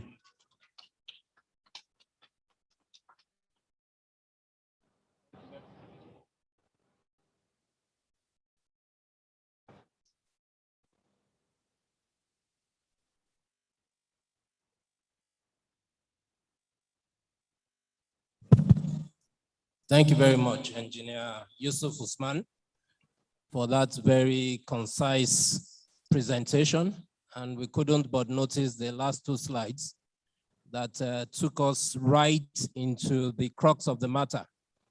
This is not just a technical session. This, as you will agree, is a practical session. And I think the members of the panel already tell you something about how practical this session will be. They are managers and gurus in their own field, and they are practical. So we've left the realm of policy. I think we're now going into the real theme of the sensitization program, which is to look at concrete steps to optimize the benefits of the AKK. Without a doubt, the construction of the AKK opens new avenues for growth for the country generally and for the states concerned particularly. I think upon completion, the pipeline is expected to carry 2.2 billion scf of gas into the domestic market and facilitate additional power generation. And if you think about it in power equivalents, we're talking almost 3,600 megawatts of power.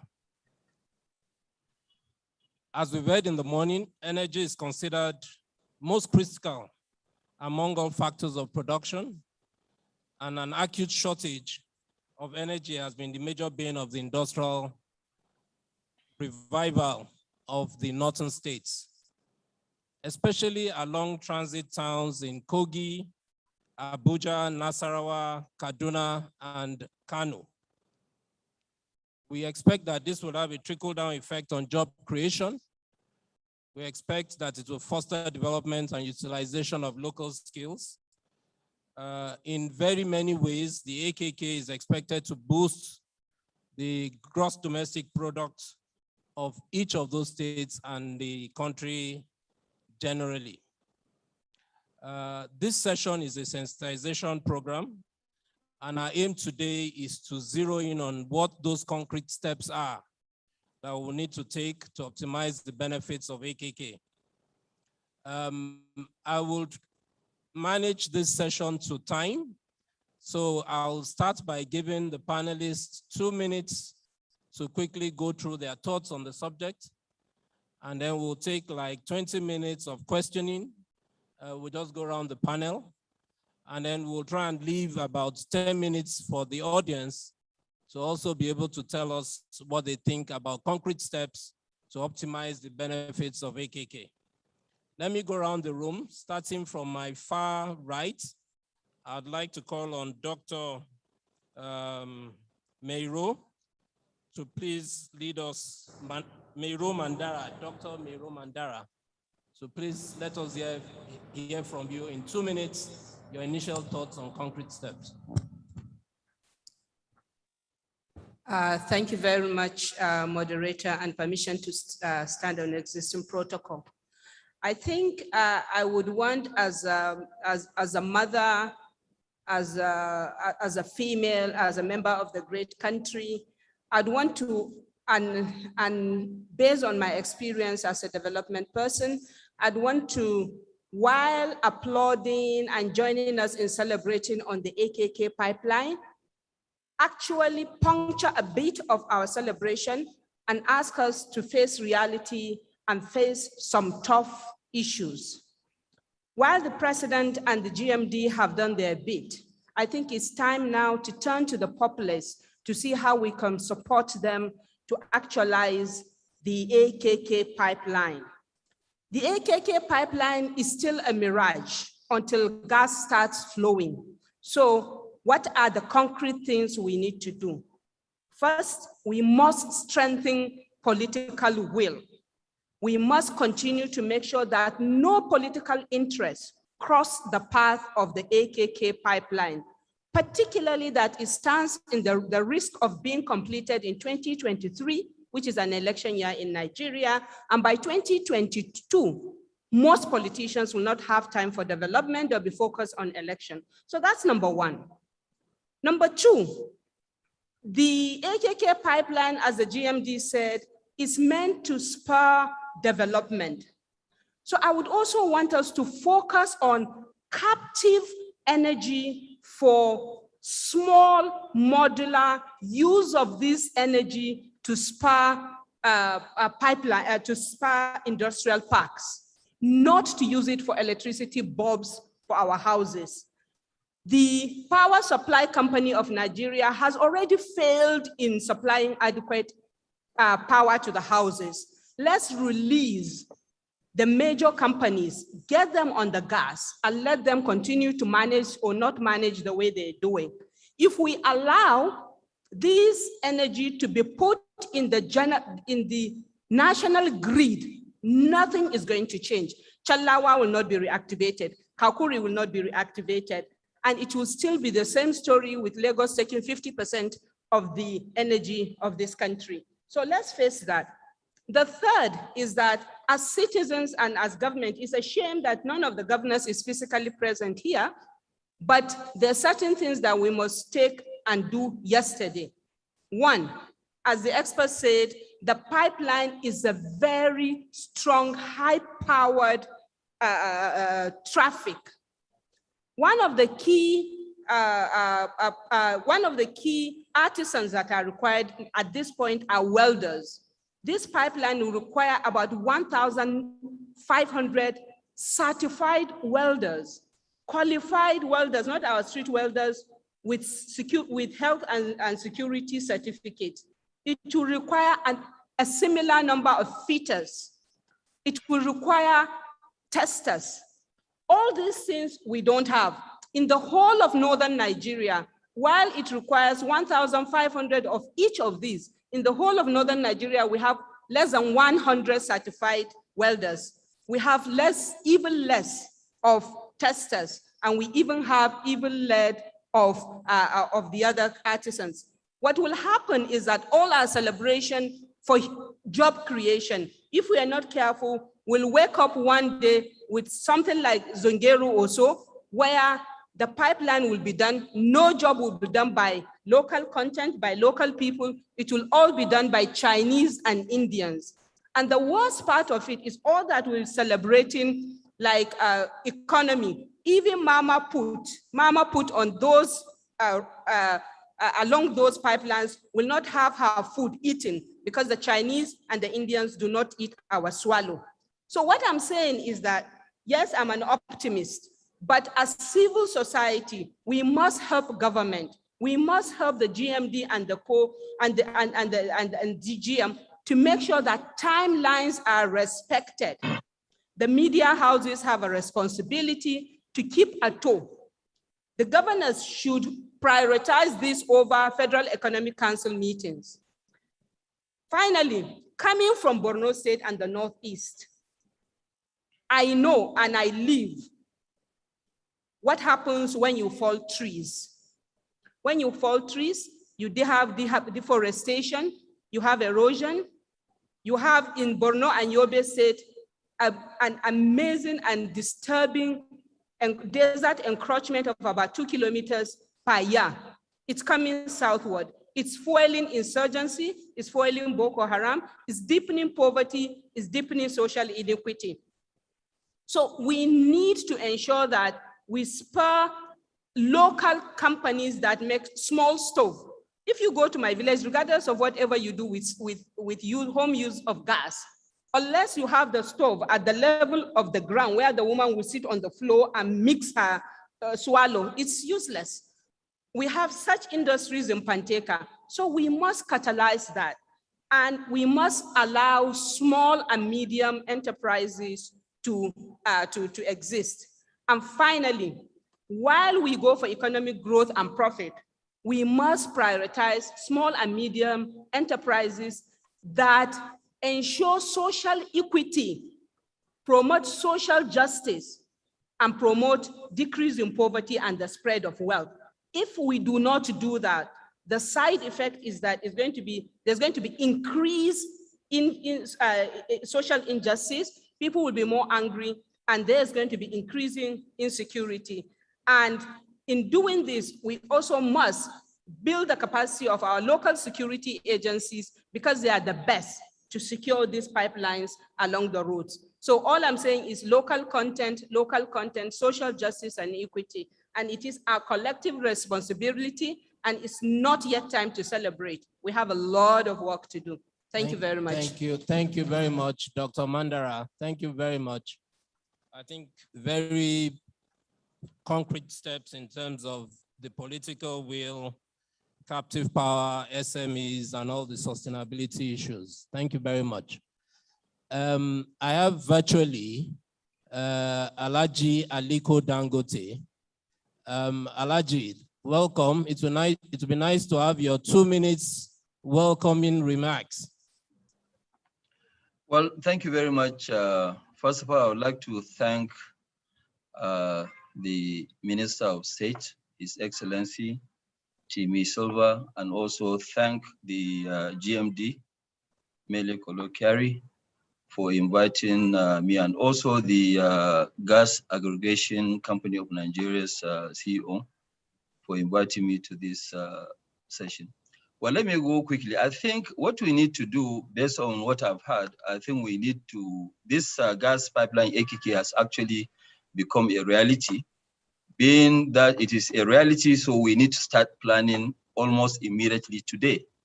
And I think we need the likes of Axila, the Shell, Nigeria Gas, and Co. to start going there to plan how they are going to actually distribute the gas to various industries right across from Kogi State, Abuja, Kaduna, and Kano. We need to also make sure that we set up industrial parks. It's true, some states like Kaduna, they have Kakuri. Kano, we have Chalawa, we have Sharada, we have other industrial areas, but we can now go and revive them, because what really killed all these industries was sort of lack of power. And as you know, they say that no power, no growth. I think there are tremendous benefits of this gas pipeline of AKK. In fact, people are even underrating what this can do. I mean, for example, people like us who are investing and we're going to continue to invest, it costs me, it is much better for me to do a fertilizer plant up north where there's more demand of fertilizer than doing it where there's no demand. So this is one area that I think if we look at the progress of it, we'll plan to put up a fertilizer plant there. It will revive all the textile industries. It will revive all our leather industries. It will revive the, it will make the rice parboiling very, very competitive. It will also revive all our oil mill industries. We have the largest oil mill industries in West Africa, in Kano. So I think we need to really look at how do we revive them. The CNG, what will CNG do? CNG is going to drastically cut our cost by running our vehicles. Because if you look at it today, even if now, for example, if the transportation of petroleum products is charged fully, to take something to Kano is going to cost about 15 naira per liter. So you are going to save that, not only the cost of gas, the CNG versus the PMS. So I think that can actually help and spur a lot of economic activities. This will create big jobs. In fact, I can say that without AKK, there is no way we can meet the target of Mr. President of creating 100 million jobs in 10 years. So, and then you are talking about power plants. If you have power plants, you can generate power without now, having all this lack of transmission, because our problem is not actually generating power, it's the transmission. So when you do it in a smaller location, it is easier to distribute the power. What I want to advise is that Nigerian Gas Marketing Company, the CEO should start marketing this potential, this AKK to potential investors. I believe this can help. It is not only going to help us to eliminate all these kidnappings, all the banditry, because these are all caused by lack of jobs.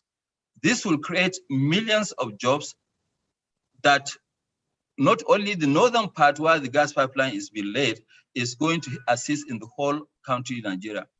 I want to comment on what Dr. Mero Mandara said about the welders and fitters.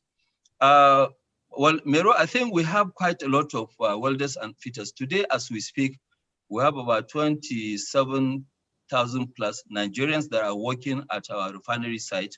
And most of them are fitters, welders, electricians. So we can bring, and some of them too, they're also from the north, but they're from Nigeria anyway. So we have those, we have this amount of people that can help in terms of, getting the benefit of the AKK gas pipeline.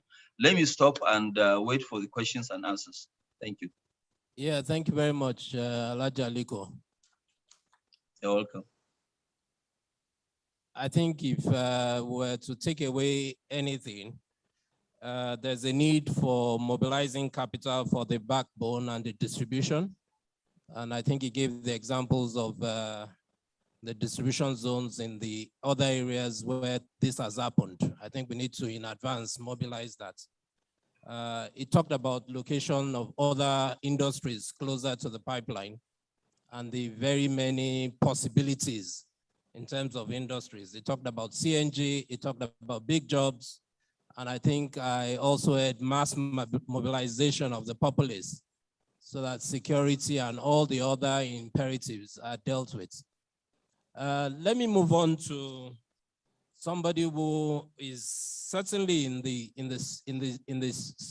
field, the CEO CNS, Alhaji Ahmed Abdulkadri, to please, in the next 2 minutes, say a few words. Thank you very much, Bolaji. Honorable Minister, State Petroleum, GMD, other distinguished, I guess, ladies and gentlemen. My own take probably will take off from the point of view of what is in it for the governors who are along the corridor of this pipeline.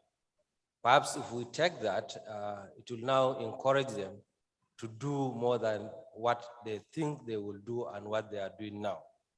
One of it is that there is need for them to increase their IGR, and you can only do that if you have people who can be able to pay taxes.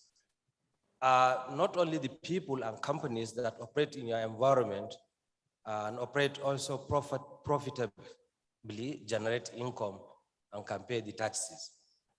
Now that will interest them because also you cannot get those ones except if you provide an environment that is enabling for them to thrive. Why? Because if you have an industry that is functional, you have a larger portion of your labor force, which is youthful in nature, employed, you have them earn income, other operational areas will come in, the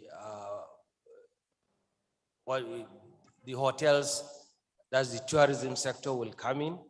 Apart from them, you also have the transport sector will come in. Apart from them, you have including the hospitals and so on. Now you cannot also do that if you do not have people that are somehow earning incomes. If you earn income, you can spend it, and when you spend it, the government generates revenue through that. So that is it for the government. Now, what should the government do in this sense? One is to provide enabling environment. And as the GMD will always say, it has to move away from PowerPoint provision of this conducive environment. It has to be practical.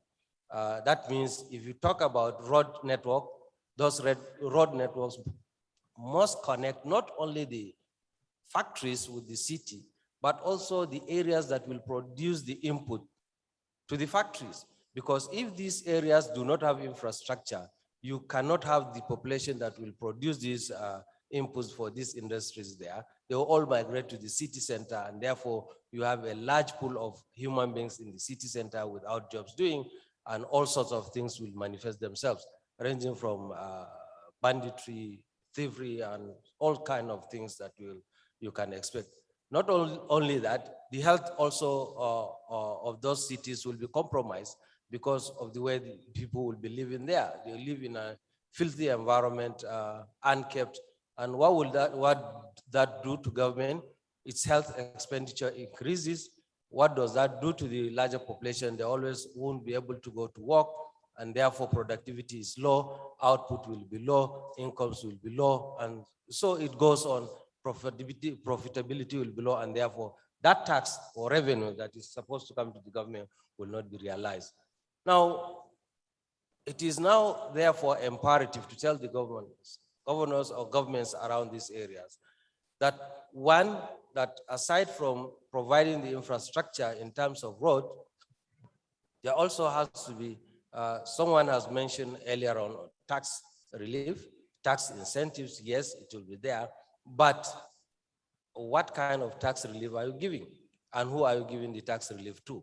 So those tax reliefs and incentives must really be given to those individuals or group of individuals or group of companies that seriously are in the business of investment. Aside from that, you also have to have those in authorities around the corridor of this AKK invite investors, invite those who are the haves to come and play a dominant role in terms of putting in their resources in the areas of production of cylinders, if you like, for those people who want to use them, in the areas of moving this gas from these pipelines to areas like Borno State. I learned, the GMD said a representative of Borno State was here. There were some couple of industries in Borno State today. Most of them are dead, not because of anything, but because there is no power. Thank God to the existence of virtual pipeline. So we need people to begin to program themselves, identify with these areas, and then begin to see what kind of investment that will be put in place to move this gas from this center to those areas like Katsina, Jigawa, Borno, Sokoto, Jos, and so on. Why is because on the completion of the pipeline, if there is no adequate offtake, the pipeline cannot even pay for itself. So therefore, you need people to offtake this gas, and deliberate efforts must be put in place to ensure that this gas is offtaken. And that cannot be done without the clear understanding, clear support, clear drive by the authorities around the corridors of these pipelines. I think I'll stop here. Thank you so much. Thank you very much, Alhaji Ahmed. Thank you very much. I think yours was a very unique perspective, talking about the sensitization of the resident governments. I think that's very important. You also talked about the mobilization of investors in all areas. So it's not only for the downstream, like Alhaji Aliko talked about, but even for the attendance industries around the pipeline. So if you talk about cylinders, if you talk about manufacturing of every other vessel that can help in the mobilization of gas, I think that's also important. Then I think finally you talked about demand mobilization. We need to do a lot more to mobilize demand such that the need or the demand is ready for the infrastructure that is coming. Thank you, Alhaji Ahmed. Let me go finally to Alhaji Kabiru Rabiu to tell us a few things.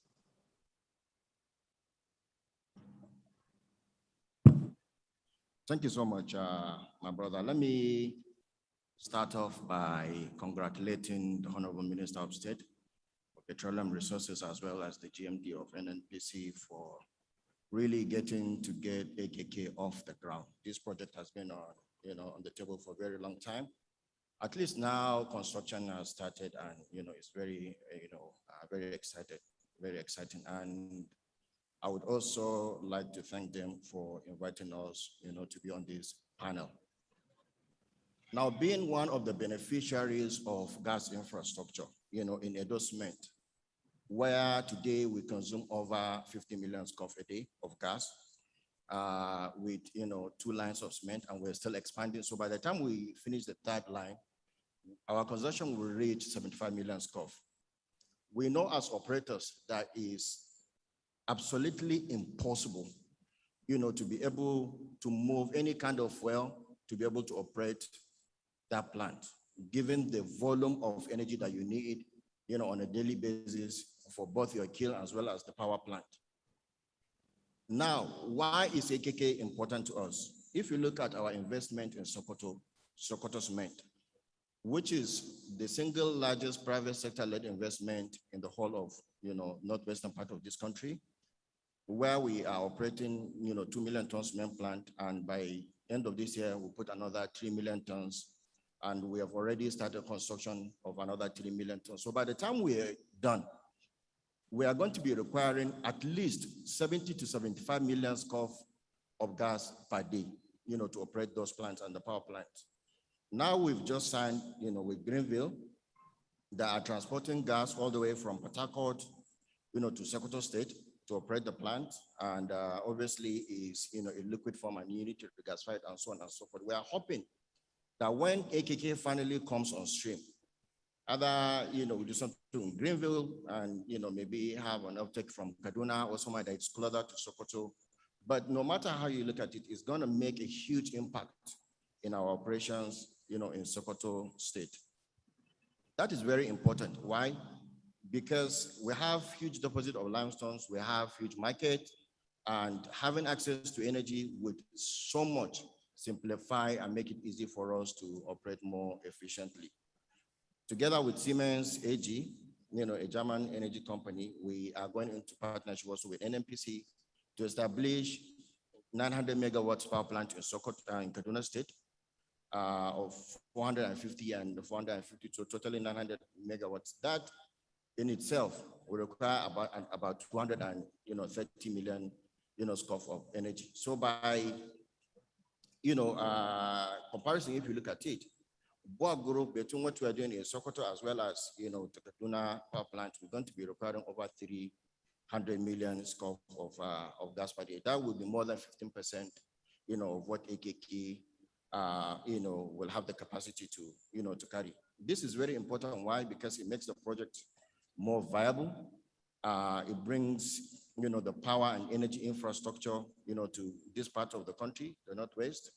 And it will go a long way in, positioning the Boa Group, in making the great impact, that is needed, in the country to be able to better the lives of our people, create opportunities in terms of employment as well as wealth, creation. Now, moving from there, we see huge opportunities in other sectors, such as textile,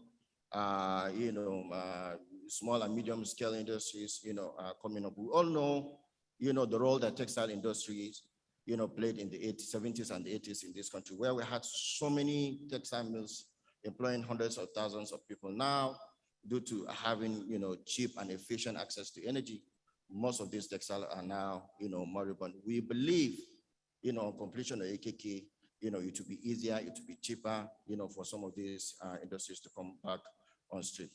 Now, coming back, to the topic on, having, discussing the concrete steps, I think I have 2 suggestions, and one of which is, for the management, of NNPC to explore, other options of engaging some of the able private sectors in a way, that, efforts could be complemented, where there could be some sort of challenges, be it technical or financial, in executing the project, so that we all put hand on deck. We as Boa Group, like I mentioned, this project is so important to us because of what we are doing in Sokoto. I see that in the nearest future, we're going to be requiring over 100 million scoff, of gas, equivalent in Sokoto. It is going to be extremely difficult, to transport, this energy either in liquid form or any other sort of, energy. It's going to be difficult. It's going to be expensive. It's going to be inefficient.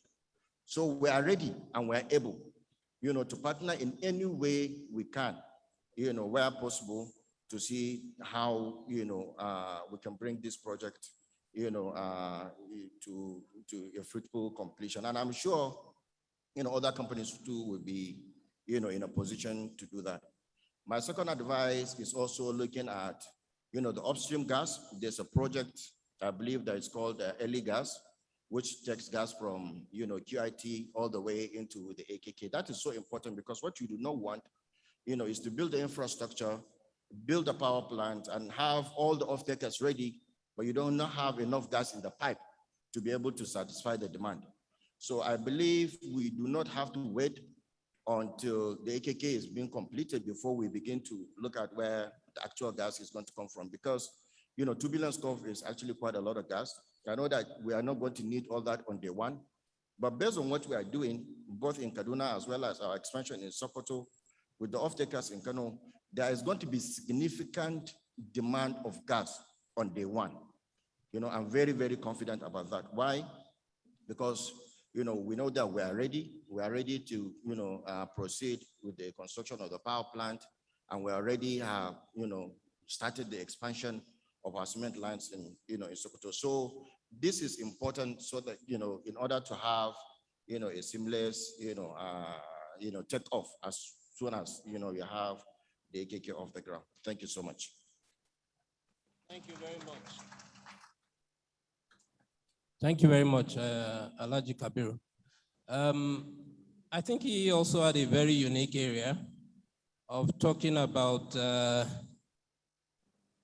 simplifying industrialization and power. I think the Honorable Minister and the GMD must be relieved that 50% of the demand is probably already accounted for. 15. 50. 15. Okay, even that is good enough. It still creates relief that you have demand for infrastructure this scale. I think it's just a signal of what still will come. Without the pipeline, people are already thinking projects. You can imagine what will happen when the pipeline even further progresses.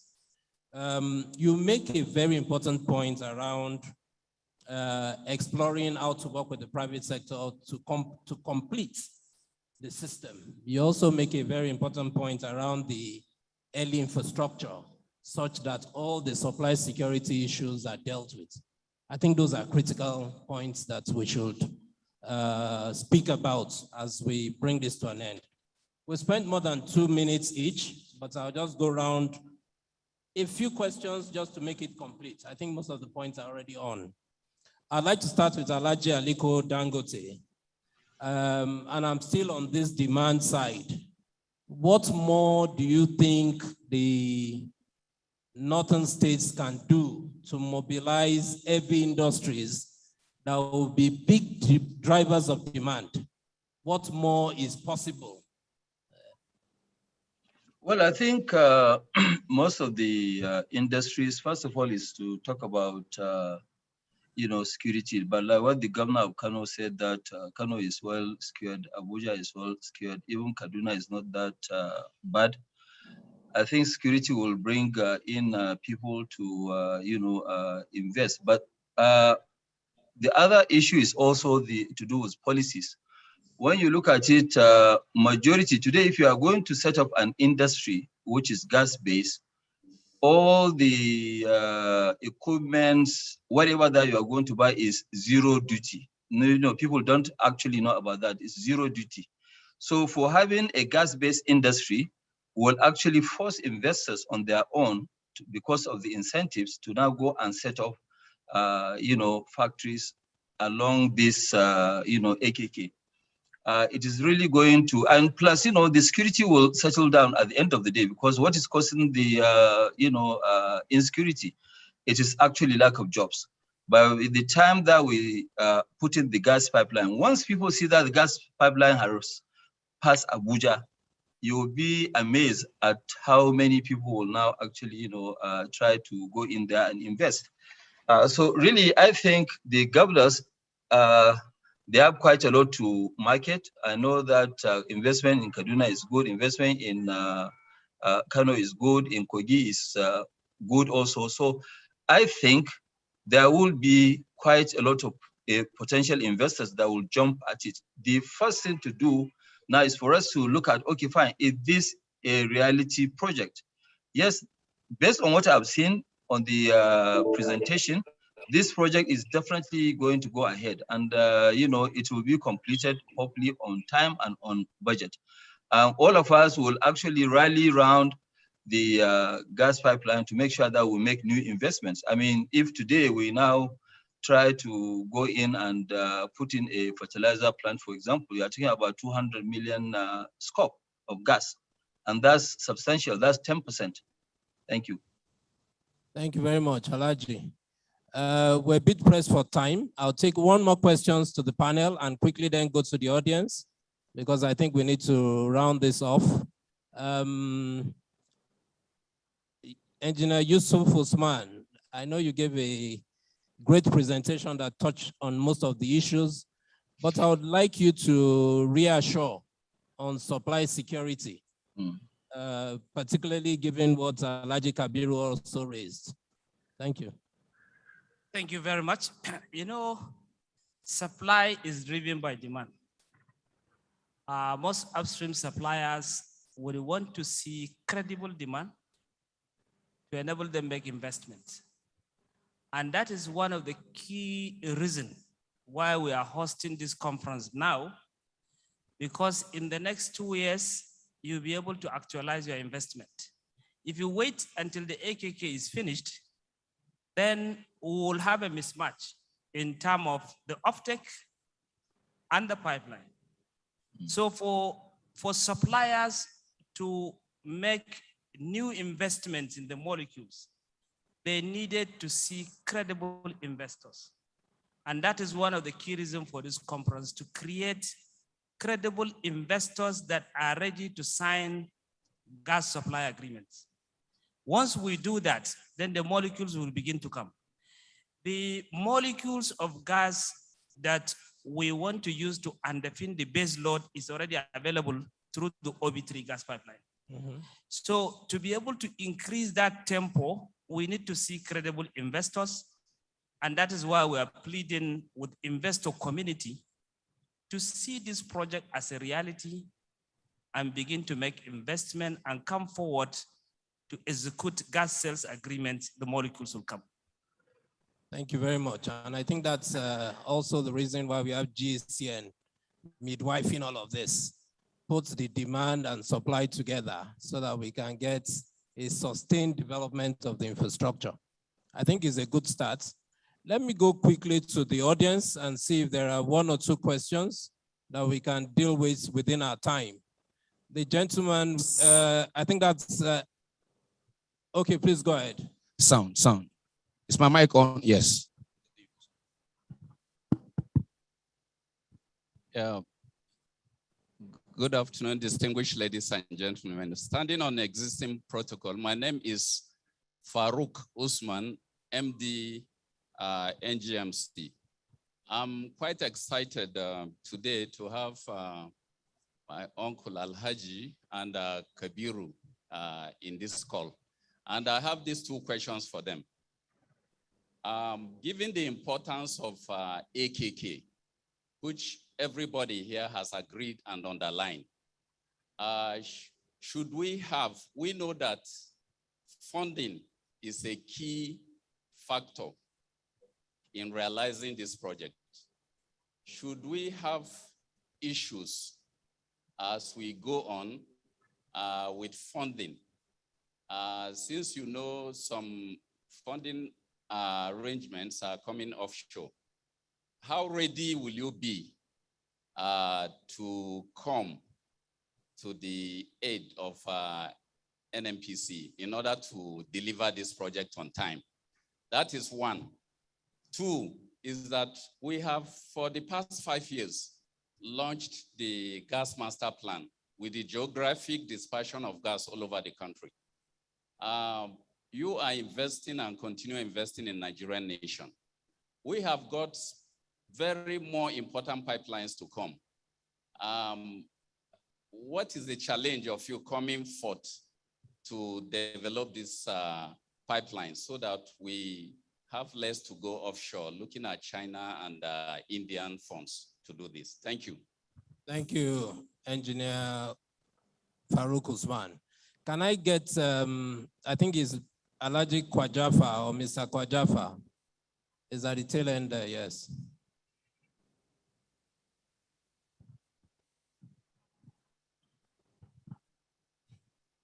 Yes, my name is Hamma Ali Kwajafa, the Director General of Nigerian Textile Manufacturers Association. I want to thank all the panelists for actually mentioning textiles in all their speeches. And particularly, I must thank the Minister and the GMD for being present when panelists are talking. Because in most cases, you don't find ministers waiting up to this time. This shows their commitment to this AKK, and I'm glad that they're actually standing here and listening to everything that's being said. That being said, the minister made a New Year message just now that the price of gas has come down to $2.8 with immediate effect. Well, this immediate effect, I know in the military it may be immediate effect, but in most cases, the regulators will be telling you this and that, policy issues and this and here, before they finally come up with the price. So is this immediate effect really immediate, Honorable Minister, that you are now here? Thank you. We need more details on that. Thank you very much. I have the very last this way. Yes, please, the gentleman. Sorry, this is the last we can take. Yes, yes, the man standing. Him? Yes, yes, please. Okay, thank you very much. My name is Yahaya Yakubu. I'm the Senior Special Assistant to the Governor in Cabinet Office. I want to stand on the existing protocols, please, because of the time. I want to make an observation based on what Dr. Mero Mandara started discussing about the steps to optimize the benefit of this AKK, particularly in the affected states. She has started mentioning some of the steps which are really critical that if not taken into consideration, will make the whole project not beneficial to these states. I expected to hear more of these steps, but particularly because of the time, the discussions, we are not able to mention all of them.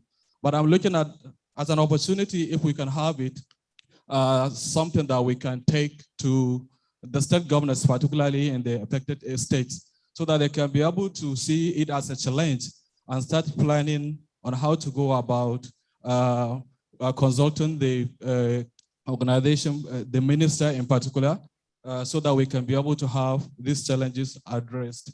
I also want to talk about, when we are talking about potential investors, we mostly look at the high gurus, the high profile business tycoons. We are not looking at the small, petty investors, which can also provide a basis for helping to move the gas sector and actually actualize the benefit we are looking at. Maybe somebody who have 50, 100 million naira, how can he come into to become a potential stakeholder or an investor that can, maybe we can have a package. I'm asking for a smaller package that people with less capital can also participate in the process. Thank you. Thank you very much. That's about all we can take. 3 questions. I think from the first was funding and alternative funding. I would ask Alhaji Kabiru Rabiu to answer that. Then the next one is on regulation and pricing. I would ask the chairman of the pricing committee, Engineer Yusuf Usman, to deal with that. And the third was around taking forward mobilizing investors. I would leave that to GACN to tell us how we would all be organized going forward to mobilize both small and big. So you want to start, Alhaji Kabiru? Thank you so much, Balaji. To be honest, our position has always been that some of these infrastructure projects, Nigeria as a country do not really, most of the times have to look for, foreign, investors, to do. Because why, when you have, local investors, companies with the ability and capacity to execute some of these projects, you are not only retaining the investment and returns in the country, but you are also, creating capacity, technical capacity, in those sectors. On AKK in particular, I don't know if I would share this here, but at a point we had already engaged, the contractors when, there were delays, with the Chinese funding, and, we had gone very, very far with them in looking at other alternatives in which we can come in and, develop the project together. In fact, I believe we had, even written to the NNPC then, and then later I think the Chinese, came through. It's really, really important we begin to look inwards, because that is how not only we create capacity, but we are going, we deepen our financial system. If companies like BOA or the likes, take on a project like this, largely using local contractors, you create capacity and you deepen your financial system. As a company, we built about 40, kilometer, pipeline for our, Edo, cement plant. Yes, it could be small, but the technology is the same. And that region is a lot more challenging than maybe some parts of AKK, because it's a very, you have a lot of mountains, you have a lot of, issues with communities and so on and so forth. But we were able to do it. And it's been operating for 5-6 years now. So expanding that to, hundreds of, kilometers, and especially given that, AKK was, contracted to very good companies such as OilServe, which is a company I'm, deeply, proud of, being a local company that really has demonstrated, the capacity to execute some of these projects. It would have been a beautiful thing. But, we'll still be open. We'll still be open to those opportunities. And I think, as a country, we need to begin to look at, ways in which we begin to look inward and, explore the opportunities, of sizable and able Nigerian companies with capacity, to be able to partner, on some of these projects. Let me just sidetrack a little bit. There's a project that is coming up now, the RITC, which is, Road Infrastructure Tax, initiative, and, private companies are taking on these projects that are, costing hundreds of billions, of naira. They are funding it under IPP model, where a private company, builds the projects, mostly roads, and, they are given, like tax credits for which to use, to offset some of these taxes. I don't see any reason why we cannot explore some of these opportunities in other sectors of the economy. Thank you so much. Thank you very much. I think we need to also challenge our investment bankers locally to look for creative ways of putting all manner of capital together. It's not simple, but I mean, if we attend to it, we should be able to deal with that.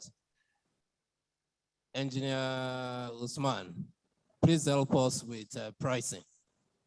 Very much. Let me begin by, I think, congratulating the Honorable Minister for announcing a price reduction at a time when prices are increasing. I think it's a very bold step, and this step will enable us to some extent resolve some of the power issues. So I think it's a very bold move. The chairman of regulation and policy in the country is the Honorable Minister. So when he makes announcement, implementing the announcement is almost a sure banker. But what's the process?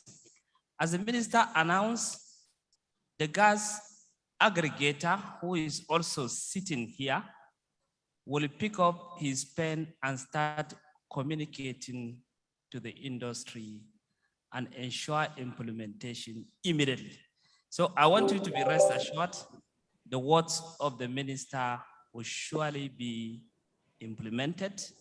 That's why there are policies and regulations. So just to assure you that the pricing announced by the minister will be implemented, and I think is the right price. Being the chairman of the committee, we know what we did to arrive at that price. I think it's a reasonable price for the power sector. So I think we need to congratulate the minister for alleviating the burden and the suffering of the power sector. What is left now is the power sector to take this gesture and ensure that power is available to consumers and the people of this country. Thank you. Thank you very much, Engineer Yusuf. So the regulation is coming, is what I hear, and it will come anytime now. Lekon, you want to help us with how we get organized so that the states and all the investors can see how they can play? Check if it's on, sir. Push it up, and give it 3 seconds.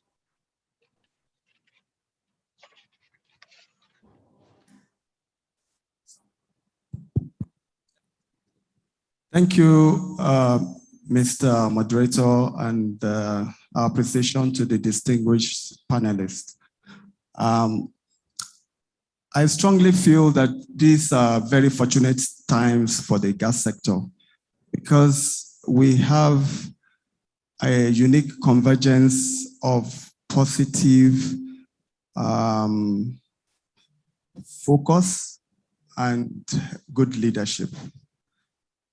Right from the very top, from the president to the Minister of Petroleum Resources to NNPC and the other major stakeholders, there is consistency of focus and good leadership and clarity. And it's almost 2:45. The fact that you have the minister, the GMD, and the NNPC top management, other key industry participants and major gas sector participants still focused, still engaged, is very illustrative. The framework is clear. The charge to GSN is clear and it's simple. Every serious project or project promoter that needs gas must get the gas they require. This is the clear mandate from the leadership, and that's what we're going forward with.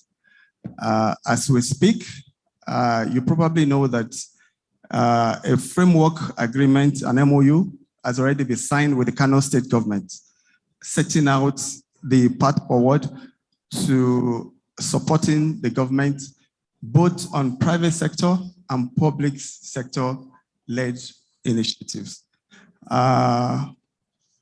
The group managing director has approved that on the 4th of August, there will be an engagement with Kaduna State government. On the 10th of August, Nasarawa State government, and so on and so forth. So that's on one part. And the framework is clear, and there is a working group already. And it's not just GSN. GSN is a small piece of the jigsaw. It's NNPC supporting it at every level. It is active participants such as MPDC, making sure that I think the growth in gas development that MPDC has brought about in the last 2 years is significant. It's NGC, we're working with NGC on different levels. It's NGMC, creating new markets. So as we speak, we're supporting NGPIC on the Kaduna, the Abuja, and the Kano IPP, and we're seriously driving that forward. So there's a clear path forward. It's based on collaboration and working together and creating new opportunities. Recently, NLNG signed 3 gas supply agreements to the domestic market. NLNG agreement is a strong signal of evolution and the growth and the maturity of domestic market. GSN is already working with 2 out of the 3 off-takers to make sure that we can use that as a vehicle to support gas penetration nationwide. So the framework is in place. the work has started, more work has to be done, and the support is in place. So we are open, and all the big facilitators are ready to grow the sector. And so we urge all serious investors to come forward. And GSCN is a one-stop shop for gas commercialization and value expansion. And the doors are permanently open. Thank you very much. And we'll continue to work with all stakeholders. Thank you very, very much. Thank you very much. Thank you very much. I think that was excellent. GSCN as the midwife, we are all stakeholders. We all come together to make this happen. And I think AKK is perhaps the most fortunate big project in Nigeria. We have all the lessons of the old to leverage. And I think it's already apparent from the levels of discussions. This would ordinarily be a one-day workshop, just what we've talked about, concrete steps.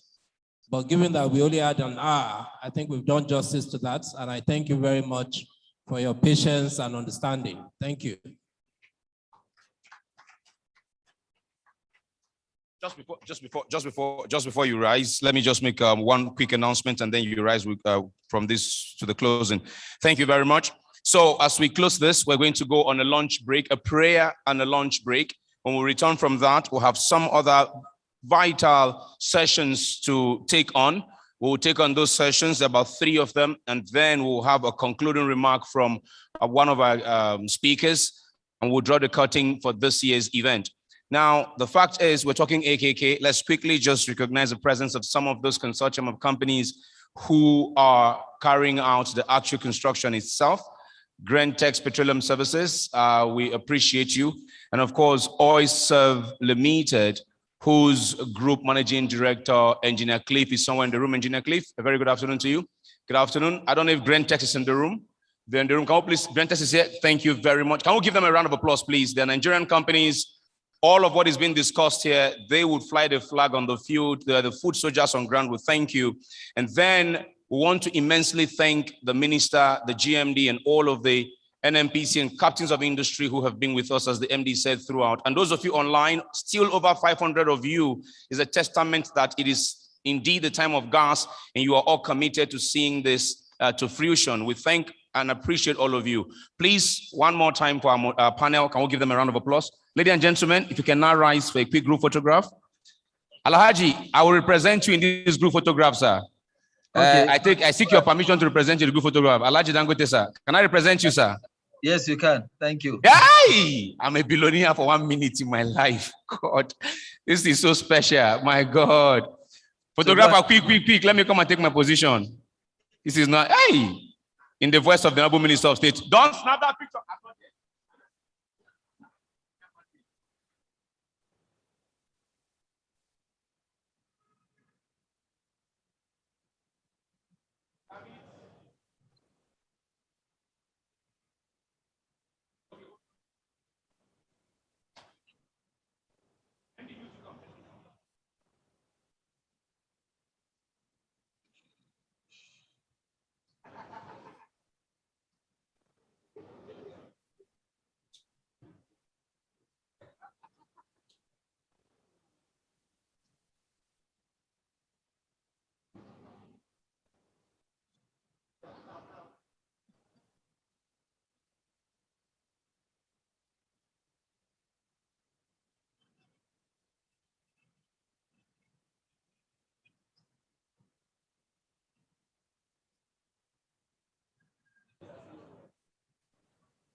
Okay.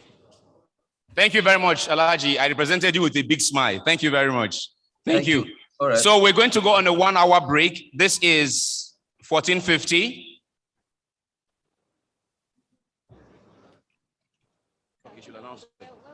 We're going for this one, let's call it a 40 minutes lunch break.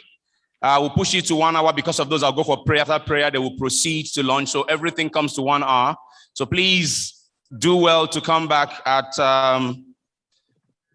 15:50 for the commencement of the concluding part of this program. Halima, please tell us where lunch is. Okay, so for those of us that were around yesterday during the cultural night, that's the same place where we'll be having lunch, at the indoor hall. So please, let's proceed for lunch and enjoy ourselves, say our prayer, and be back shortly. Thank you very much. Okay, as the minister and the GMD goes to the business engagement and exhibition session, I'd like to also say that we'll be joined online since by the director and chief executive of the GPR. A very good afternoon to you, sir. Thank you for joining us online. We understand you were busy earlier when one of your staff represented you during the earlier session. Thank you very much. So the minister, the GMD are proceeding now to the business engagement session where we've had the exhibitors and some other stakeholders engage in things. 1 hour, exactly 3:50, we come back for the concluding session. Enjoy lunch and also pray that everything said here today concerning the date of completion will be achieved, inshallah. See you at 3:50. Want to hold on to this? All right.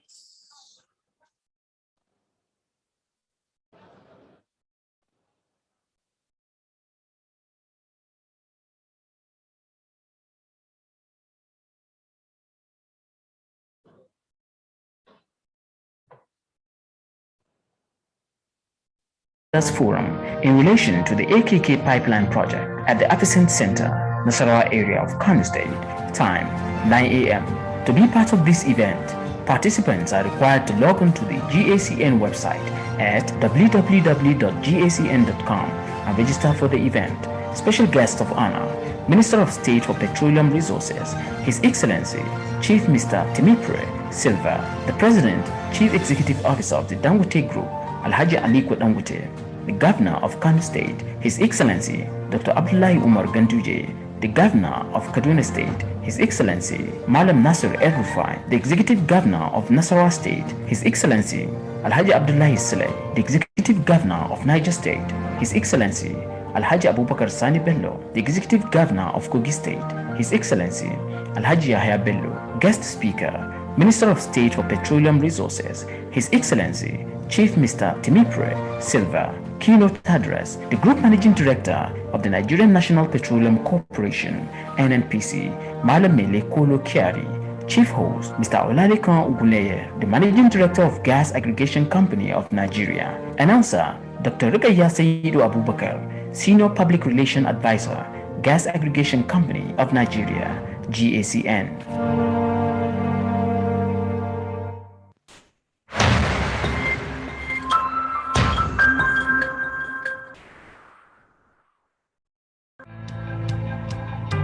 Our name Excella is a convergence of acceleration and excellence, the two words which drive our vision of being West Africa's foremost gas and power portfolio company.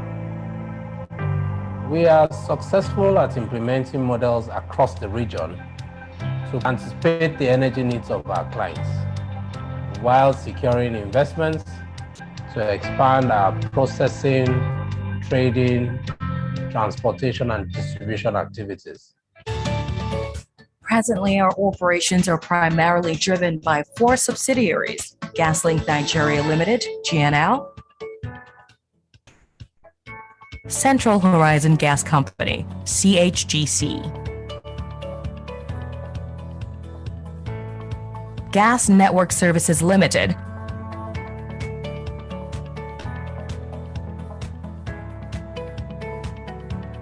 and Transit Gas Nigeria Limited.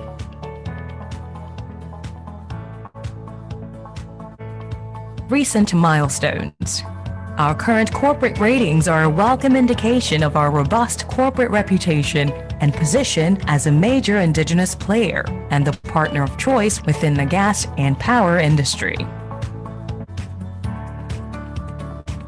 Excella were recognized by the Standards Organization of Nigeria as the first Nigerian oil and gas company to achieve a trifecta implementation, evaluation, and certification of integrated management systems, ISO 9001-2015, ISO 14001-2015, and ISO 45001-2018.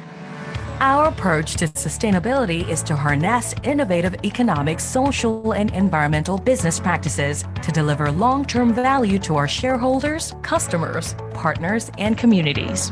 Ours is a long-term business, and we believe that our company will prosper over the long term if we operate safely and fulfill a positive role in society.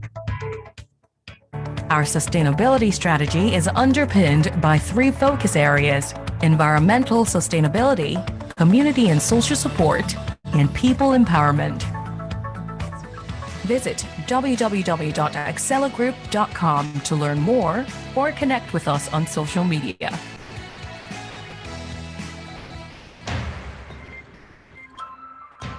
We are Excella.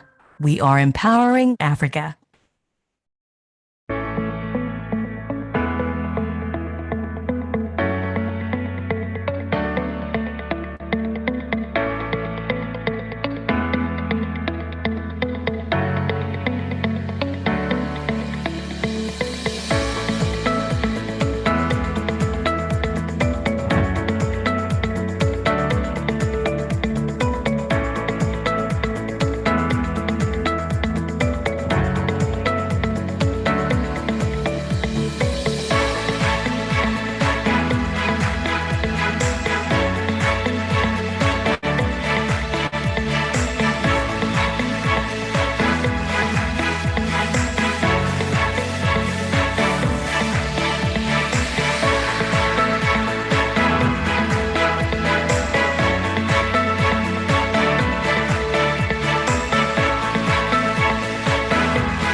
Okay, the launch is at the indoor hall.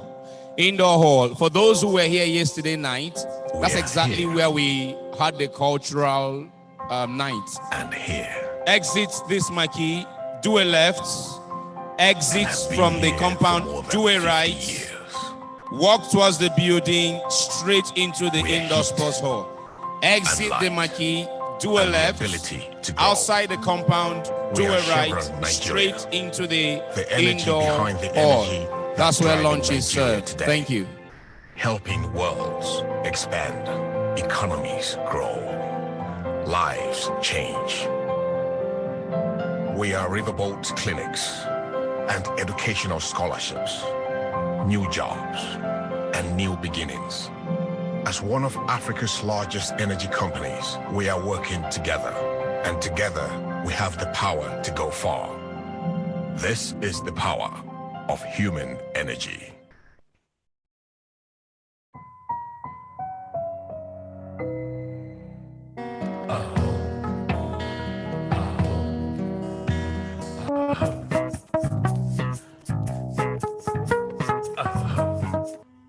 In 2005, the Nigerian National Petroleum Corporation, NNPC, and Chevron approved one of the most ambitious energy projects designed to convert isolated and flared natural gas reserves associated with oil production into high-quality clean diesel and liquefied petroleum gas, LPG.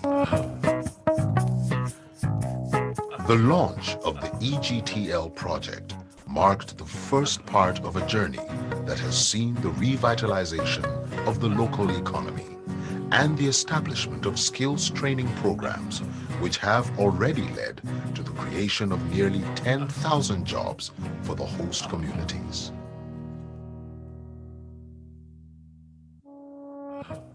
With a sampling of stories that touch on skills development, community participation, and a resurgent local economy, EGTL has proven that a complex mega project can be peacefully and safely executed in the Niger Delta.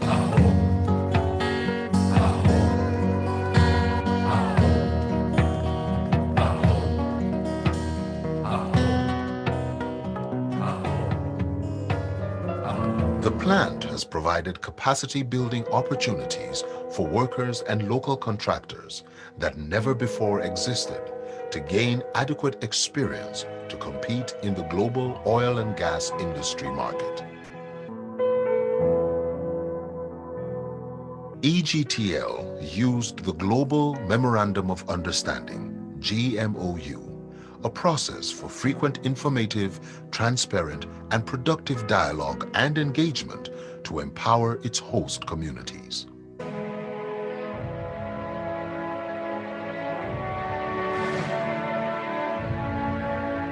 EGTL is a success story that has leveraged the strength of partnership with the government of Nigeria and the people of the Niger Delta. Since conception in 2005 to its current status as the single largest oil and gas facility in Africa, EGTL's biggest score has been its impact on the lives of real people around the Niger Delta. With the large volume of employment and skills acquisition recorded on the plant, to the boost given to local businesses via services contract, EGTL demonstrates how partnership and support from host communities is key to achieving project goals.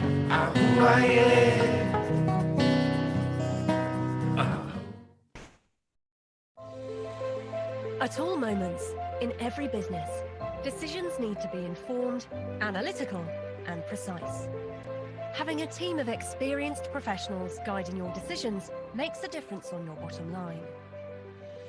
At F. DeLille & Co., with our local and international partners, we are positioned to provide cutting-edge legal advisory services that arrive as well-timed solutions to our clients. Established over a decade ago, we have a stellar track record in a wide range of fields, which includes private or public partnerships, oil and gas, mergers and acquisitions, project finance, foreign investment and divestment, construction, gas sourcing, and infrastructure across the value chain. We pride ourselves in our professionalism, efficiency, and most of all, the results achieved. F. DeLille & Co. are your choice partners. F. DeLille. Focus makes the difference.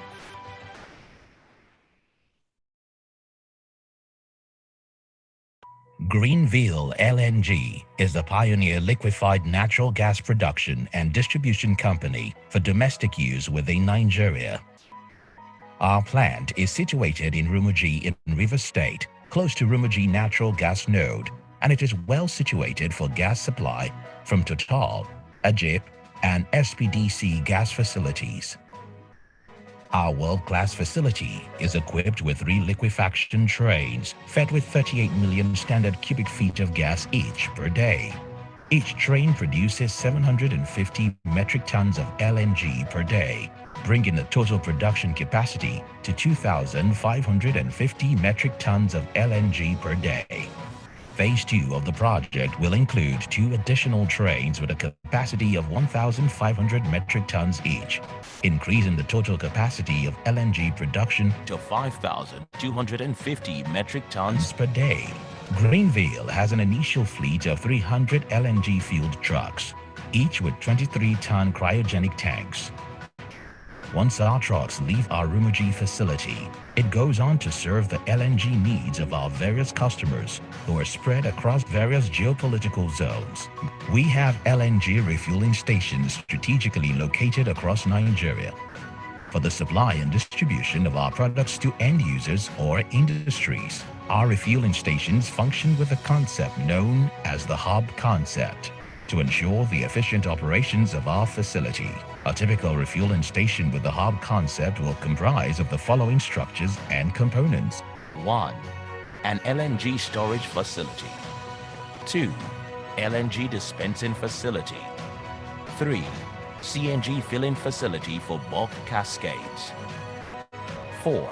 Power plant. 5. Administrative block. Hubs will act as a multi-product microeconomic center for that particular region. It will have vertical LNG storage tanks along with a regasification system. Compression facility will convert gas into compressed form at approximately 200 to 250 bar. Bulk CNG distribution will be possible from this center. NNPC mega station comprising CNG retail facility and conversion workshop can receive the CNG from Greenville Hub to serve CNG fueled cars and CNG fueled heavy-duty trucks.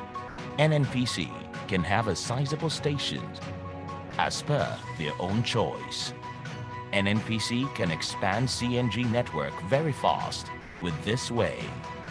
These hubs can be found in locations such as Phase 1, Kaduna, Niger, Adamawa, Jos, Kano, Makurdi, Sokoto, Bauchi, Maiduguri, Abuja, Ilorin, Ogba Are, Lagos, Lekki, Lagos, Umaya, Ibadan, Shagamu, Akure, Nsukka, Enugu. Phase 2, Calabar, Agbara, Ikorodu, Ota, Katsina, Lafia-Kefi, Jalingo, Wukari. Greenville is well positioned to supply gas or LNG to power plants all across Nigeria. Maiduguri Power Plant, putting up a 50 megawatt power plant in the northeastern part of Nigeria, will resuscitate the moribund industries, provide resources for power generation and other energy requirements, and will be a catalyst for profound economic developments in that region. Sokoto Power Plant. With a Sokoto Power Plant, it will be able to provide the state with enormous economic advantages for various applications. This can be achieved with a proposed 50 megawatt power plant. Greenville LNG. Reliable energy for the future.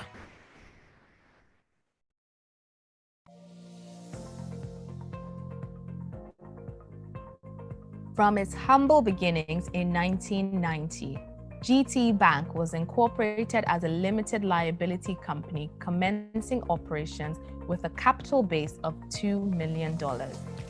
The company went on to be listed on the Nigerian Stock Exchange in 1996 and began its expansion into the West African market. By 2007, GT Bank became the first Nigerian bank to be listed on the London Stock Exchange. GT Bank has become one of the most respected brands within Africa and beyond, being the subject of several Harvard Business School case studies, as well as Cranfield for strong corporate culture. Also attaining several other accolades, such as being the first Nigerian bank to prepare IFRS accounts, issue Eurobonds, and list GDRs. GT Bank has also been named Africa's Best Bank by Euromoney from 2009 to 2012, 2014 to 2017, 2019, and 2020, as well as best in class. Credit ratings are par with the sovereign risk rating. GT Bank has forged a strong presence within the oil and gas industry, with this sector accounting for 44% of total loans and advances in excess of 730 billion naira. GT Bank has a robust balance sheet and branch network to support its clients with total assets in excess of 4.94 trillion naira.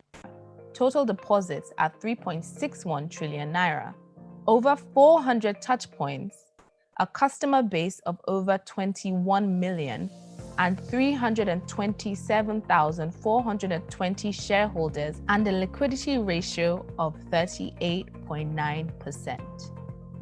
GT Bank has a geographical presence across major markets in Africa, with branches being established in Sierra Leone and Gambia in 2002, Ghana in 2006, Liberia in 2009, Cote d'Ivoire in 2012, Kenya, Uganda, and Rwanda in 2013, Tanzania in 2017, and also operates in the United Kingdom, with this branch being established in 2008.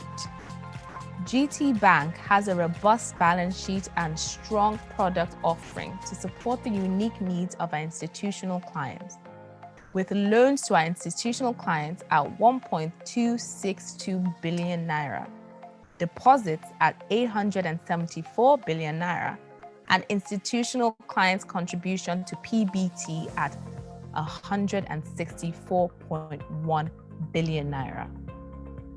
GT Bank has become a well-respected player in facilitating the financing of important oil and gas projects in the Nigerian upstream oil and gas sector, with ongoing transaction portfolio in excess of $1 billion. GT Bank has supported the industry with financing in excess of $3 billion over the past 10 years in operation, executed several financial advisory mandates, with the most recent being MLNG Train 7, provided escrow agency services for several key oil and gas companies, developed digital payment platforms with over 750,000 transactions processed in favor of key oil and gas companies, and financed several key oil and gas projects of national importance with $1 billion in medium to long-term loans and a gross production impact of over 220,000 barrels per day. GT Bank has grown to become the preferred banker for top corporates, ranging from oil and gas to aviation, telecoms to construction, including Total E&P, Shell, Halliburton to British Airways, Virgin Atlantic, and even MTN, Glo, and Nine Mobile, to name a few. So why GT Bank? GT Bank has a strong financial positioning with a robust balance sheet with deposits in excess of 3.6 trillion naira. The organization holds substantial financing capacity at competitive rates and maintains industry leadership on transaction execution with seamless and prompt processing of all transactions with over 99% availability on all banking channels. GT Bank adopts the ISO 20000 standard for our IT service management, operating a secure and automated network operation center with a dedicated GT Bank relationship team, available to attend to all banking requests, and a dedicated service desk set up as a fallback point of contact to log issues.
ND Western Limited is an independent Nigerian oil and gas exploration and production company made up of 4 shareholders with deep industry insights.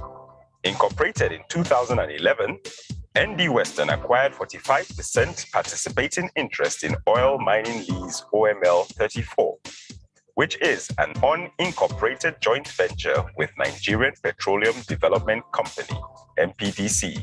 Our vision is to be a world-class energy company of choice in Africa. Our mission is to create shareholder value by providing clean energy through sustainable and strategic partnerships in communities we operate, while adhering to international health and safety standards and best practices, utilizing innovative technologies, and running efficient, cost-effective operations with a prepared and motivated workforce. We are driven by our core values: health and safety, high performance, honesty and integrity, respect for the individual, and teamwork. At the helm of affairs, we have the pioneer founder and executive vice chairman, Dr. Lai Fatono, the chief executive officer, Mr. Eberechukwu Oji, the chief operating officer, OML 34 Asset Management Team, Chief Edinri Abamwa, and the chief financial officer, Asfa Hussein. They bring more than 100 years of combined experience in the energy industry to the fore at ND Western.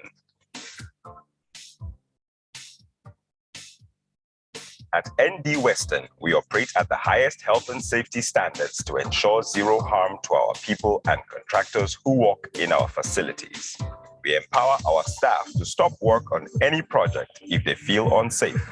We also prioritize building partnerships and participate in industry initiatives targeted at reducing adverse environmental impacts in communities where we operate. ND Western recognizes its human resources as its greatest asset. So, the organization places a high premium on creating an employee-friendly environment. We incorporate work-life balance with the aim of ensuring each person expresses their unique creativity and gives their best to the organization. In the year 2020, the executive management commissioned 2 networks created to focus on people development and act as a sounding board for the management. These networks are the Future Leaders Network and the Women's Network. OML 34 has a current oil reserve of 300 million barrels, with a net daily production of 22,000 barrels, a combined flow station capacity of 100,000 barrels, which is currently being upgraded to 130,000 barrels. The current rigorous campaigns to re-enter the previously dormant Warri River field, ongoing plans to construct a 10,000 barrel per day capacity mini refinery, and the 60,000 barrel capacity produced water processing plant. ND Western has positioned itself as an industry giant. With a strong industry reputation, ND Western is one of the most reliable backbone suppliers of natural gas to the domestic gas network and the West African sub-region via the West African Gas Pipeline. ND Western currently operates and produces from Utorogu, Ugeli East, and Ugeli West fields, with proven gas reserves of 3 trillion cubic feet and a combined installed capacity of 600 million scf. We are the largest indigenous gas producer in the Western Niger Delta region. We are strategically located on the gas transportation network and hooked up to the Escravos Lagos pipeline system, ELPS. We currently provide gas to the power, commercial, and LDC sectors. Since setting up the asset management team, AMT, In 2016, with ND Western leadership, the joint venture has drilled 8 new wells, enhanced operational efficiency, and boosted our daily production to 440 million scopes and 27,000 barrels per day. ND Western is currently a central and strategic domestic gas supplier with access to both domestic and international export gas markets. We aim to expand export overseas while driving upwards our energy deliverables to the nation and beyond. Our overall strategy is to grow ND Western into an integrated energy company in a 5 to 10 year horizon by maximizing the potential of our existing assets. Additionally, diversifying ND Western's revenue streams by moving ahead with our midstream and downstream strategies. We have set off on a transformational journey as an emerging powerhouse in the Nigerian indigenous exploration and production space. ND Western, powering nations.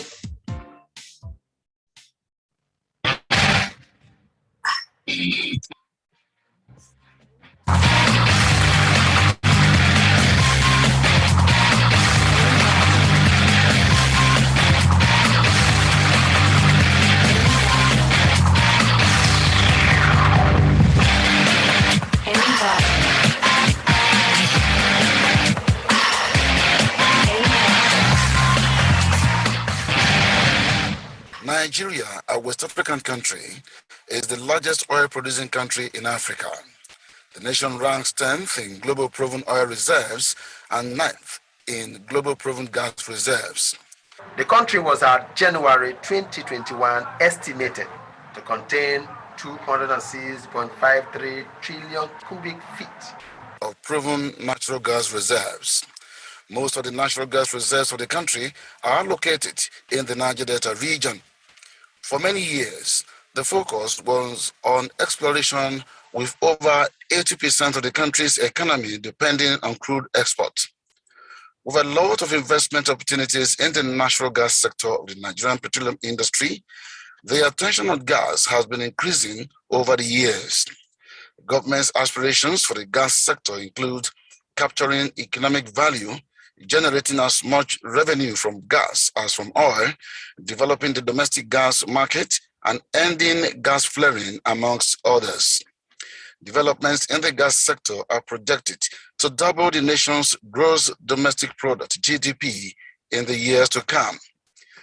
Until a few years ago, much of the country's natural gas was flared, since most of the oil fields lacked the infrastructure to connect the gas to domestic markets. Shell, Total, Eni, MPDC, Seplat, AHL, Akogas, and Chevron are among the major oil companies involved in natural gas production in Nigeria. For 3 decades, the mandate to process and transport natural gas domestically and for export within the West African region rested with the Nigerian Gas Company, NGC Limited. The company is a fully owned subsidiary of the Nigerian National Petroleum Corporation, NNPC. As part of efforts by the Nigerian government to take advantage of the emerging gas market, the NGC in 2016 was split into 2.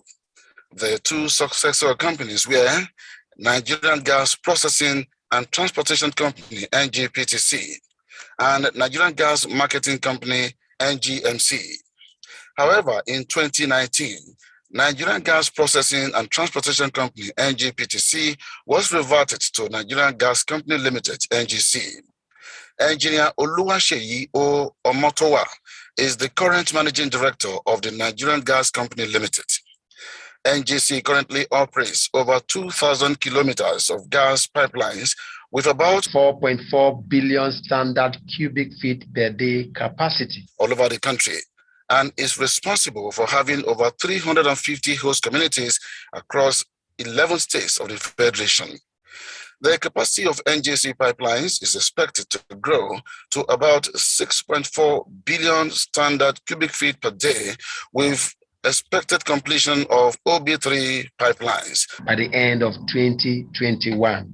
NGC superintends over the construction of the Ajaokuta Kaduna Kano AKK gas pipeline project, which stretches 614 kilometers and was flagged off by President Muhammadu Buhari on June 30, 2020. With the completion of this project, Nigeria will be better for it economically.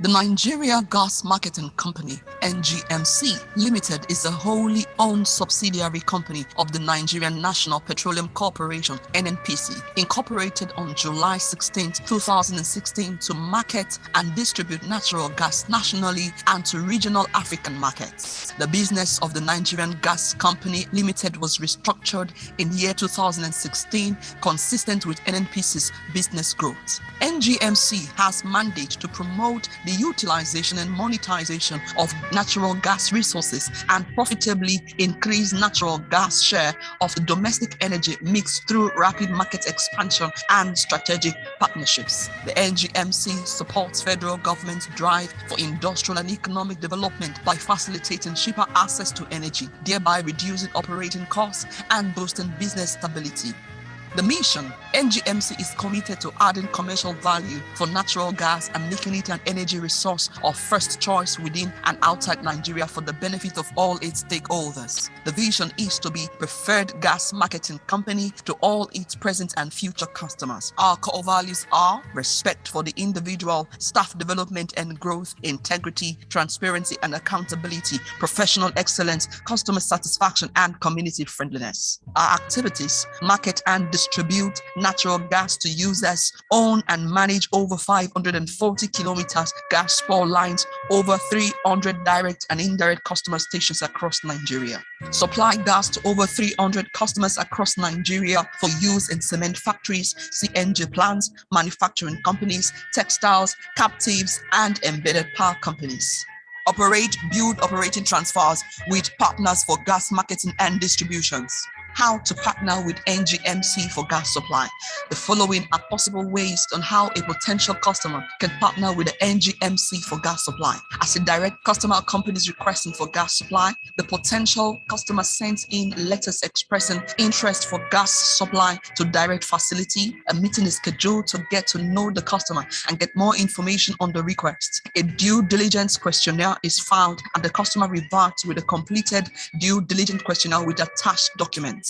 A site visit is scheduled to determine the infrastructure requirements and cost estimate for the gas delivery project. An economic evaluation is carried out using the cost estimate to determine the viability of the project. If viable, a draft gas sales and purchase agreement GSPA is filed on the customer. Customer is engaged in possible funding of the delivery pipeline on a build and operate BT model or direct funding by NGMC. If to be funded by the customer, cost harmonization is carried out by the parties. Gas delivery project execution commences. As a strategic partner, the potential partner sends in their letters expressing interest for gas marketing and distribution partnership with NGMC, indicating the possible distribution area of interest. A meeting is scheduled to get to know the customer and get more information on their request, possible location of interest, potential off-takers, volume projection, marketing, plan, funding, arrangements, etc. Due diligence questionnaires is filed and the customer reverts with a completed DDQ with attached documents. A site visit is scheduled to determine the infrastructure requirement, location for the city gate station, and cost estimate for the distribution project. An economic evaluation is carried out using the cost estimate, and if viable, a draft IGSPA and a GDA is filed on the customer. Potential partner is engaged on possible funding for the marketing and distribution project on a build, operate, and transfer or unincorporated joint venture model. Further engagement on the value share and other commercial issues are also done. Cost harmonization is carried out between NGMC and the strategic partner. NGMC seeks NNPC's technical manufacturing company's approval of the collaboration. Project execution commences. Why natural gas? The natural gas is growing in importance. The cleanest fossil fuel, highly efficient source of energy. Its combustion is more environmentally friendly. Gas produces close to zero sulfur dioxide or low levels of nitrogen oxide. Cheaper source of energy. the economic benefit opportunities in the gas industry. One, the embedded and captive power plants, the petrochemical, methanol and fertilizers plants, the gas distribution infrastructures, gas marketing and distribution to end users, piped natural gas for domestic use, local fabrication yards, CNG and LPG distribution to end users, mini LG for gas supply to remote locations, pipeline construction, investments in auto CNG, NGMC, making natural gas an energy resource of first choice.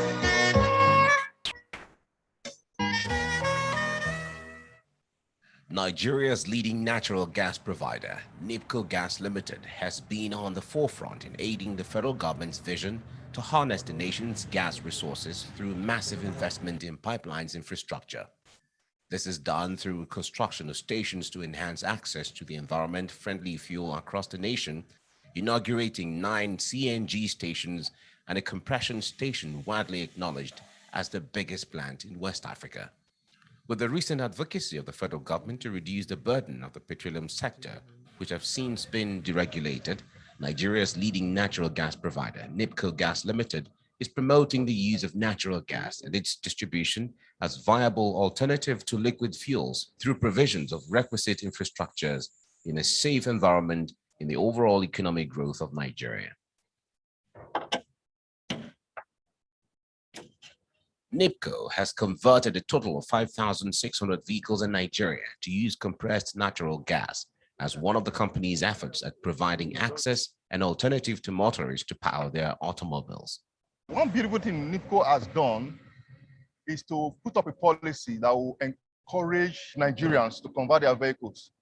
Having the background that the cost of CNG kit is quite high, NIPCO have introduced a special scheme, a very flexible scheme that creates a very flexible payment system in which Nigerians can easily pay a token, get the kit installed, and we gradually recover the cost of conversion from each SCM of gas they purchase. The managing director of a company, Sanjay Totia, maintains that the gas sector of the economy has gone through a series of legislations, including the Gas Master Plan, aimed primarily at addressing some of the challenges by way of proffering solutions to boost the economy. We are also looking forward to see the... Mr. Totia says that the conversion of the 5,600 vehicles were done at the company's workshops in Benin, Edo State, and Ibafo in Ogun State. Giving credence to the laudable efforts of the company, energy consultant Dr. Mohammed Ibrahim at a recent gathering gave an account on how NIPCO Gas has scores of CNG stations spread across the country, with components into vehicles to enjoy dual fueling using gas and white products interchangeably. NIPCO has continued to strengthen its already excellent relationship with the Nigerian National Petroleum Corporation and a subsisting joint venture agreement with the Nigerian Gas Marketing Company, a subsidiary of the corporation. While the transmission from petrol to natural gas is moving at a slow pace, the company has facilitated several awareness campaigns using various channels of communications, with periodic road shows being intensified to attract more motorists to key into gas as auto fuel. The company has also been exposing Nigerians to the latest technology in gas compression and conversion of vehicles. Continuous exposure of Nigerian technicians to a plethora of natural gas projects has provided veritable avenue for them to. A clear leader in the African oil and gas sector since 1995, Oilserve Limited thrives in delivering quality projects and innovative solutions while creating superior value for its stakeholders. Oilserve was envisioned to be a full EPC company, but started as a construction company. And we built up slowly based on opportunities. Oilserve had been in existence for over 2 decades and has been able to successfully transform itself into a big EPC company. So it's coming into its own forte as the dominant Nigerian EPC company for pipelines and facilities. Starting well before the Nigerian Local Content Act was implemented, Oilserve was already competing with international companies, winning jobs, delivering them efficiently, and being 100% indigenous. Our belief from the beginning as part of our plan and a part of our strategy to develop people. Since inception, Oilserve chooses between 30 to 40 young professionals for its graduate training program annually. Given the opportunity, given the enabling environment, Nigerians can excel. So that is the story of Oilserve. It's a success story that many companies now are aspiring in Nigeria to be. Oilserve believes that building capacity internally and training people to instill its culture of quality delivery is the only way to ensure client satisfaction.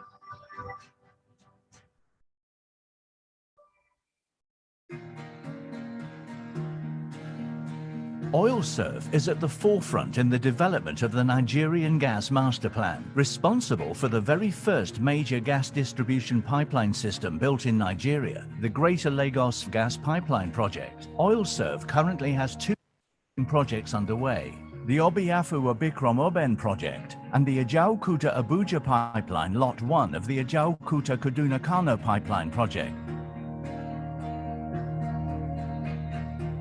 What the AKK pipeline does is that it provides gas transport through the corridor of the northern part of Nigeria.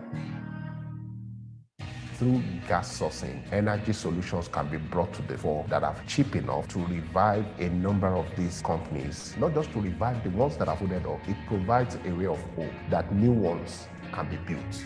The implementation of the AKK pipeline project will enable power-starved communities across the northern region have greater access to electricity while providing stranded commercial and industrial customers with a cleaner and more efficient source of energy. This singular project can transform the whole of Nigeria in terms of industrial capacity.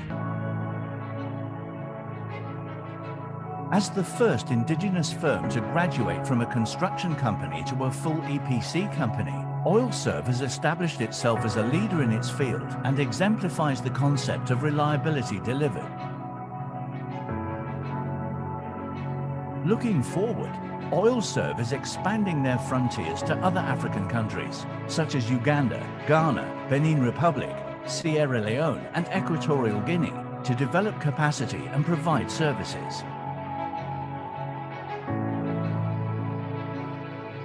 We have a Pan-African view, and one of the things we're trying to achieve in doing that is how to build capacity in Africa and develop local content in Africa. We've successfully stepped from a bit part player to the place now where we are rubbing shoulders with international service companies. The sort of pipeline projects we are handling today, a decade ago, those used to be the traditional forte of bigger international service companies. But we've successfully changed that narrative, and we think there is much more we can do.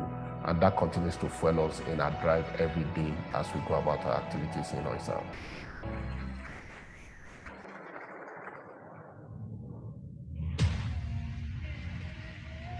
In a world where energy plays a significant role in our daily lives, humanity continues to push for the most reliable and affordable energy source for residential and industrial business purposes. The cleanest, quietest burning fossil so far discovered by man is natural gas, tested and found reliable to meet the severe energy challenges of Africa's most populous country, Nigeria, with electricity needs of more than 150,000 megawatts. Nigeria, over the years, has been plagued with the limited gas pipeline infrastructure, unreliable grid-connected power, and high costs of imported alternative fuel.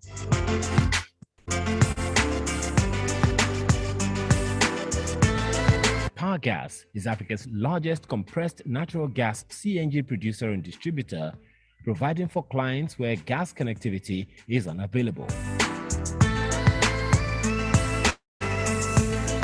The clean and competitive virtual pipeline offering of PowerGas is a win-win for the Nigerian market, providing a viable replacement for expensive, environmentally polluting diesel. PowerGas sources raw natural gas from renowned downstream producers with the strict composition quality standards. The gas is then further treated and processed through our unique processing solution, removing condensates to achieve high calorific value. Lastly, the treated gas is compressed and filled into specialized high-pressure gas cylinders, CNG skids, which are used for final delivery to our customers.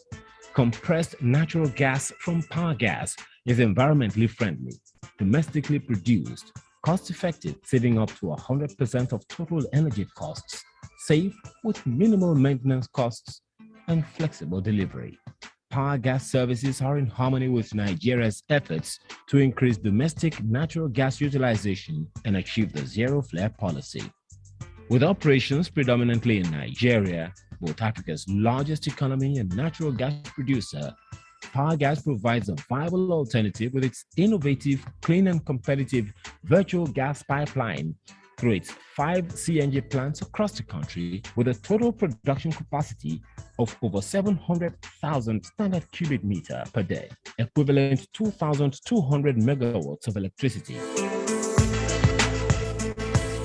Over the past 7 years, Power Gas has been a reliable energy partner to a number of companies behind some very popular brands in Nigeria, and for good reasons too. Nigeria has been experiencing a lot of turbulence in terms of gas supply. And finally, the solution, backup solution given by Power Gas in our business has enormously helped us in terms of having a very reliable solution. And it's a complete automatic system where when natural gas supply cuts off, the CNG comes in automatically. And that's a very unique solution given by Power Gas to us. Power Gas has proudly held a 100% positive safety record while conducting over 75,000 CNG deliveries. With a market share of 42%, our established track record as a preferential supplier of CNG to industries positions us for an exciting growth of our production capacity to 2 million SCM per day by 2020, equivalent 6,000 megawatts. Our value stream is a one-stop power shop. In recognition of our works in Nigeria, we were awarded the Best CNG Company for 3 years. We are Power Gas, on a mission to deliver clean, reliable and cost-effective energy solutions to communities and industries across Nigeria. Power Gas, premium gas on wheels.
Driven by its desire to be the provider of choice wherever energy is consumed, Sahara Group has grown from a trading company to a leading energy and infrastructure conglomerate, with operations in over 40 countries across Africa, the Middle East, Europe, and Asia. Sahara is a dynamic and transformative business, providing sustainable energy solutions through its power generation and distribution, downstream, midstream, and upstream businesses in key regional and global markets.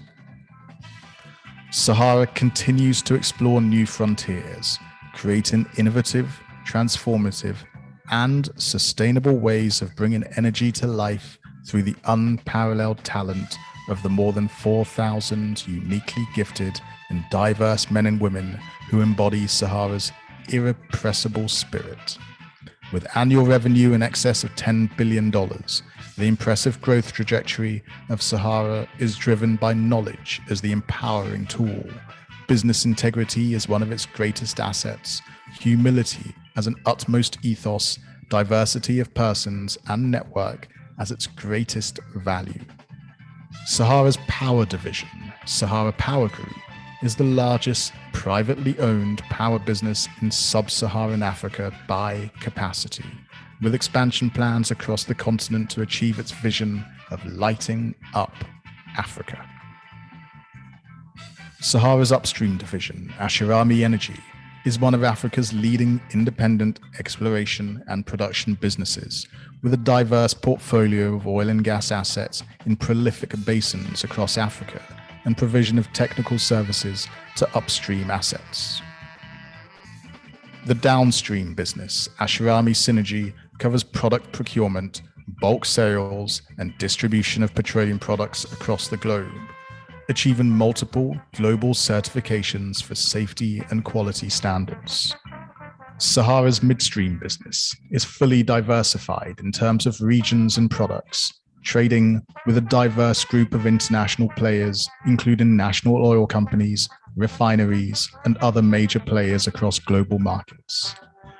Sahara's corporate responsibility vehicle, the Sahara Foundation, supports the Sustainable Development Goals with over 2 million beneficiaries across its locations. Sahara Group promotes green energy and environmental sustainability through partnerships with global organizations like the United Nations Development Programme, the UNDP, and the activities of the Sahara Foundation, with a focus on access to clean energy and sustainable environments. To reinforce its commitment to clean energy initiatives, Sahara Group deploys electric buggies, electric scooters, and electric bicycles at its power generation affiliate, Egbin Power Plant, one of Africa's largest privately owned thermal power plants. This initiative has been replicated at other operational facilities across the group. Sahara also pioneered the introduction of an electric billing system, e-billing, through Ikeja Electric, the group's power distribution arm, to raise awareness and inspire action towards environmental conservation in the energy sector. Egbin Power Plant's investment in an oxygen bottling facility to harness the oxygen generated as a byproduct facilitates free supply of oxygen to support ICU operations in medical facilities. As a forward-thinking conglomerate, Sahara continues to invest in technology, artificial intelligence, and human capital transformation as critical drivers of its next expansion phase, creating value innovatively, responsibly, and sustainably. We are Sahara Group, bringing energy to life.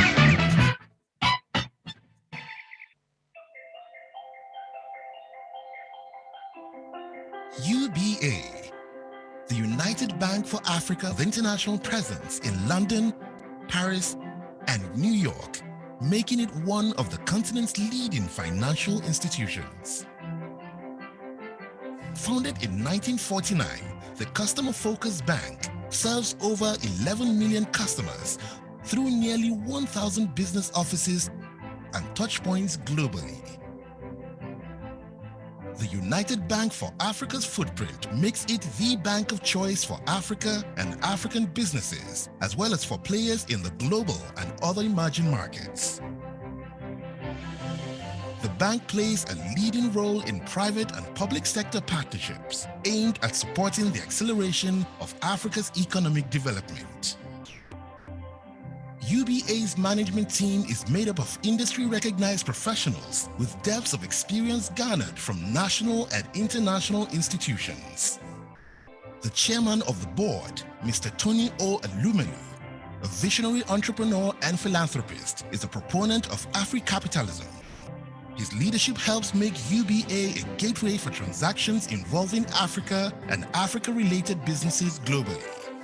It's quite exciting to see how UBA is actually helping to drive economic development on the continent through trade and investments, through employment generation. So the time is right. Time is now to invest in Africa.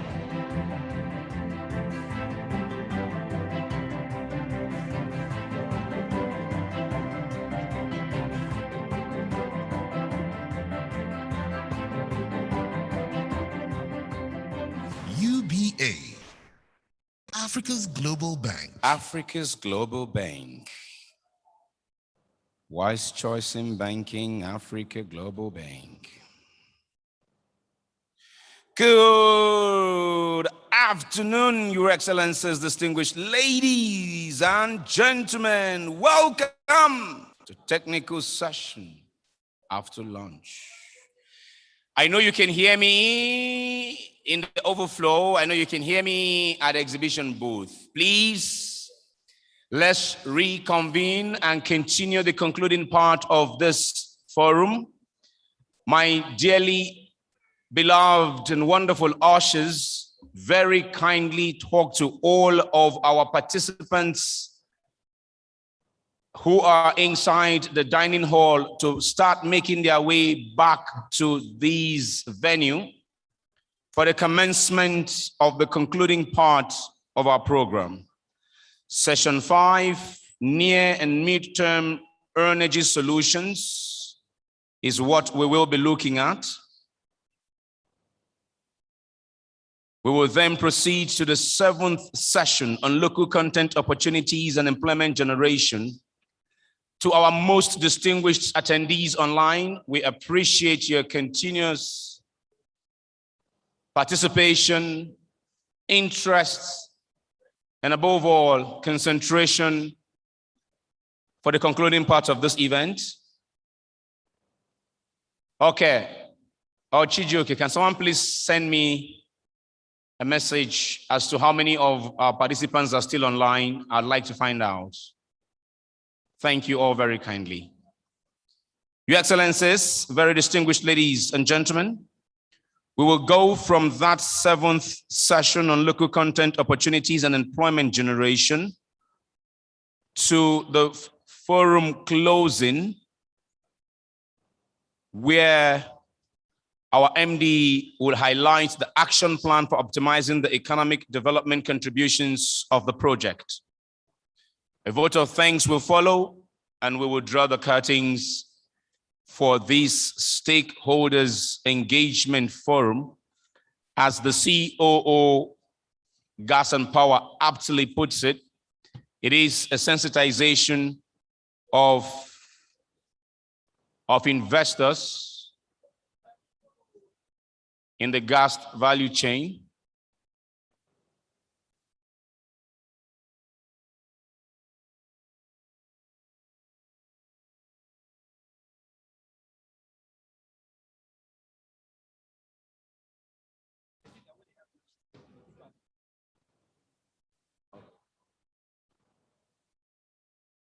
So we thank all of our participants who are online. I know many of you online have also gone for your lunch break. Listen, if you were in Kano yesterday evening and for any reason you did not join us at the cultural evening, I think I would say you missed a whole lot. We learned some terms in Hausa language, in Gbagi language. We learned the names of some exquisite cuisines out of the north. And we saw a man who chewed paper and produced razor blades. The kind of thing that you take to an American Got Talent show, and they will go and perform after that in Vegas. What a blessed nation we have. What a blessed nation we have. What a blessed nation we have. Yesterday evening reinforced my beliefs that with the right things put in place, the future of this nation is one hopefully we'll all be proud of. So please, ushers, get our distinguished participants to make their way back into the hall. And as they do, I would prefer a situation where there's a concentration of guests, of delegates, right at the middle, in front of me, and then to my right. If we can concentrate everyone now in there, it will be greatly appreciated. Halima, welcome. Good afternoon, everybody, and I hope we really we enjoyed our lunch. Wow. So I want to thank our online viewers that are still there. We still have about 150 people who are still joining us online. We appreciate you. We're grateful that you're still there. And trust me, the next technical sessions are going to be really very, very interesting. Absolutely. The role of NGMC in ensuring a robust and sustainable business case for the AKK pipeline projects. The MD of the Nigerian Gas Marketing Company will be talking to us. We'll move on from that to the presentation from Dr. Mohammed Ibrahim, who is represented, the representative of Dr. Ibrahim. If you can find one of my ushers, or better still, can you wave at me? Okay, fine. I'll come to you. If there's no usher close to you, not to worry, I'll find you. If you can give the gentleman in front of you now, please, can you get his name for me? Please get the name of that gentleman for me, please, my friend. Well, yes, photographer. No, him with the Jericho head that refused to give me his hair. My friend, please, can you get that man's name for me, please? I beg you. You were in front of me when I asked. Please help me. You were in front of him when I asked, but you were not. You didn't see I was talking to you. Just help me get his name and designation. No, the man over there. Thank you very much. Thank you. Can you stand? Let him see you, please. Thank you. Thank you. Yeah, the man standing there. Thank you. He's representing the chairman, National Gas Expansion Committee, Dr. Mo Ibrahim. We'll go from there to local content and employment generation spin-offs from the AKK project. And of course, who else than the game changer himself, who I'm sure will be joining us virtually, Engineer Wabote. Well, that's it. And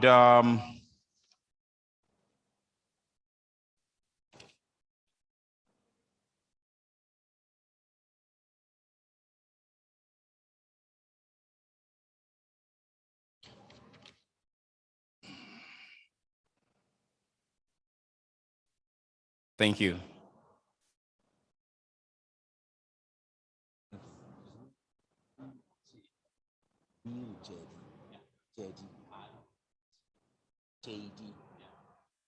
Kabiru JD, please write it for me. Kabiru JD.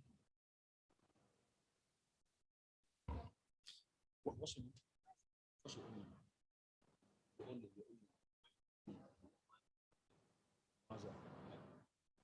Thank you very much, Maza. Thank you. Kabiru JD, thank you.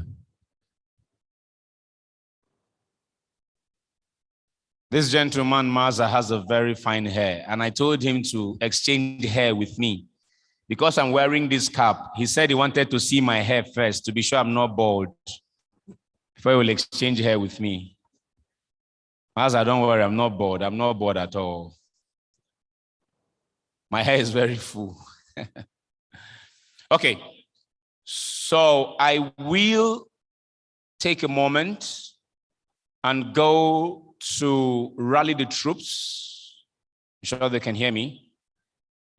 While I'm gone, if we form a quorum, Halima will bring up our first speaker, MD of the Nigerian Gas Marketing Company.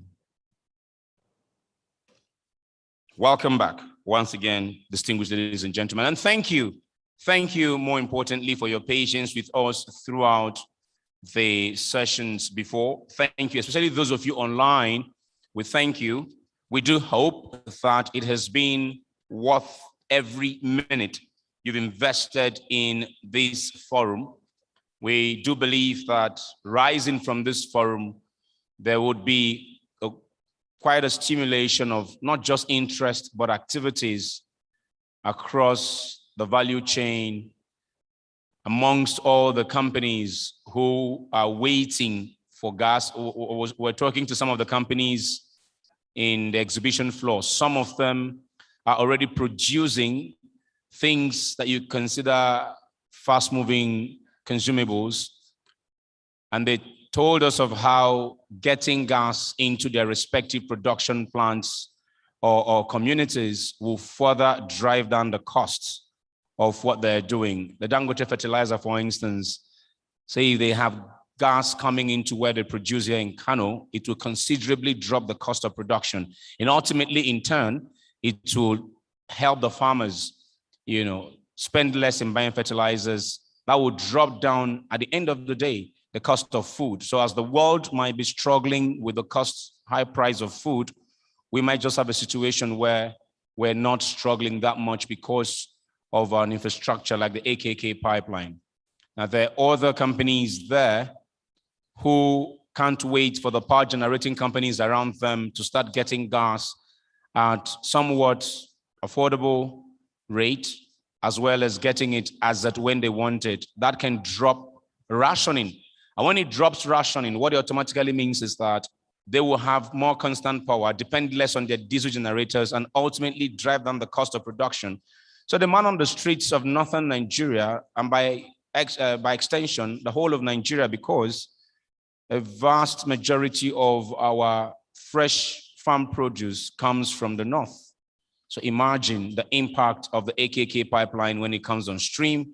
We did also have interaction with the company, the subsidiary responsible for seeing it to completion. And we have assurances both from the Minister, GMD, President, and to the subject matter experts in the respective subsidiaries of NNPC, stating that it will be achieved on time and within budget. Amazing. And of course, the GACN is the stakeholder, or should I say, the player, bringing all the stakeholders together and facilitating all of these seamless transactions. Your Excellencies, very distinguished ladies and gentlemen, we will commence this concluding session in a jiffy. As I said, I will take a moment of the mic, and Halima will bring up our first speaker once we have the quorum.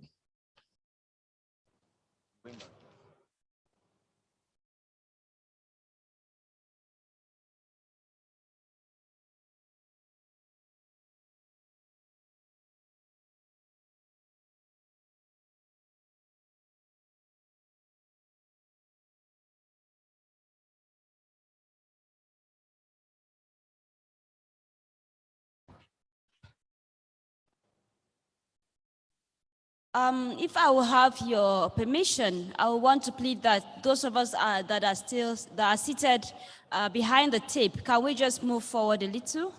I'm sure there are no much protocols right now, so please can we just move to this front white seat? Can we have the ushers help us so that we can move to these white chairs here? Thank you very much.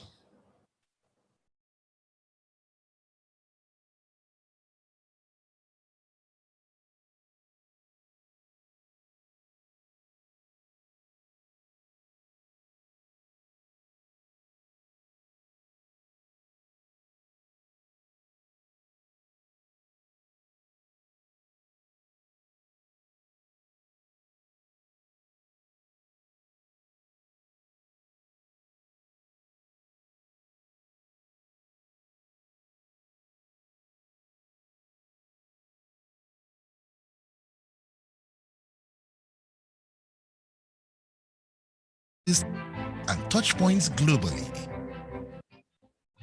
The United Bank for Africa's footprint makes it the bank of choice for Africa and African businesses, as well as for players in the global and other emerging markets. The bank plays a leading role in private and public sector partnerships aimed at supporting the acceleration of Africa's economic development. UBA's management team is made up of industry-recognized professionals with depths of experience garnered from national and international institutions. The chairman of the board, Mr. Tony O. Elumelu, a visionary entrepreneur and philanthropist, is a proponent of Afri-capitalism. His leadership helps make UBA a gateway for transactions involving Africa and Africa-related businesses globally. It's quite exciting to see how UBA is actually helping to drive economic development on the continent through trade and investments, through employment generation. So the time is right. Time is now to invest in Africa.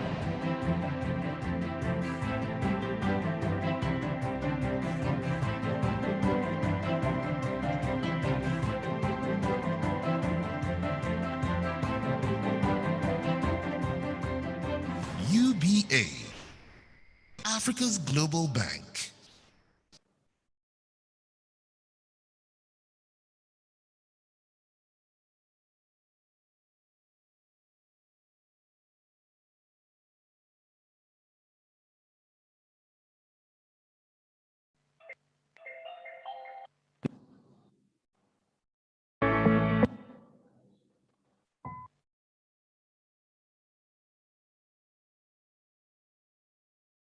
Every business, decisions need to be informed, analytical, and precise. Having a team of experienced professionals guiding your decisions makes a difference on your bottom line. At F. DeLille & Co., with our local and international partners, we are positioned to provide cutting-edge legal advisory services that arrive as well-timed solutions to our clients. Established over a decade ago, we have a stellar track record in a wide range of fields, which includes private or public partnerships, oil and gas, mergers and acquisitions, project finance, foreign investment and divestment, construction, gas sourcing, and infrastructure across the value chain. We pride ourselves in our professionalism, efficiency, and most of all, the result achieved. F. DeLille & Co. are your choice partners. F. DeLille. Focus makes the difference.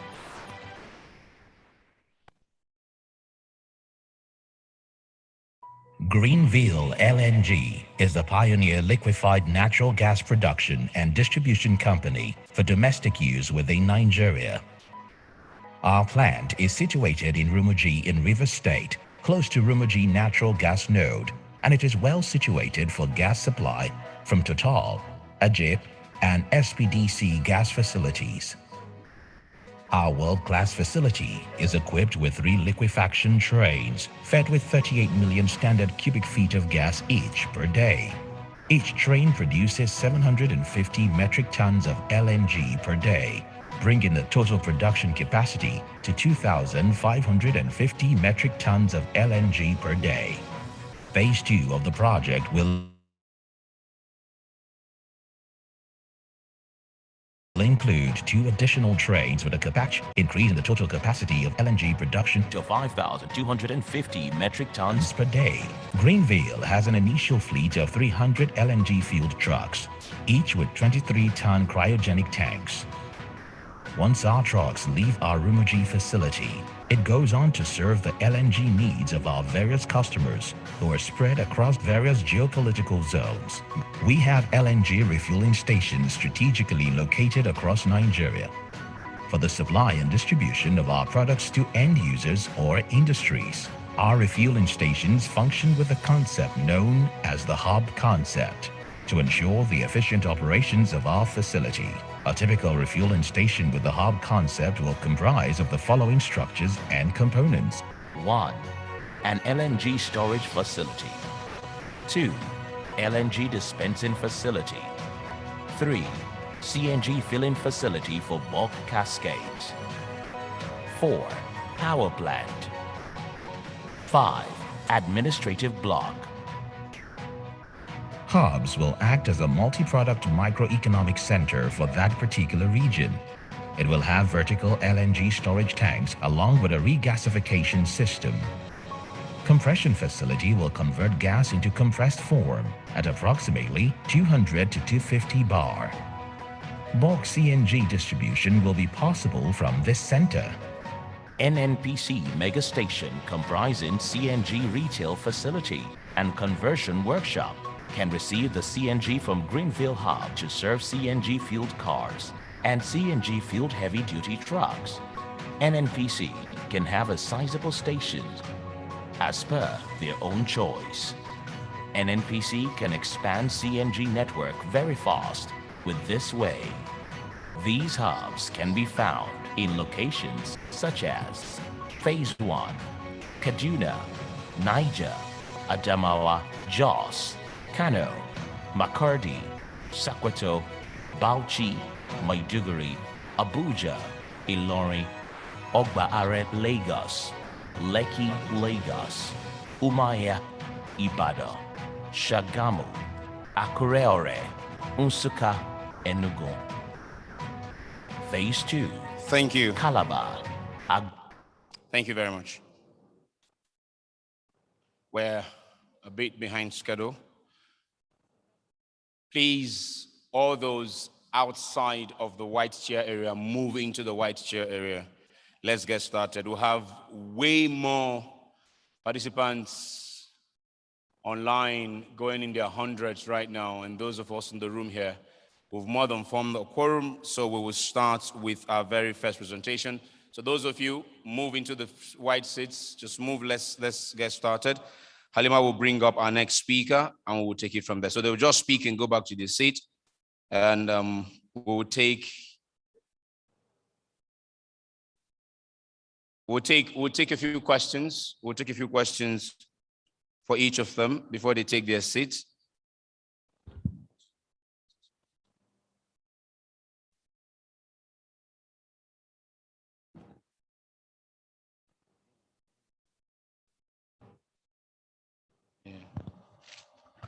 Thank you very much, Richmond. And for our very next presentation, which is a discussion on the topic, the role of NGMC, that's the Nigerian Gas Marketing Company, in ensuring a robust and sustainable business case for the AKK pipeline project. And to do justice to that is indeed the Managing Director of the Nigerian Gas Marketing Company Limited, in the person of Engineer Farouk Usman. Please, a round of applause for him as he comes forth. Please, a round of applause for him. We just had lunch. I'm sure we're not tired. Thank you very much. You're welcome, sir. Yeah, thank you very much. And good afternoon again, distinguished ladies and gentlemen, and welcome from your sumptuous lunch. I believe that you've had a wonderful day. As my former speakers have done justice to the reason we are all here today, and that is the AKK, the Ajaokuta Abuja Kaduna Kano Pipeline Project. So I'll be speaking on the role of NGMC in ensuring a robust and sustainable business case for the AKK. I am the head of the Nigerian Gas Marketing Company, and we are saddled with the responsibility of ensuring that gas gets to the nooks and crannies of the whole country. And we are doing just that. So our sister company, the NGC, Nigerian Gas Company, takes the AKK to the corridors of the states. Like in this case, it traverses Ajaokuta, Kogi, FCT, going through Niger, Nasarawa, and then Kano State. We actually intended this pipeline up to Katsina, but for want of fund and timing, we'll still get to Katsina some days. So I will give you what I call the real deal. I'm a marketer and business oriented. So I will not be bothering you with all the PowerPoints you are seeing there.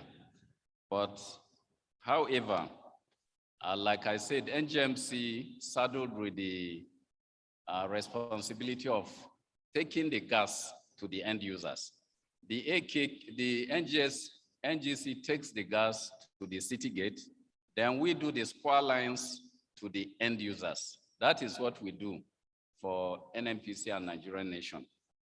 So in doing this, I'll be available with my team even after this presentation up to tomorrow, so that if there are representatives of these states, we'll be giving you free consultancy, free deal on how you want to be a distributor in gas business. You want to make money out of gas, because gas is the main thing. If you're looking for business where you make money, please come to gas. But in doing that, you must be able to know few things, and that is, it requires funding. It also required market, large market, for you to sell your gas. So I normally tell people, if you have the market, just come to me. Don't bother with the funding. Don't bother your head disturbing about where you get the money. If you have large market, come and talk to us. Before you know it, you will start earning money from gas. This is real, and that is true. You go to Lagos and Western Axis, Ogun State, a lot of young men are sitting in their office and they are millionaires. So gas is coming to Kano, and we want to make it very, very easy for you. NGMC is a success story. It's the only, so far, government company that can beat its chest and compete with the IOCs. Our turnover is over 200 billion, turnover to government, 200 billion. And we are self-financing. We don't take government money. So you can see how sweet gas is. So there is responsibility in this business. So the state governments have their responsibilities, and then you that want to invest do have responsibility. So I wish you listen very well. For state governments and to be entrepreneurs, they have to look at the areas of embedded and captive power plants, petrochemical, methanol. State governments can provide, for example, some wise governors are already doing it. You have industrial area in 3 senatorial districts. I have a talk with some senators, and if the governors can only come and do roadshow to them, they will be able to, in the 3 senatorial zone of every state, if you can have an industrial area, you industrialize your state before you leave office. And this is true. So you also have opportunities in the area of gas distribution, gas marketing to end users. Then you have pipeline natural gases. You can also come and collaborate with us. If you have money and you don't know what to do, come and collaborate with NGMC. We will teach you how you can use the money to invest wisely in gas, and you will not fail. It's a very sustainable business. Only government company, over 242 billion turnover. We are standing alone, you see, with a staff strength of just 260. And we are a great company. We are competing with the IOCs. So you can do that. A lot of my partners I'm seeing to the right, they are into gas business, and they are doing very well. It's only in gas you see people earning so much money, and in private business, you earn a lot of money. So just speak to us, come and talk to us. Bring your money, partner us. Bring your customer and talk to us. Representatives of state government should start coming. We are the government flag, government approved. No third party. Come and talk to us direct so that we teach you how to fish, how to earn money, how to integrate, free of charge. I'm giving consultancy so much thing that people want to pay so much millions for. Today, because it's our day, we will be giving this consultancy to you today and tomorrow, free of charge. So you can go into CNG, you can see the Greenville, what they are doing. They started quite little, and you can see how the company has grown. Because everybody wants, gas is actually cheaper. Initially, we started with coal all over the world. We started with charcoal. From charcoal, we moved to coal. And then from coal, crude oil. From 1809, crude oil began to, during the Ford era, crude oil dominated the world all over the place. And now, gradually again, the world is moving to cleaner energy. But we in Nigeria here, we must use what we have to close the gap, the energy gap. We are yet to generate enough electricity for our people. We are yet to use the abundant gas we have. We have gas more than Dubai. If you have been to Dubai, you see what they are, look at how that country is. It's just leadership and purposeful leadership. You can see so much money, you can see what's happening in Dubai. Just people to articulate and then unleash development to Nigerian people. You see, there's no reason why anybody should sleep in Nigeria without a house. No reason. I am in the oil and gas, and I'm telling you, we're so rich and so blessed. But people should be aware, and that is part of what we're doing, to sensitize people, to make them aware so that they begin to enjoy what God has so given to you, free in the air, in the ground. So there are so many investments. You can do, as I was going around, I see people who are into converting, petrol and other engine into gas. Somebody can go and bring it to Kano. Kano is very large, 20 million population, and they are into making money. Because gas is actually cheaper, it's 30%, a whooping 30% cheaper than other fuels. And you have seen the minister, you heard what the minister say. The minister stand here now because of the joy. He's the policymaker of being in Kano. He dropped the price to $218. Every other thing is going up in Nigeria, and I assure you they will go more.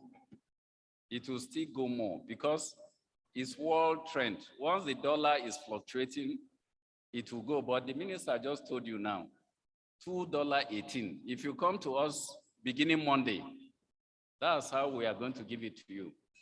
There's no way you enjoy this kind of thing, but you are sitting in money, you are sitting in opportunity. We are the only one to tell you, ask questions and you'll be told. Come and meet NGMC, Nigerian Gas Marketing Company, and then we'll put you to the path of enjoying your wealth. We'll put you to the path every day, every week. Companies are springing up in Ogun and Lagos exist. Every week, I'm telling you, every week. The internal generated revenue for Lagos, if they tell you, is bigger than the whole Northwest combined. Lagos State alone, every week, company is coming up in Ogun and Lagos. Why? Because of gas. The ELPS corridor we have to Lagos, ELP. Escravos to Lagos pipeline 1, go to the west. Escravos to power pipeline 2, go to the west. So we have made effort, serious effort to bring this to Kano. So we need both prayers so that we'll be able to achieve the timelines.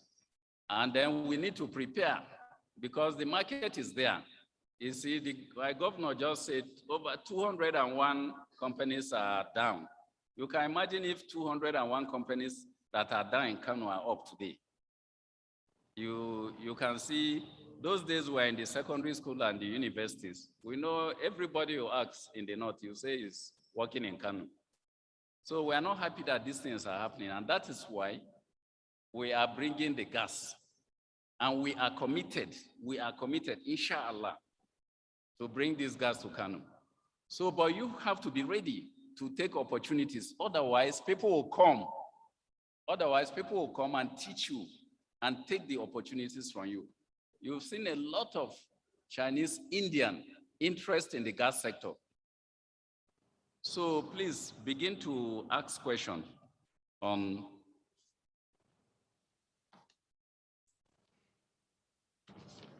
So we generally, I don't want to waste much of your time. You have a long day, like I said, and we are committed to helping you out. NGMC is maintaining a stand, and we will be here up to tomorrow to ensure that some of these, some of the AKK corridor governments representatives are here. We'll be able to give you this free consultancy, and then you'll be able to. So I'll be taking questions if there are questions. I would like to take few, after which I will give chance to the next speaker. I hope I have not taken your role, my sister. So are there questions? Yes, that gentleman, fire. Give me a question. MD is ready for question. Yes, this MD wants to work. He wants to sell gas. This MD wants, okay, you. This MD wants to sell gas. He wants to work. Okay. Yes. Ask me questions. My name is Aminu Mohamed Umar, the Chief Executive Director of Al Nishad Investment Nigeria Limited. So my question is, if I want to register with this GMC company, so how can I make them? Thank you, sir. What? If he wants to register with you, how can he go about it? MD, sir, I don't know. Do you have a paper or pen there? Let me take like two. Or should we bring one for you? Okay, he wants to register with me. He wants to know how he can register with your company, sir. Okay, very easy. Just do me. For everybody who have similar questions, just do a profile. Satisfy the Nigerian state. That is, do your PENCOM, whatever profile, complete profile. Address it to MD, Nigerian Gas Marketing Company. Simple line. I want to do gas business. Yeah, Isa. Chikina. From there. Right. This is the real deal. Fire your question. If you want to earn money, fire free consultancy. Well done, free engineer. Consultancy. Well done, engineer. We had your beautiful talk, and we had the GMD as well. My question is, the AKK is actually depending on supply from OB3 greatly.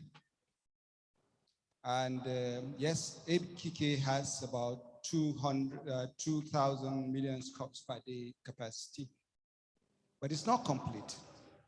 And we don't expect that the entire capacity of OB3 will be dedicated to AKK.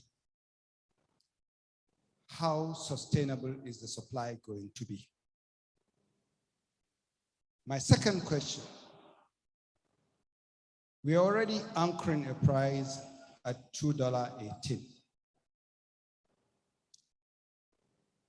How sustainable will that be for the processes of the gas to keep pumping to OB3 and ultimately to AKK? My third question. This is a serious businessman. No? My third question.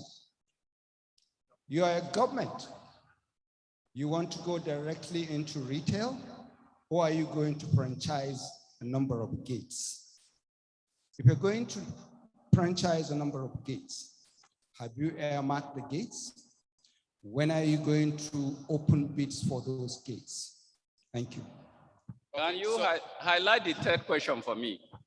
The third question I have is, you are a government-owned company. Are you planning to go directly into retail sales to the commercial entities and companies? If you are not, are you going to franchise a number of gates like, let's say, Chalawa or Bombay or Nasarawa Gate or Abuja Gate or whatever gates The issue is, okay, have you actually earmarked those gates? And if you have, when are you going to open bids for those gates to allow people to grow the distribution network that will ultimately get to those industries? And then if you have a termination, a completion date of 2021, I think, when are we going to start the distribution lines? okay, let me answer him because he has three questions. Okay. See, I like him. He is a businessman that wants assurances.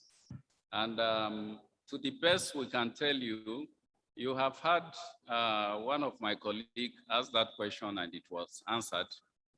Where are we going to find enough gas to flow into this AKK pipeline? So there are other, and you also had me ask question and challenge our uncle, Alhaji Aliko and Boa, to do something, because we actually have this thing lying down for close to 5 years, the gas master plan. And we have several early pipeline that will come that's supposed to be feeding also the AKK. So this conversation is ongoing. And the CEO Gas and Power have taken that very seriously, because we are all engineers and we understand that before you finish this, you need to have enough gas that will flow into that. And thank God he's also Kanu. So we are giving it all the desire, trust us, we are giving it all the desired attention it will have. Then the issue of retail, we are not into retailing of gas. We are somewhere in the middle. We buy from gas producers, and then we give it to people like you that want to retail. So many opportunities for you, but we do that in three mode. You can build, for instance, if you want to give gas to Lee companies, and you come to me and you lock up a deal with him that you are going to supply him gas, I can collaborate with you so that you build a station. We normally have a metering station, because you can't just flow gas to a company. You have to meter your gas. The gas are already treated, but for the reasons of how you take the gas, where we further condition the gas, we play with temperatures and pressure so that we give you the quantity you want. So anytime you are dropping, you are playing with supply, temperatures and pressure, you must need some conditioning elements. You will want to heat the gas, you need a heater, you need a scrubber after long distances to clean up the gas.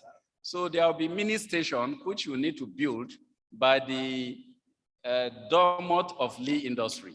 So if you have the money and you want to do it all alone, you submit your CapEx to us.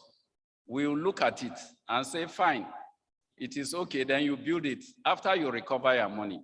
So we have basically build and transfer.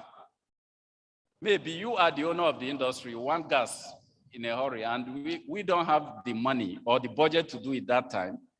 You can say, okay, I'll build it, and then later I'll recover the money through gas. That's one. Then you can do BOT. We sign a BOT for you for 20 years. You can build and operate that station where you take the gas for 20 years.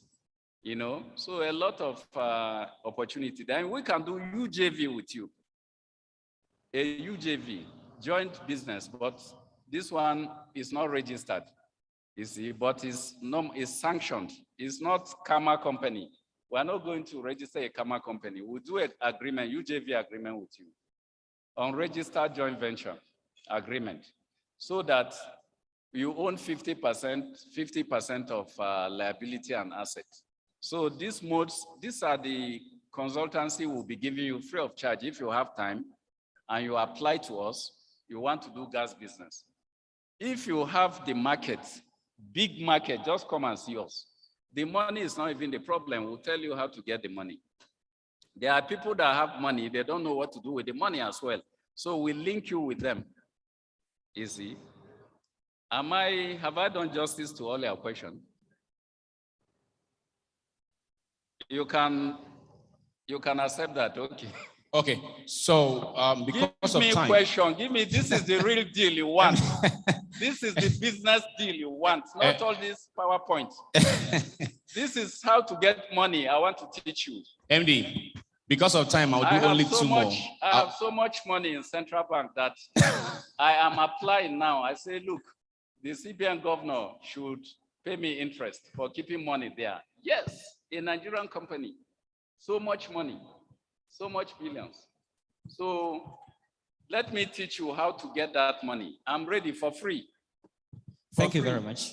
My name is Mohammed Bashir. I am a journalist. Thank you for your explanation here. I want to regard and respect your explanation actually with regards to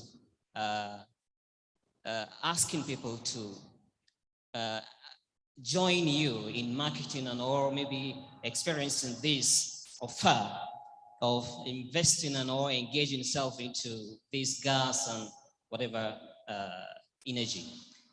As a marketing executive of Hijra TV, I want to offer you a free airtime of 1 month advertisement. For example, if you have a jingle, especially in Hausa, for Kano State, it's a Hausa dominant state. I will want to give you a free 1 month airtime that we will be broadcasting jingle for people in Kano State to understand what you want to invest and all bring to Kano State people. Excellent, excellent. Please clap for him. These are the things we want to hear. This is the support we want from government. If I hear him well, he's giving us 1 month, Abi. 1 month free airtime to do a jingle in Hausa and broadcast around Kano State for what it is you want to sell to the Kano business community. Wow, this is marvelous. I beg, try and meet my GM commercial later. We want to meet you one-on-one. Yes, look at her standing. CGM commercial. Meet her, we have so many things to do. You make money from gas, you are blessed. You're going to eat the fruit of your labor, yes? We have a question here. Thank you, Mr. Presenter. From your presentation, you painted a very robust picture that you have a huge capital outlay you can assist whoever those with a sound bankable proposal with you. But what interests me most, you see, you've been talking about this huge capital outlay, but without saying at what interest rate will it be? Will it be at a single digit interest rate? Or is it going to come from the Bank of Industry? Or is it going to be at commercial rate? So, which is what drives any business anyway. Thank you. Please, the moderator, can you put it for me, Ines? You that are close to him. He wants to find out, he said you were talking about the huge capital base your company has to support businesses. His interest is to find out at what interest. He's asking if he understood it to mean that you have loan to give. So it's for you to explain whether you have loan to give or you have some other services to offer. It's up to you, MD. I'm not giving the money. I'm not permitted by law to give. I have money in the central bank. I'm only telling you that how rich this company is.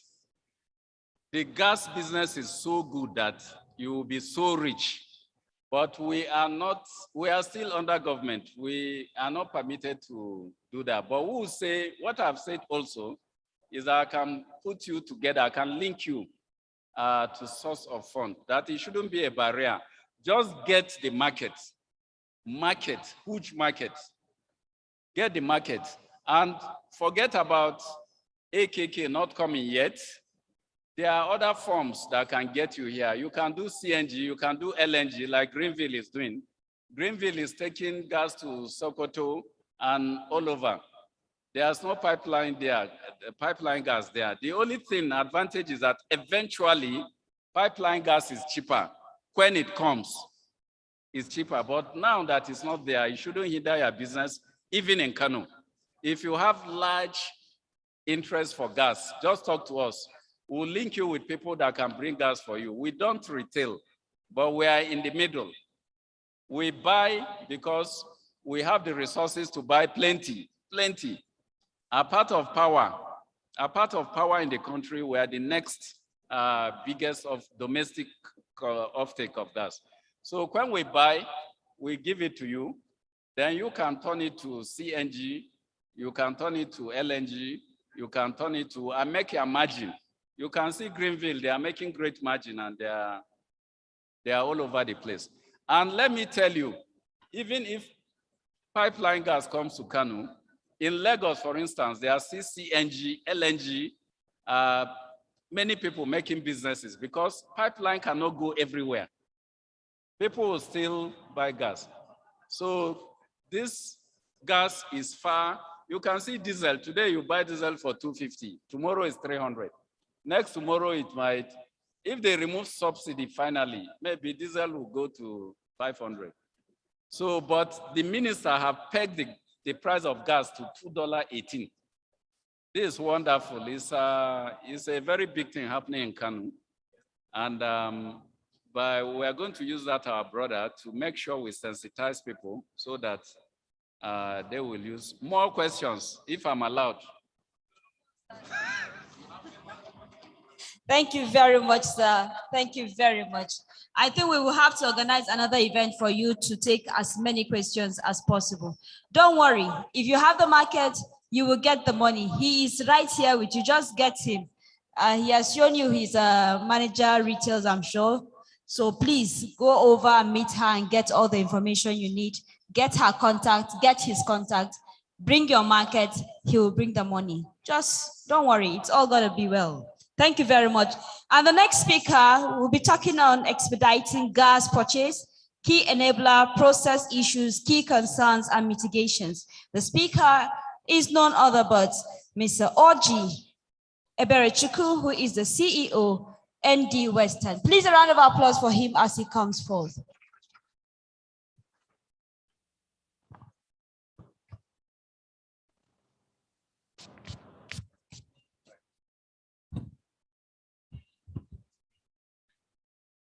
Good evening. Thank you. Can you hear me? Okay, that's better. Eberechukwu Orji is my name. I'm the Managing Director and Chief Executive Officer of ND Western. ND Western is an indigenous gas producer, an oil and gas company. We have a consortium of indigenous companies with foreign investors who came together and formed ND Western. We have Niger Delta Petroleum Resources, one of our key investors and partners. We have First Exploration and Production, First E&P, and then we have Walter Smith, 3 indigenous companies, and Petroleum Limited, which is a trading foreign company, and they came together in 2011 to form ND Western. I think that speaks to the fact of most of the comments that has been made here, which is that our business is a good business, and more people need to come together, which is why this gas forum is key to encourage partnership wherever we find them. Today, I want to speak to you about expedited gas purchase, and that is simply saying, in a layman's term, if you want gas, if you need gas, if you are ready for gas, gas is available. And companies like ours produce gas and make it available in the domestic network. As at today, we produce about 300 million SCF, and that is set to grow quite significantly over the next months. And that will feed into the AKK and other future pipelines as they become available. So the question has been asked, where will the gas come from? Now you're looking at the people who will put the gas in the pipeline. And I will be available, similar to what Engineer Farouk said, I'll be available after this short presentation to speak with you and to tell you a little bit more about our business and to explain the gas business to you properly. So we want to touch on the key enablers. What are the key enablers? And I think this is the heart of the conversation. And I will just strike the hammer on the head. A key enabler to purchasing gas is your ability to pay. Payment performance. We cannot say that enough. At the moment where you are conceiving your project, it is extremely important that you also, when you're looking for funding, that you find the funding to purchase the gas, because that is extremely important. So if you show up today and say that you want to use gas, as part of the due diligence we will carry on you is for us to find out if you are able to pay for that gas. As you can understand, if payment for the gas doesn't come through, supply of the gas dries up. So that is a key enabler, and we can have a lot more conversation on why that is an extremely important conversation to be had, the ability to pay. So all I'm saying as an advocacy is that as you are finding funding to build your project, please also find funding to pay for the gas. It is material and it makes a lot of difference. Now, once that due diligence is done and we can confirm that you indeed have the capacity to pay, and your project, overall project, looks good from a due diligence point of view. As we have said severally in this presentation, GACN is your probably best one spot entry into the gas conversation. Of course, you can come to us, that's also possible, but we will advocate go to GACN. They will do the initial ground laying and hand holding that you need to make sure that you are then ready for the conversation when the gas producers like ourselves come on board. And I can assure you that that process has been streamlined, that process has been simplified. And I hear people say, oh, it takes many years for you to get gas. That is not true. Today, if you have a bankable business and you are of ranking right standing, as I have explained, and you need gas, I can tell you, you will get gas in a very, very short time. Companies like ours will guarantee that if you need gas, you will get gas. The process is simple and straightforward, and we are trying to pass that information to as many people as possible, and that is why it's important to us to come to forums like this and to make that advocacy. It is not complicated to get gas. It is not difficult to get gas. Gas is available. The federal government is doing their own part by the massive investment with projects like AKK, and we as private investors are doing, and gas suppliers are doing our own part to make sure that as the pipeline is built, that gas is put into it. The advocacy then is for other stakeholders, the users of the gas, to then understand the process, get themselves ready so that the process is end-to-end from producers like ourselves up to the end users. And I can tell you that process is seamless and simple. So that speaks to the key enabler and speaks to the process. Then I can tell you the challenges. We shouldn't have a conversation of stakeholders like this without delving into the challenges. You have heard from my brother, Engineer Farouk, that gas business is sweet business. It is a sweet business, but it has its own challenges. And it's important you know upfront what those challenges are. Now, I've alluded to the fact that payment performance is a challenge, which means funding to purchase the cars is a challenge. And we need to address that square and upfront. Very important that you do. And that has to be sustained throughout the life of your project. So not at the initial stage, it has to be sustained. Because some people convert to gas and have initial funding to take off. Somewhere down the line, they begin to struggle. And all we are saying to you is that as you do your financial model for the long-term success and sustainability of your business, consider how you will continue to fund your gas purchase, for the long term. The gas business is a business where we actually sell the gas before we invest in the gas. So the reason why a company like myself is here today is we want to sense the market, sensitize the market, we want to reach as much customers as possible, because we need to find as many paying customers as we can get before we go back to make the investment that will then accompany that. So that's how gas business works.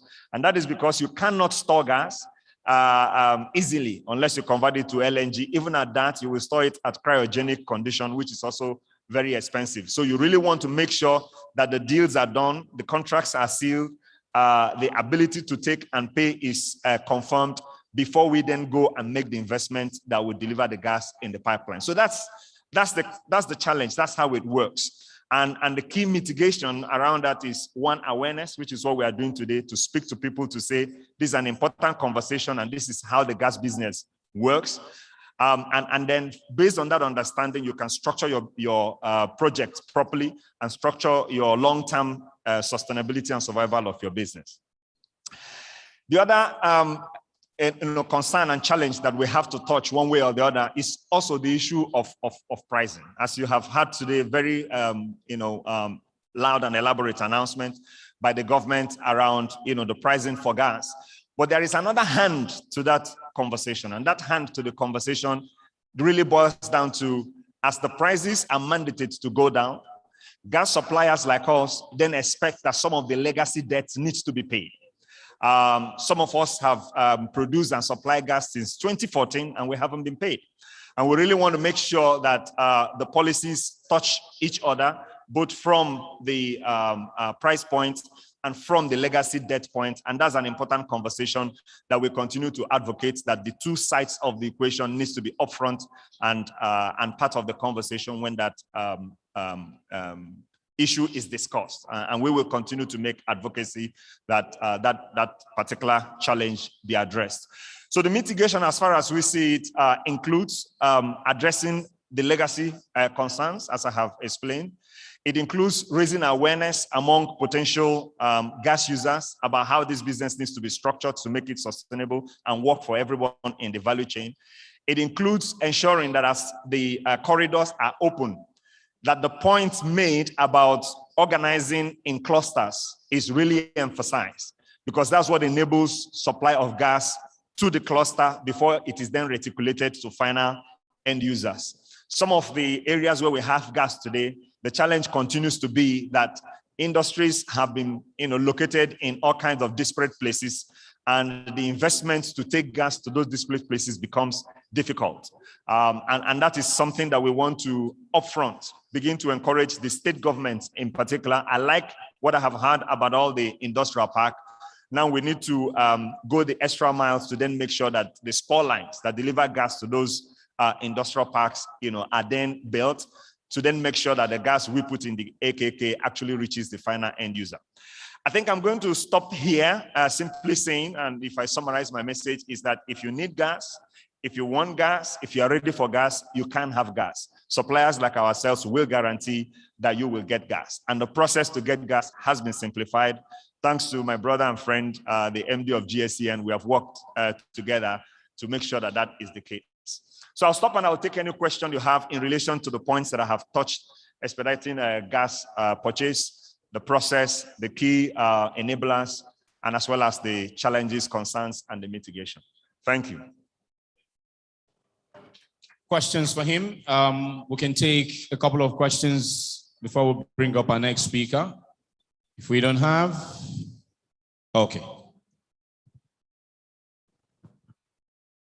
Thank you very much for your presentation. The question I have is your gas contract take or pay? For example, if I have a small power plant that is obtaining gas from you, but then I have a technical problem with my plant, and therefore I may not be able to take gas for a week. What is the terms that describe or resolve that kind of relation? Thank you. I think it's a very important question. The way these contracts are structured, they are structured to strengthen and encourage accountability on both sides. So the actual terms in your contracts will be determined on case-by-case basis. That's why we say, if you are considering to take gas, it will be good that you engage with GSEN. And I think it's important. They have experience with different type of contracting structure. And together with them and you, we will work out an agreement that basically is a win-win for both sides. And we do have take or pay, just to be clear, we do have take or pay where that is the most appropriate contracting structure. And we have all that considerations as the case may be. So what I would say is, come, let's have the conversation. Thank you, sir. Thank you very much. Thank you. Okay, so thank you. Can you please give him another round of applause? Thank you so much, Mr. Orji Eberechukwu. Orji Eberechukwu is Managing Director, Chief Executive Officer for ND Western. From Orji Eberechukwu, we are moving virtually to the 17th-story building, or perhaps one of the other liaison offices of the Nigerian Content Development and Monitoring Board. Now, we're talking this time on local content and employment generation, spin-offs from the AKK project. If there's one agency of government that works ever so assiduously to deliver maximum value to Nigerians and members of host communities, that agency of government is the Nigerian Content Development and Monitoring Board. I'm excited every time there is a capital project in the industry because of the NCDMB. I'm certain they will ensure that host communities and indeed Nigerians benefit immensely from such projects. So I'm delighted to welcome the one I call the game changer, the one who has led that agency to many accolades, the Executive Secretary of the NCDMB, Engineer Simbi KCA Wabote, FNSE. ES, sir, the stage is yours. Let's welcome the ES. Please show some love to the ES. Thank you very much. Yes, it's like you are in a... Yes, I guess you can see two of me. We can hear you, sir. Take it away. Richmond, thanks a lot. First, let me thank the organizers of this event for this opportunity. Secondly, let me make one point clear. I am not as rich as the MD of the gas marketing company, who has funds overflowing in CBN and want people to access those funds. I am also not as gas rich as Ebere, who just finished presenting and telling us about all the gas that they have and they are looking for buyers. But I think it's important that you have two of them in the room. Luckily, none of them is virtual like me. Since the MD of the gas marketing company has so much money, Ebere has gas, I think you need to bring both of them together when you're talking about your proposal, so that if one says, oh, I need money, you say that's the man to give you money. That way, I'm sure your business will be very successful. So once again, let me thank my friend, the MD of GACN, for this opportunity. And let me apologize for my inability to be with you in the room for this forum, because it would have been nice to have a face-to-face in order that I can sincerely see those I'm talking to and share with them what I have today. Therefore, it is my pleasure and privilege for me to deliver this presentation at this year's Gas Sector Stakeholders Forum, organized by the Gas Aggregation Company Limited. The topic of my presentation, I'm sure for those of you who have seen it, is local content and employment generation, the spin-offs from the AKK project. I think it is an important addition in my mind to the various speeches so far delivered today, just to buttress the importance of the AKK pipeline project as a key infrastructure for effective gas penetration nationwide. Therefore, the outline of my presentation includes a brief highlight of the AKK project scope, the role of NCDMB to ensure the realization of in-country value addition during project delivery, and the spin-off opportunities during operations phase, and the initiatives being undertaken by NCDMB to enhance success of the AKK project. I'm sure while I'm speaking, you're also seeing the slides that I'm sharing.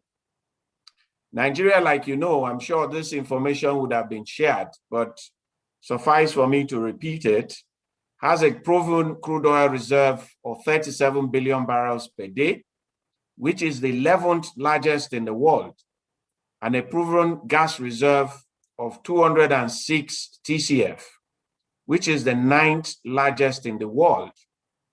Nigeria is a formidable player in the global hydrocarbon landscape.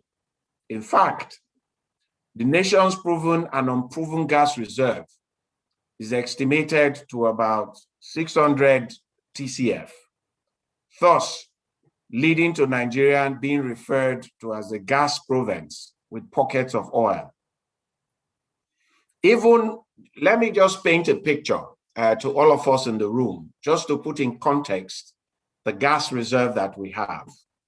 Even if our current utilization, gas utilization rate is doubled, our proven gas reserves of 206.5 TCF can sustain us for the next 40 years. You imagine if the 600 TCF estimate is considered, it means we need more than 100 years to finish the gas reserves that we have as a country.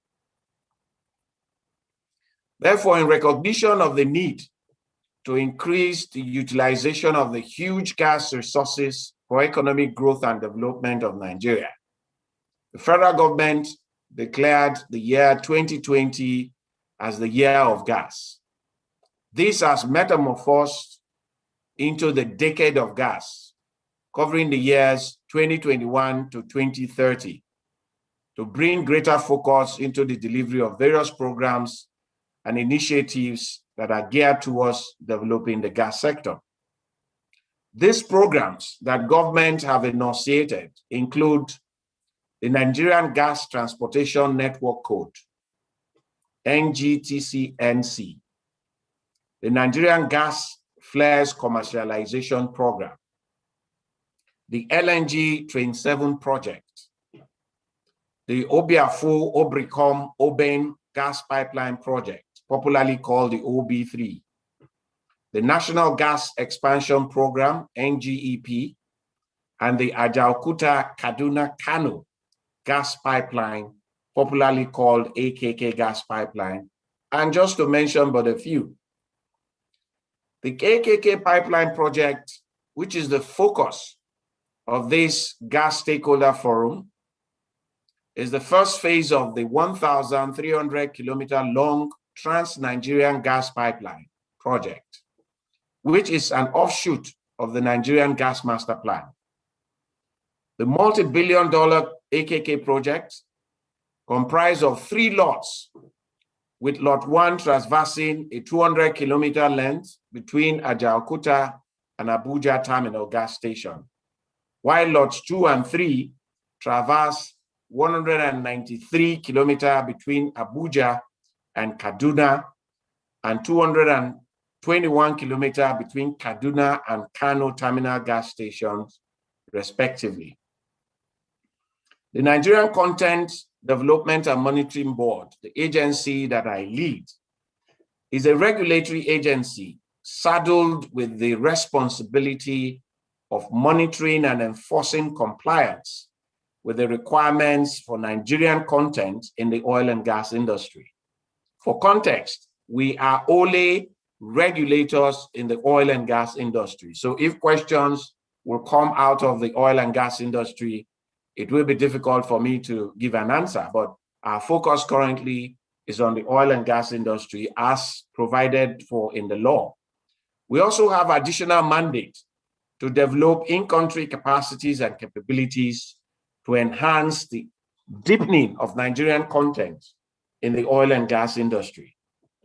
This dual role, therefore, means that we have to perform our regulatory functions as well as grow the in-country capacities by serving as the catalyst for the industrialization of the Nigerian oil and gas and its linkage sectors. Since inception in 2010, for those who are just hearing about NCDMB for the first time, it was actually established in the year 2010. The implementation of the Act has resulted in 35% of in-country value retention compared to the less than 5% value retention before the Act in 2010. One of the key tools used by NCDMB to ensure that Nigeria and its people derive benefit from the oil and gas project, such as the AKK pipeline project, is what we call the Nigerian Content Plan. Beyond the immediate focus on oil and gas development activities, such as drilling or construction or processing facility, a typical Nigerian Content Plan ensures that the various aspects of the projects are linked to the procurement of locally manufactured goods and services. The plan lists out the requirements in equipment, consumables, fabrication, personnel, vessels, research and development, banking, insurance, legal services, and many others too numerous to list as we continue this conversation. Ladies and gentlemen, the approved Nigerian content plan for the AKK pipeline project is meant to achieve the following aspects of the project locally. 1, sourcing for a minimum of 75% of labor and personnel in country. 90% of front-end and detailed engineering activities must happen in Nigeria. 100% fabrication, installation, and construction, covering spools, pressure vessels, structural elements, just to mention but a few of those activities that are contained in the Nigerian content plan. 80% of non-destructive testing of welded joints and interplant piping. 75 procurement of materials covering vessels, launchers, switch gears, cables, paints, valves, and procurement of line pipes through existing in-country manufacturers. 90% of pressure testing and hydro testing, and the dedication of 15% of project execution man-hours to training, translating to dedication of 12,000 man-hours for human capacity development. One of the key outcomes, if you like, of the application of the Nigerian content requirement is the award of the AKK contract to local companies.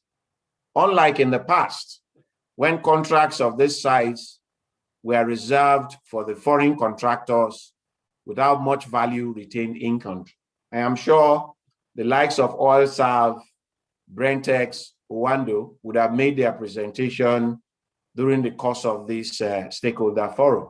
And I'm sure you would have gotten a lot of the gist from them, as it were.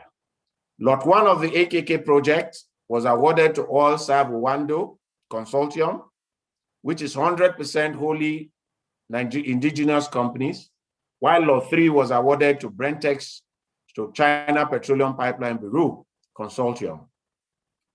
The tender process for Lot 1 and 3, which comprises of a combined length of 421 kilometers and 40-inch pipeline with 24-inch diameter steel line pipes for spur lines, are being concluded and awarded with a 24 months completion timeframe. I heard during the presentation where the contractors have told us, as well as NNPC, that this will be completed within schedule and within budget. In addition, there are other opportunities that can be realized from the implementation of the project, such as logistics, medical services, catering, insurance, fuel supply, hotel accommodation, equipment hire, security, telecoms, and many others. Within the period of execution of the AKK pipeline project, direct, indirect, and induced employment opportunities will be created by the project. Direct employment will be generated in the areas of threading and coating of line pipes, transportation and logistics of line pipes, land clearing and digging of trenches, installation and testing of line pipes, sand dredging, pipe coating, and other construction activities. On the other hand, indirect employment will be generated in the areas of subcontracting for catering and hotel services, security, fuel supplies, laborers, consumable supplies, and so on. Induced jobs, for the purpose of this presentation, just to define it, those are jobs created when direct and indirect employees go out and spend their incomes on consumer goods, and services in the locality. Induced jobs are generated by local spending on goods and services by employees. The economics of communities along the pipeline route will be positively impacted by the AKK project. Just to give you an example of an induced job, you are a staff within OilServe and you are paid salary because you work directly with OilServe. You will go into town, into the market to buy foodstuff with which you feed your family. That way you have created an induced job because that trader that has established himself to service you is a spin-off of the direct job and the indirect job that you are coming from. The biggest spin-off will be realized when the pipeline becomes fully operational with the expected throughput of 3.5 billion standard cubic feet of gas per day. Availability of gas feedstock is one of the key considerations for the establishment of the downstream plants in the gas value chain. And I am sure the likes of the MD of the gas marketing company, Ebere, he's talked about the spin-off and the opportunities. So I don't need to repeat those. But just for an example, for instance, about 350 million standard cubic feet of gas, or 10% of the AKK pipeline capacity, is required for 10,000 tons per day methanol plants. We are partnering currently with NNPC and the Brass Fertilizer to construct in Brass Island. AKK pipeline will open up such opportunity for investors within its corridor. As an example, about 100 million scoops per day of gas is supplied to the Dangote fertilizer plant in Lekki, Lagos, which is the largest granulated urea fertilizer complex in the world, with its 3 million tons per annum product capacity. AKK pipeline can also enable similar investment in fertilizer within the corridors of its construction. Several power plants will be enabled along the pipeline corridors, covering Kogi, Niger, Kaduna, Kano, and the FCT Abuja. NCDMB therefore looks forward eagerly to the realization of the various benefits during AKK project execution and during its operational phase. Some of the measures and initiatives put in place by the board include the following: monitoring of the implementation of the agreed Nigerian content plan to ensure that the various levels of Nigerian content levels for employment, engineering, fabrication, construction, and procurement and training are achieved. Enhancement of the security of gas supply into the pipeline with timely review and approval of projects meant to process and inject gas into the pipeline.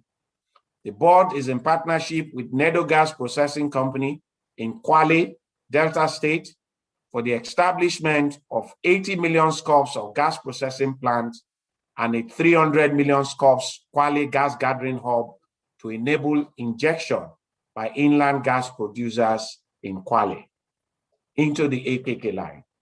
The board is also in partnership with Butane Energy to deepen LPG utilization in the north with the rollout of LPG bottling plants and depots in 10 northern states of Kano, Kaduna, Katsina, Bauchi, Nasarawa, Zamfara, Niger, Plateau, Gombe, Jigawa, and of course, the FCT Abuja. The LPG bottling plant in Katsina State is scheduled for commissioning before the end of this year, while others will be completed from next year.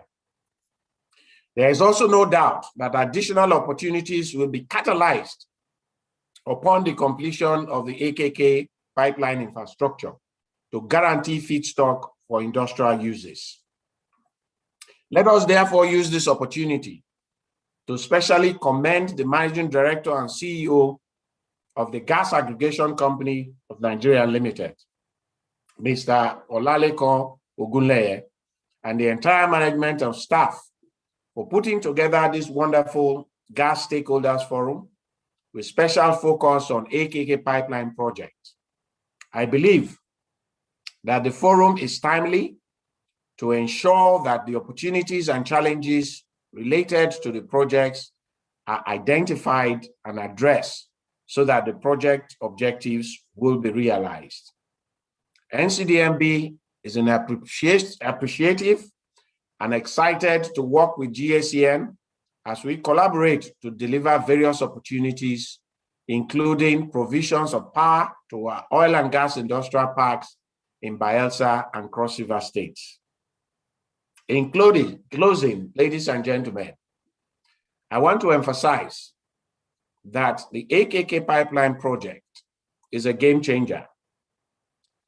Indeed, it is a game-changing infrastructure project that will open up a new frontiers of opportunities as we drive Mr. President's declaration of year 2021 to 2030 as the decade of gas.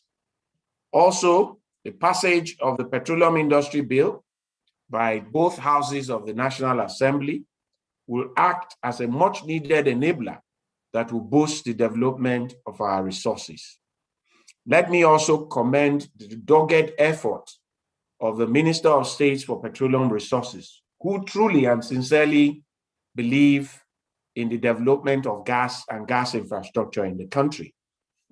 We're already seeing the benefits of the AKK pipeline project with implementation of the Nigerian Content Plan during the construction phase. Massive spin-offs are expected during the operational phase, with investment expected in power, agriculture, manufacturing, and other industrial sectors. NCDMB has commenced various initiatives within its mandate to ensure that the objectives of the AKK pipeline projects are met, including injection of gas to keep the line full and strategic partnerships to stimulate gas utilization and investment in the value chain. As always, our message in NCDMB remains very simple and succinct. We want partakers in the Nigerian oil and gas industry to produce here, process here, refine here, manufacture here, add value here, retain value here, pay taxes here, and of course, create jobs here. Ladies and gentlemen, I hope I've not taken too much of your time, but I sincerely thank you for giving me this audience. Thank you very much.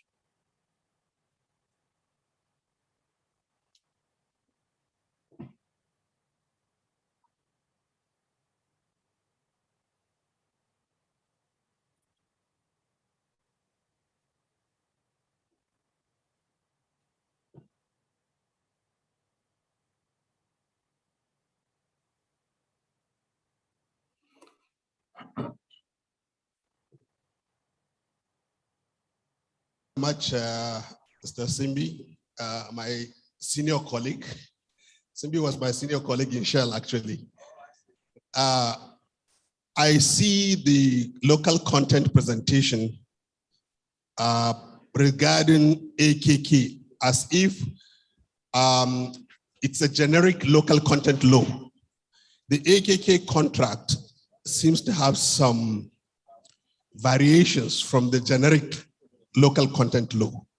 I don't know if what he has presented has been correlated with the AKK contract. That's the EPC plus nature of the AKK contract.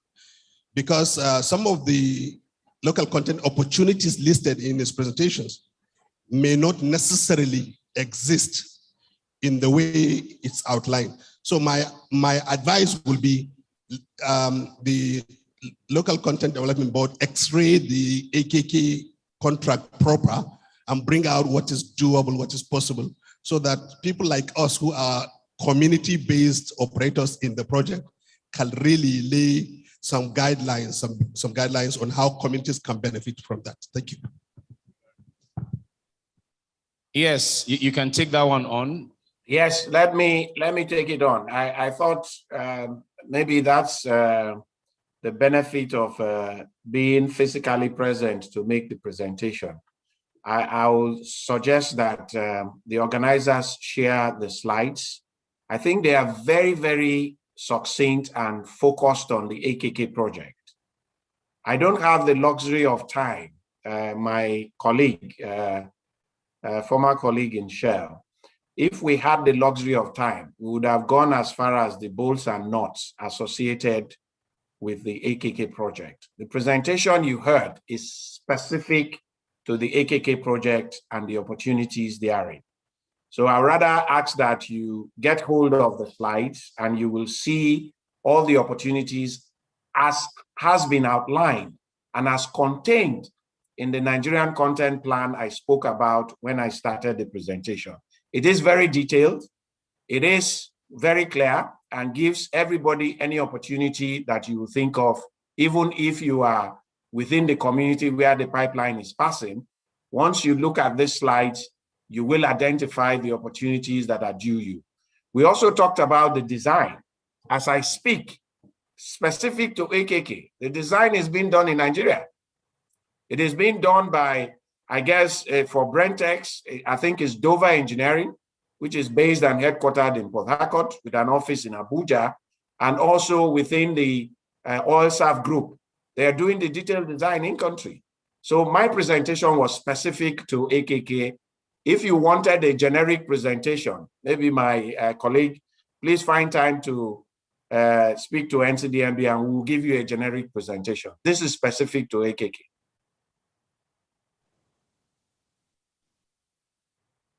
Okay, yes, I have another question for you. Yeah.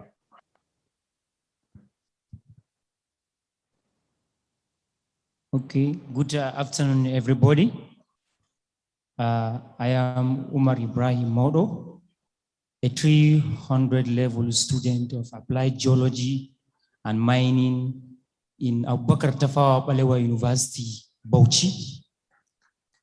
My question here for the MD is that as the team optimizing the economic development capacity of Ajaokuta, Kaduna, Kano, AKK gas pipeline project, as a student of a university studying the mining sector, the project managers of this project, I have questions. What are the measures this AKK project takes in bringing suitable courses to our Nigerian universities? As if they finish the project, the staffs and the big players in that project should be a product of Nigerian university students that, like us from a poor family background, we are not opportune to study some related courses in outside universities. Is there any suitable courses that these projects look into and bring it into the syllabus of Nigerian universities to take? When we graduated, we can get employment easily to reduce the insecurity and other talks or political talks in the country. Thank you. Yeah, I think that's a very good question by the gentleman from the 300 level students of the University of Bauchi.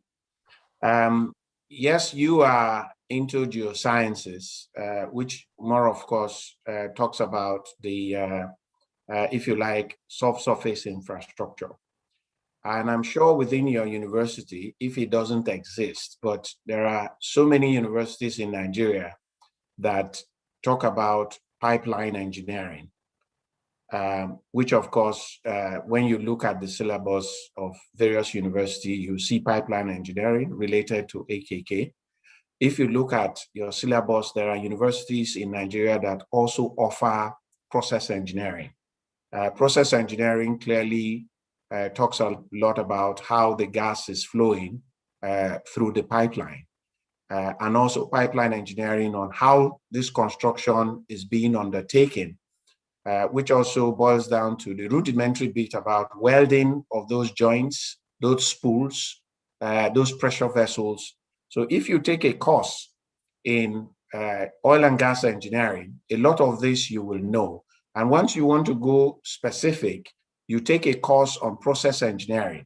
It talks a lot about what is happening within the AKK pipeline. You take a course on pipeline engineering, construction engineering, a lot of it will come out of it.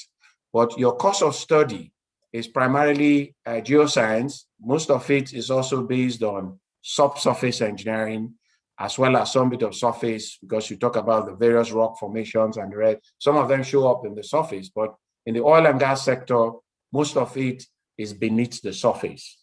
And I guess during my presentation, maybe just to add to the question asked by my former colleague, for the AKK project, I was able to outline that it is a construction project. You will lay pipes. You will provide logistics to carry pipe. You will provide excavators. There will be a lot of welding activities that will go on in the course of the pipeline. Don't forget, this is just a pipeline construction. The gas will come from somewhere else. And currently, people like ND Western, people like Shell, Chevron, everybody is doing the upstream bit in order to get the gas to fill the AKK pipeline. So it's clearly a construction job. And then if you break open a construction job, you will on your own even derive all the activities that goes on with construction job. When I talked here, I listed insurance activities because you have to insure. I talked about catering. I talked about transportation. I talked about security. I talked about telecommunication. These are not generic. These are specific to AKK. And if there is an opportunity for you to come to us, we'll share with you the Nigerian content plan and also share with you what are the opportunities that are reserved, not different from what I've said, for Nigerians. I hope, my young man, I was able to address your question. So all the courses are available in Nigerian universities. You don't need to go outside this country to learn what is happening within the AKK world and also what is happening within the oil and gas sector of the entire process. So it's all available in Nigeria, but you cannot, until you finish your geoscience and graduate, you will decide to want to take another course relating to gas or relating to pipeline construction, then you might choose a different university in Nigeria that offer the same course. Thank you.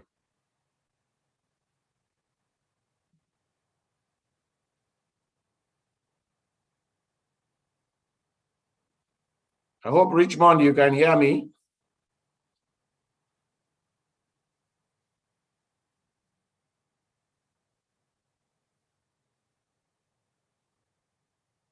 Bayero University, Kano.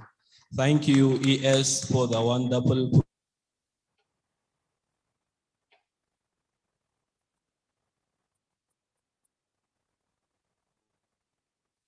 I lost you guys. I can't hear the speaker anymore. You have acknowledged that only 15% of the training is developed. Is done here in the country, meaning that there is a huge gap of training personnel to the level of delivering the project ongoing. What work NCDEMB is doing in bridging that huge gap to this AKK project? Because after the project is completed, all the personnel that are going to be hired to work need some level of training in which we need to be bridging that gap now. Thank you.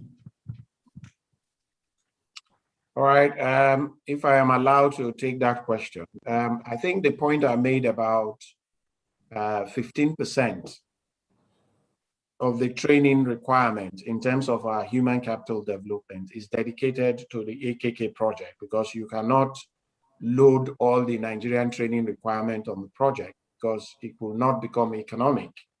But beyond that, NCDMB itself undertake a lot of trainings outside the AKK project, alongside PTDF and alongside other institutions that are set up to build capacity in the country. So, for instance, about 5 months ago, we trained about 250 Nigerian students with the ITF. Most of it comprised of welding, And I'm sure some of them will secure opportunities within the AKK pipeline itself. Catering, all manner of skills we are trained. And today we have recorded almost 10 million man-hours in terms of capacity building to train Nigerians to take advantage of it. I will employ you to visit the AKK pipeline construction site if you have the time. I can beat my chest to tell you that almost 90% of the staff working within that site, undertaking the welding and other activities, are Nigerians. These are people that have been trained in the past, and training is ongoing. The 15% we talked about is the 15% requirement that the AKK project has to train. Don't forget, it's a 28-month or 24-month project. So you cannot load the entire nation's training requirement on the project and you make it uneconomical. So there are other training programs that are currently ongoing in all spheres, be it geoscience, be it welding, be it underwater diving, be it instrumentation, just to mention but a few within the oil and gas sector that NCDMB does undertake. If you go to our website, I don't know how many of you know that we have a website. If you go to our website, www.ncdmb.gov.ng, you're going to have a lot of details, and you see the lots of Nigerian engineers, artisans that we have trained over time. And I implore you to please visit the website. It is one of the most active websites, as far as I know, within MDAs in the country. So visit it and you'll get a lot more information on what we do, how many people we've been able to train. You also see within that website a repertoire, or if you like, a deposit of a lot of Nigerians who have developed skills that are also looking for jobs that we keep within the NERGIC JQS to deploy on projects like this. Only recently, we got a request from Dangote asking us to send a lot of chemical engineers within our database for them to look at and interview for their fertilizer project. So you have that database. I implore you, if you are not already there, please put your name there. For those who also need jobs and those who need training, you need to register with the NJQS so that once opportunity comes, you don't need to know the executive secretary, which is myself or anybody on the board. You will be picked out of that database and sent to requisite training. I hope this clarifies. Thank you very much, Executive Secretary, sir. I'm sure the question has been properly and adequately answered. All you need is just Google their website. All other information you need, you will get it there. Thank you very much. This is one very exciting session. I think I enjoyed every bit of it. It shows us from end to end, local content all the way. AKK is here to stay, and indeed, we are here to benefit from it. Thank you very much. Well, we are about to round up. We are gradually winding down, and I have the privilege of inviting the next speaker who is going to talk to us about action plan for optimizing the economic development contributions of the AKK project in just 5 minutes. And he is no other person, and I'm sure he's going to be doing the vote of thanks put together. He is no other person than the person who gathered us all here together. I'm talking about the MD of the Gas Aggregation Company in the person of Mr. Olalekan Ogunle. Please, a round of applause for him as he comes up.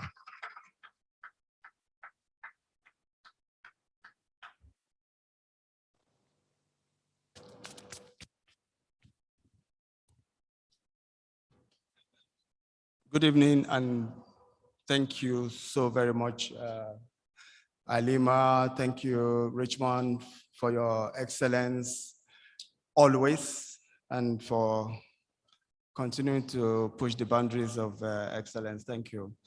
I know I'm supposed to talk about action plan and then vote of thanks, but I would like to start with appreciation. On behalf of the shareholders, the directors, the management, and my colleagues in GSCN, I want to very much thank all participants, both virtual and physical. I think the few gentlemen who spoke and asked questions from the university have actually made my day.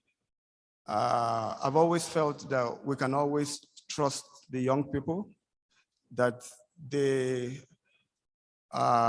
will stay engaged, they're thirsty for knowledge, for opportunities, and it's very, very, very heartwarming to see them participating actively.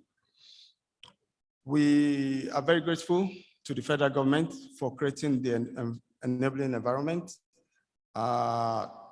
to the major enablers in the industry, the Ministry of Petroleum Resources, NMPC top management. It's past 5:30. The CEO of Gas and Power is here. Key NMPC top management people are here. Private sector people are here. The Kano State government at very, very senior level, they are here and they're engaged. The Kano State AKK committee are actively galvanizing the progression of the opportunities. The states, Kaduna, Nasarawa, Niger, etc., are also engaged. We're very, very, very grateful. Over 200 people online at 5:30. We're grateful, but it again reinforces the fact that this is an opportunities event, and it's not just a one-day event. Our hope and commitment is to continue to work with all stakeholders to make sure that it's just not talking, that we are making progress and that we are calibrating the progress that we are making, and that that progress is delivering real value to the populace of our country. In terms of the action plan, it's on a number of plans. I've talked a bit about the state government, so I don't want to talk about that again. There's a concrete step with the respective states to identify the economic development priorities of the states based on the guidance and preference and priorities of the states, and then work with them. NMPC is a major enabler in that. So that's something that is going forward. The MOU with Kano State has been signed. Kaduna is next, Nasarawa is next, and so on and so forth. So that's going on. A major area of focus, again, is working with the virtual pipeline companies, the CNG companies, the LNG companies, the companies that can provide immediate gas supply solution. So the reality today is whether you are in Kano, you are in Niger, you are in Jigawa, it doesn't matter. Gas can be supplied today. And so we're working with the virtual pipeline companies. We're also working with private sector participants to ensure that we have a fast track process and that can get them connected to gas. The MD of ND Western has talked about it. MPDC is 100% on board and they are making new investments and opportunities are growing in terms of gas supply. NGPIC, NMPC has a subsidiary for gas and power investment, and they are actively promoting a number of power projects, but more importantly is the Abuja IPP, the Kaduna IPP, the Kano IPP, and we are working with them, with other stakeholders to make sure that the gas flows. With NGC, the cooperation is at every level. And so we are focusing on leveraging on partnerships to deepen opportunities. So from time to time, we will have milestones where we look at the progress. And so in the MOUs that are being signed, there are clear deliverables and they are time bound. And then there will be next steps based on on those deliverables. So the assurance we want to give to the industry and to the business community is that this is not just a talk shop and it's not just a one-day positive event. That all the stakeholders, the fact that the CEO Gas and Power is still here, the fact that the MDs of the respective gas companies are still here, the owner of the pipeline, the ED pipeline, NGC is still here, is an indication that there is a long-term commitment. And so whether it's the short-term solution or the long-term solution, there is synergy in working together to create opportunities. So my charge, therefore, to the business community and to the larger public is to please engage. And we're happy that even students are engaged and they are asking questions. And so please to stay engaged. And the commitment we make again is that as long as you are a serious project and as long as you're ready to work with us and address issues like payment performance, you will get the gas that you require. So I want to conclude by thanking everyone, the press, our sponsors, they're too numerous to mention, Dangote Industry, NMPC, major enablers like DPR, the manufacturer associations, major influencers in the society, NCDMB, NEPSA, everybody, the state government, and most importantly, you, ladies and gentlemen, for your time and your commitment. And we wish everybody Johnny Mercies, and we urge you again to continue to stay focused and stay engaged, and whether it's GSCN, whether it's NMPC, whether it's Kano State government, whichever door you choose to knock, it will be opened. And the message is, in this decade of gas, opportunities abound, and everybody needs to key into this opportunity to change the economic narrative. Thank you so very much. Lastly, I would like to end by thanking my own colleagues in GSCN and in NMPC for the good work they've put in. Gas and Power, NGMC, NGC, especially my colleagues in GSCN. This past several weeks, there's been a lot of work, a lot of pressure. Thank God we all came through. Thank you. I wish everybody a safe journey and all the best in all our endeavors. Thank you so very much. Appreciate it. Thank you very much, the MD. Yes, can we have sound back here? Thank you very, very much. And indeed, with that, we've come to the end.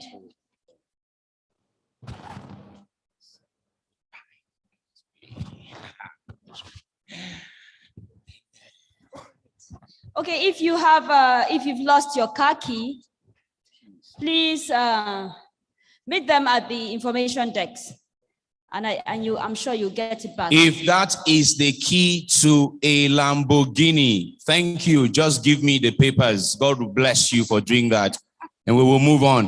How about Okay. Dangote? No, calm down now. You see that even Dangote needs a toy. Even Dangote is a toy. Your Excellencies, very distinguished ladies and gentlemen, when you photographers do your work, I don't need to disturb you. Don't disturb me when I do my work. God bless you. Thank you very much.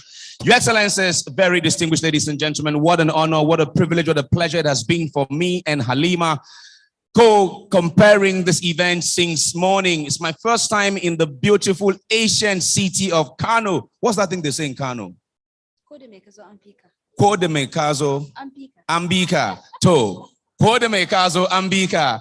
All right. So Kano, is up to you right now to do more, than what has been happening with gas in every other part of the country. It's up to you to take gas one notch higher. It's up to you to do all you can to maximize what AKK is bringing to you, to give life to moribund industries, to bring back the businesses on the streets of the communities that these pipelines are going to go through, and ultimately to do that so that the government of Kano State and indeed the other 4 host states will have something to be happy about because their people have been empowered.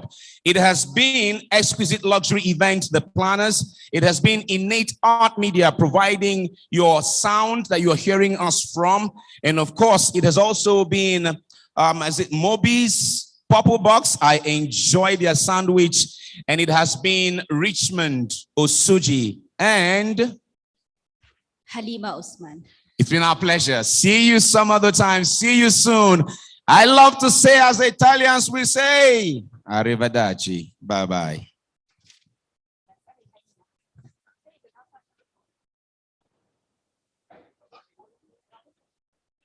The Ajakuta Kaduna Kano AKK gas pipeline project in a bid to create mass awareness on the ongoing effort to give coverage and expand the effective use of gas across the northern part of Nigeria in order to ensure adequate supply of gas to the strategic sectors of the domestic market, with the sole aim of enhancing natural gas usage by citizens and other residents in Nigeria. This program is designed as follows. On the 28th of July, pre-AKK forum registrations, time 3 p.m. Cultural night and barbecue any other manager I have not called with GSN.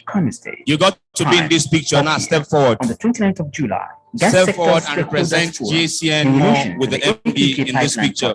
At the Paparazzi, hold on. I am calling some people to join this picture. You are not snapping till they come. To be part of this event, Chijioke, Tayo, Yetunde, who am I forgetting? The managers. GSN, where are you? If you are not close by, then we go. If you're close by, come forward. If you're close by, come forward. If you're not close by, okay, Chijioke, I've seen you. Where's Tayo? Where's Yetunde? Are they close by? You guys have done a fantastic job. Represent all the others, sir. Or more, Tayo. Who else? I've got Tayo before. I just want the managers. Just want the managers. Okay. If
Standards Organization of Nigeria as the first Nigerian oil and gas company to achieve a trifecta implementation, evaluation, and certification of integrated management systems, ISO 9001, 2000.